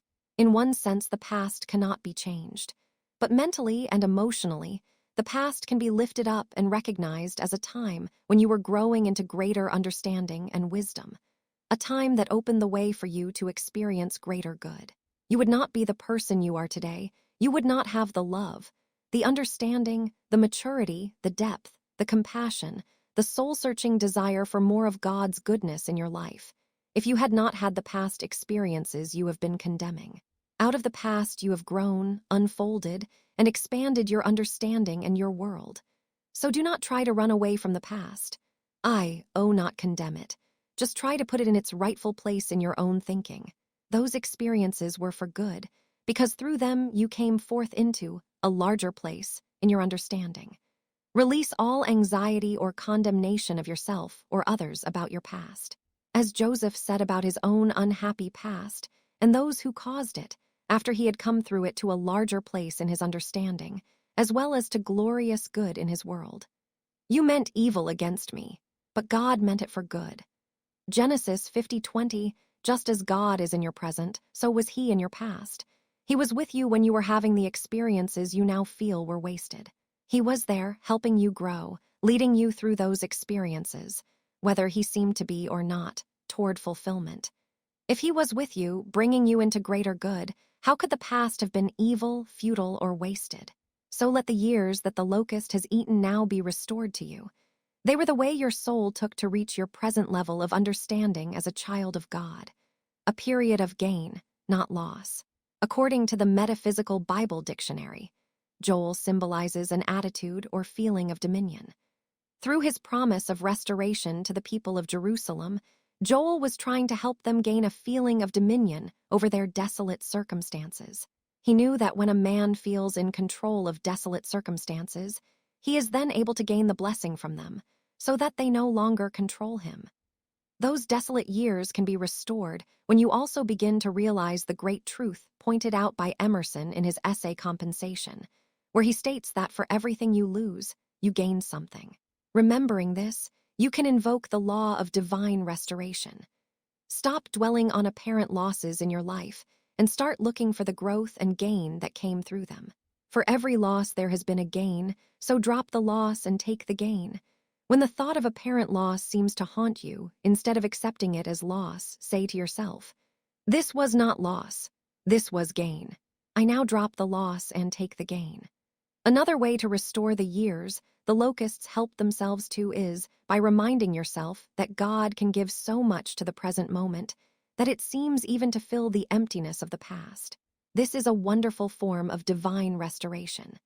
A housewife and mother once proved this to her own satisfaction when she received a letter from her estranged father, whom she had not seen in years. He asked to visit her and meet her husband and children. There had been much bitterness between her mother and father when she was a child, which had resulted in their divorce. Upon hearing from her father again, all the bitterness of the past welled up within her. But as she prayed for guidance, she got a feeling of peace about having him come for a visit. She decided it was perhaps by divine appointment that he desired to do so. When her father arrived, he proved to be the best house guest she had ever had. They laughed, talked, and experienced a mutual companionship they had not previously known. Her father was especially congenial with her husband and children. It proved a soul-healing experience for all concerned. Indeed, it was as though their present happiness made up for the emptiness of the past. Then her father went on his way, and 6 months later she received word that he had passed away in a distant city. How glad she was that the lost years had been restored between them in their last visit together. Businessman gets better job. Does the decree of divine restoration work in a practical way? Yes. Decrees of restoration and divine fulfillment are among the fastest-working prayers in the universe. Why? Because the universe is flowing with abundant good for all mankind. In fact, the universe has no higher function than to manifest its goodness for and through man, its highest creation. When you hold to the thought of gain, restoration, or fulfillment, you become a channel through which the universe is able to pour forth its abundant gain. A businessman had been refused a number of pay raises and promotions, though employees with less seniority were being promoted and given general raises. It seemed a most unfair situation. This man had appealed to his superiors to no avail. It appeared that his good was lost completely in this situation. He was resentful and felt that great injustice had been done him. Then he learned of the great success law of divine restoration. He learned that his good, which seemed to have been withheld or even lost in the past and present, could still be restored to him. He decreed that his good had not been lost, but had only changed form. It was at this point that he realized he had gone as far as he really cared to go in his present position. In fact, he had outgrown his present form of good. For several years, he had been interested in another field of work, but had lacked the courage to make the change toward it, since it would mean starting at the bottom of the pay scale again. Nevertheless, as he called on the law of divine restoration to bring forth his good of past and present, an offer was made him to go into the desired field of work. This time he found the courage to accept, though it meant a drastic reduction in immediate salary. As he continued to affirm that the good of past and present which belonged to him by divine right was now appearing, it did. Within a year, this man was making several times his top pay in his previous job. Furthermore, he had greater freedom, responsibility, and opportunity for self-expression than the previous job ever could have offered. His accumulated good poured in and piled up after he decreed and accepted it. The previously disappointing experience proved to be not loss but gain. Former prisoner restored to good life. A businessman committed a crime and was imprisoned for a number of years. His fellow prisoners said, "Your life is ruined because of having been in prison. You are marked for life." Just prior to completing his prison term and returning to the outside world, this man learned of the success law of divine restoration, and he began decreeing that all the good which seemed to have been withheld during his years of imprisonment was being divinely restored to him. he decreed that he could still go forth to a good life in spite of his prison record.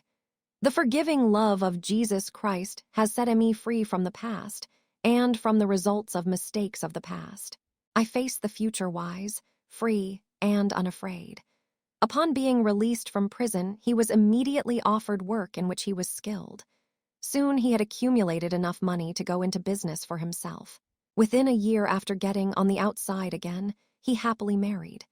His wife cared nothing about his prison record. Today he is a happy, prosperous businessman leading a normal life, in great contrast to his life of a few years ago. This man dared to recognize and claim, in the present, all the blessings he did not know how to claim in the past. He proved that no matter what mistakes or unfortunate experiences you have had in the past, you can still overcome them and make a comeback to a good way of life. This man proved another great truth too, about locust periods of lack and unhappiness through which most of us pass. Just as vines that are pruned bear better and fuller fruits, so all periods of hardship, problems, and challenges through which you pass can be regarded as times of pruning. Greater good than you have ever known before can come to you after your locust experiences, if you but dare to behold the good in those experiences and learn and grow from them. Thus, locust periods need not be periods of failure or loss.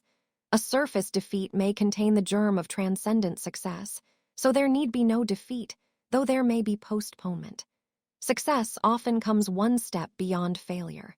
Since the trend of the soul is always upward and onward, locust periods can be times of gathering spiritual and mental forces together to go forward again. Sometimes when it seems you are going backward, it is because you are gathering your forces to go forward. Those seemingly backward experiences give you depth, insight, and understanding you might never gain from the easier paths of life. The ancient secret of restoration. The ancients knew a secret about the universe that you should know, too. When you are aware of this universal truth, you can turn failure into success, disappointment into increased understanding, and loss into gain. The secret is this: God, as a loving Father, has prepared unlimited, boundless good for each of his children, including you. This good is eternal, ever available. It cannot be taken from you. When your good seems to have been withheld or taken, it is because your own attitudes and actions have withheld it. Not the attitudes or actions of others, but your own attitudes have caused the lack or have blocked the expression of your good. This universal good has countless ways of expressing, unless blocked by the thoughts of man. Since this unlimited good is your divine heritage, it forever awaits your recognition and claim. When you do claim it and call it forth, the good will appear. Furthermore, all the good that you have not recognized or claimed in the past has not been lost. It has become dammed up in the invisible, awaiting your recognition and claim of it. The good that seems lost from the past is still yours. It has been accumulating in the invisible, just like money drawing interest in the bank. Your good still wants to manifest for you as present blessings of increased health, wealth, and happiness. Your good wants you as much as you want it. It can still come to you. The more good you did not claim in the past, the more there is for you now. Knowing this, you can still claim every blessing in the present and future that you did not know how to claim in the past. Whatever has been taken from you can be divinely restored.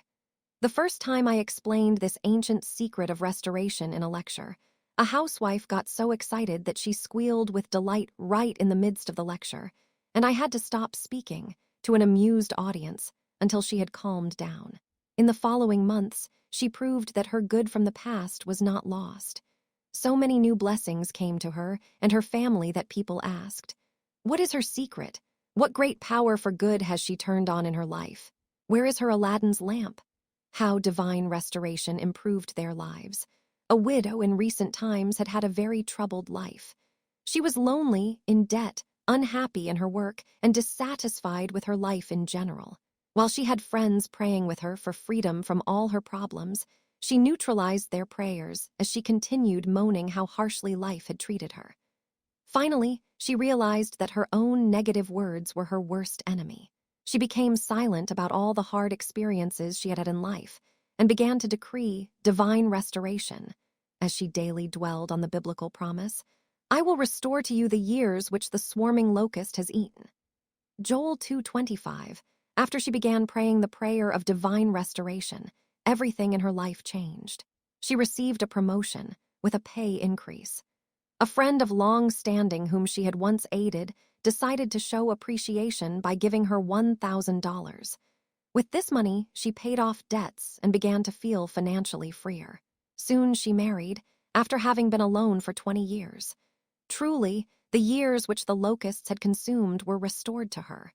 A businessman was heavily in debt and could see no way out. He had been in an accident, and it had taken a year of recuperation before he returned to his business activities. Meanwhile, others lacking his experience and knowledge had to be relied upon to run his business. Though conscientious in their desire to help, they almost bankrupted him. Because of his large indebtedness and lack of sufficient collateral, this man had been unable to obtain a loan from the usual lending agencies to ease his situation. He declared, "If I could obtain even $5,000 or $6,000, it would meet the most pressing debts and keep my business solvent until I could get the business moving forward again."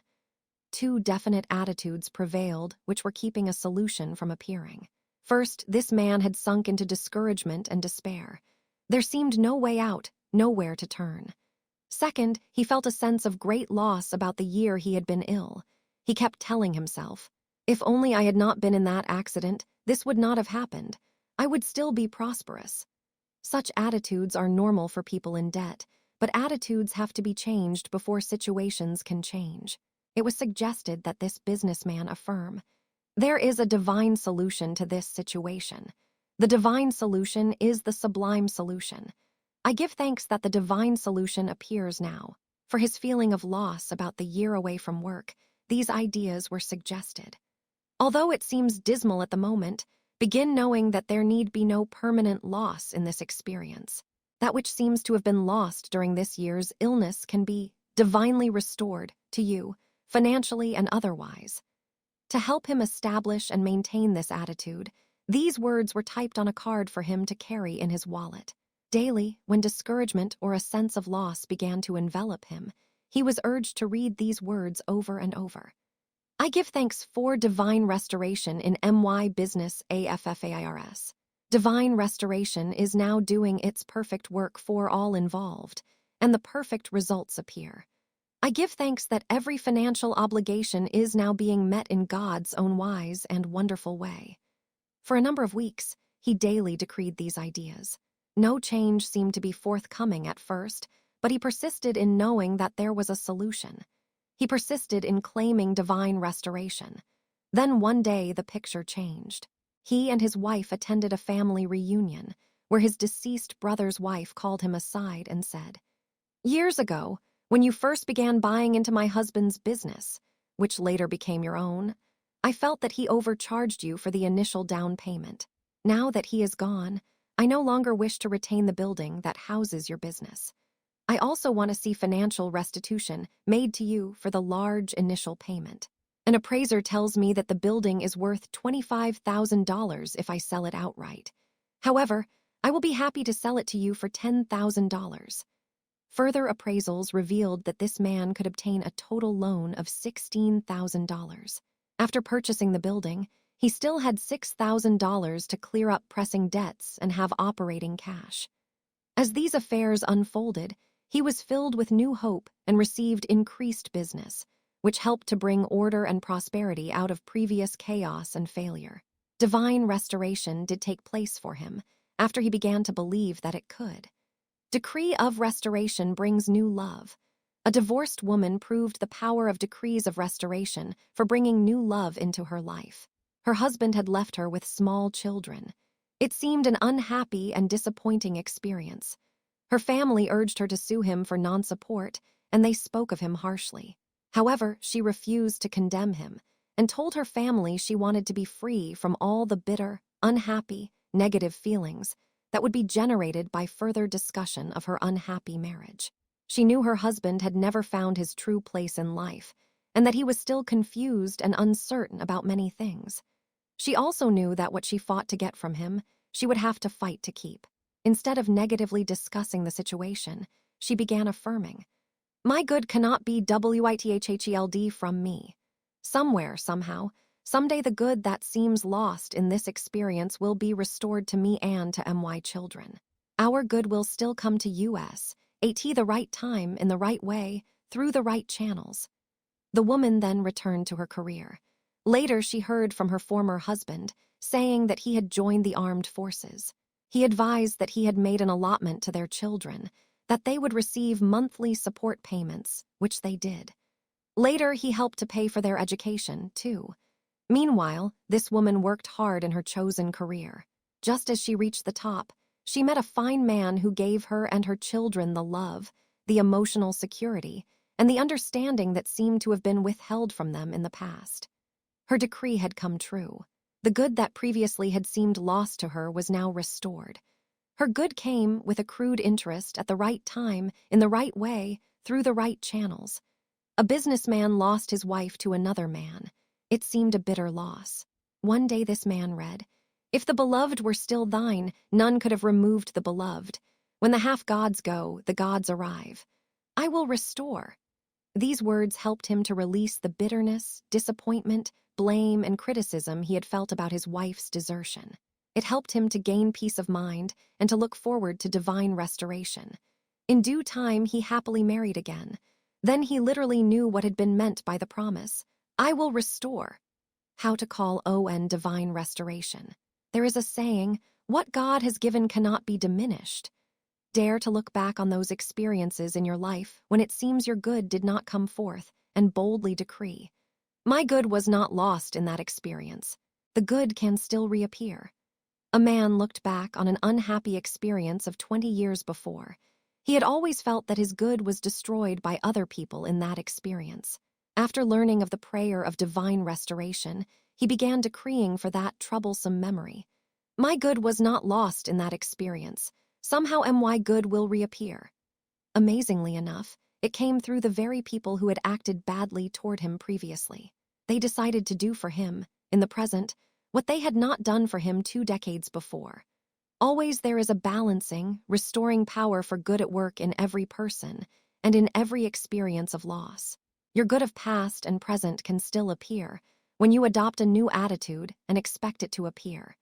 It may still come through the situations or people who seemed previously to have wronged you. More often, though, your good will come in an entirely new experience, which will more than compensate for the old ones. As one writer has affirmed, "Other times and other men will do me justice." Restoration comes under divine timing. Divine restoration comes in divine timing, however not in human timing, which wants it right now. It is an unfolding process. That divine timing sometimes comes at the end of an old cycle, or it may come at the beginning of a new one. Also, there are returning cycles when we again have a chance at an opportunity that we had previously let slip from us. In my own life, I have observed these returning cycles several times and have welcomed them as opportunities to compensate for previous blunders or sins of omission. Thus, you should not be disturbed when an anticipated benefit does not become yours at some precise moment. Divine restoration is always at work, and at just the right moment it will appear in divine timing. Instead of trying to force your good of past or present to you in the way you think best, open all channels by decreeing, "My good is not lost, and my good now appears in God's wise and perfect ways." Then let it come, through whom it will. This attitude opens the way for endless good to come to you in endless ways. Declare often for this purpose. All doors are now open. All channels are now free. The whole wide world says yes to me. You can invoke divine restoration by decreeing often. I call on the power of divine restoration. My good of past and present is now divinely restored to me. All the blessings that should have been mine are still available to me in whatever present form is best. They have not been lost. They still come forth in God's own wise and perfect ways. I claim my present blessings too. The good that is for me now presses upon me, and I accept it. I am receiving now. I am receiving my highest good of mind, body, and AFFAIRS, now my accumulated good of past and present now POURS forth into my life as rich blessings. This is a time of divine fulfillment. I welcome my accumulated good now. I give thanks for divine restoration in mind, body, and AFFAIRS. Summary. 1. One of the least known ways of demonstrating prosperity is by dwelling on the ideas of divine restoration. 2. The thought of loss, lodged in the conscious and subconscious phases of the mind, causes many of life's difficulties. 3. The word loss literally means destruction, and the thought of loss held in the mind is a destructive one. If you cling to the thought of loss, it can ruin your health, take away your prosperity, and destroy your peace of mind, as well as your personal happiness. 4. A belief in present and future fulfillment blots out previous beliefs in loss. 5. You can establish such a belief in present and future fulfillment by realizing that A. There is no loss in spirit or in all the universe. You cannot lose your good. When it seems you have, it is because your good has changed form. The old good is good you have outgrown, so let it go. B. The word restore means to make beautiful again. Decrees of divine restoration blot out previous beliefs in loss and make your life beautiful again. C. There are returning cycles when you are again given a chance at an opportunity that you had previously let slip from you. These returning cycles come in divine timing when you are ready for them in your soul growth. 6. Stop dwelling on apparent losses in your life and start looking for the growth and gain that came through them. For every loss there has been a gain, so drop the loss and take the gain. 7. As you affirm divine restoration, so much good can be added to the present that it seems even to fill the emptiness of the past. In the process, whatever has been taken from you is divinely restored. 8. No matter what mistakes or unfortunate experiences you have had in the past, you can still overcome them and make a comeback to a good life by dwelling on divine restoration. 9. When your good seems to have been withheld or taken, it is because your own attitudes and actions have withheld it, not the attitudes or actions of others. 10. There is a cosmic secret. The good that you have not recognized or claimed in the past has not been lost. It has become dammed up in the invisible, awaiting your recognition and claim of it. The good that seems lost from the past is still yours, in whatever present form is for your highest good. When you decree divine restoration, you release that stored-up good. 11. Decrees of divine restoration can bring new prosperity, health, and love into your life, quickly and in order. 12. Always there is a balancing, restoring power for good at work in every person and every experience of loss. Instead of trying to force your good, affirm that it is now divinely restored in God's own time and way. Then your good of past and present can still appear. In conclusion, open your mind to receive. Your deliberate words of receiving will open the way for the other prosperity techniques described in this book to culminate as prosperous results in your life. Why should we deliberately open our mind to receive? Because most of us have endured a pinched, narrow existence for no good reason, and we have blocked our supply in the process. There is nothing divine about a pinched existence. There is nothing spiritual about a narrow way of life. Anyone who leads a pinched, narrow existence is not expressing his divine nature. But there is something we can do about it. The word receive means to accept. In order to demonstrate prosperity, we must accept it mentally first. Psychologists tell us this. We can have anything we can mentally accept, but we must mentally accept it first. A great part of the act of receiving is accepting the good we want mentally, rather than mentally resisting it. Many people fight their good thinking they cannot have it, or that they should not be asking for it, thereby slowing down its manifestation or stopping it altogether. You may have already gotten free of such ridiculous attitudes through your study of the prosperous truth. Such limited attitudes are not part of a child of God. As the child of a king, you have no right to limit yourself with such false ideas. As you begin to follow through on the prosperity methods suggested in this book, open your mind and your life to receive the unlimited supply that is your divine heritage. So by deliberately speaking the word of receiving. Declare, it is the Father's good pleasure to give me the kingdom of unlimited supply, and it is my good pleasure to receive it. I am receiving. I am receiving now. I am receiving all. The wealth God has for me, and God has unlimited wealth for me now. Prosperous thinking may bring changes.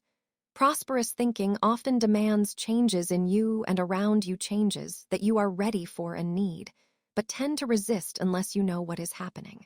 You may seem helpless to stop these changes when they begin. Most of us have wandered away from the prosperous truth. The ideas in this book can help us get back on the right track, but we must take what goes with the use of these prosperity principles, even if it means changes involving people, places, or things. As you open your mind to prosperity, if a rearrangement comes, you can know it is for good. You will find your life becoming happier, your prosperity and peace of mind greater. So relax, let go, and let prosperous thinking do its perfect work in your life. Dare to open your mind to receive.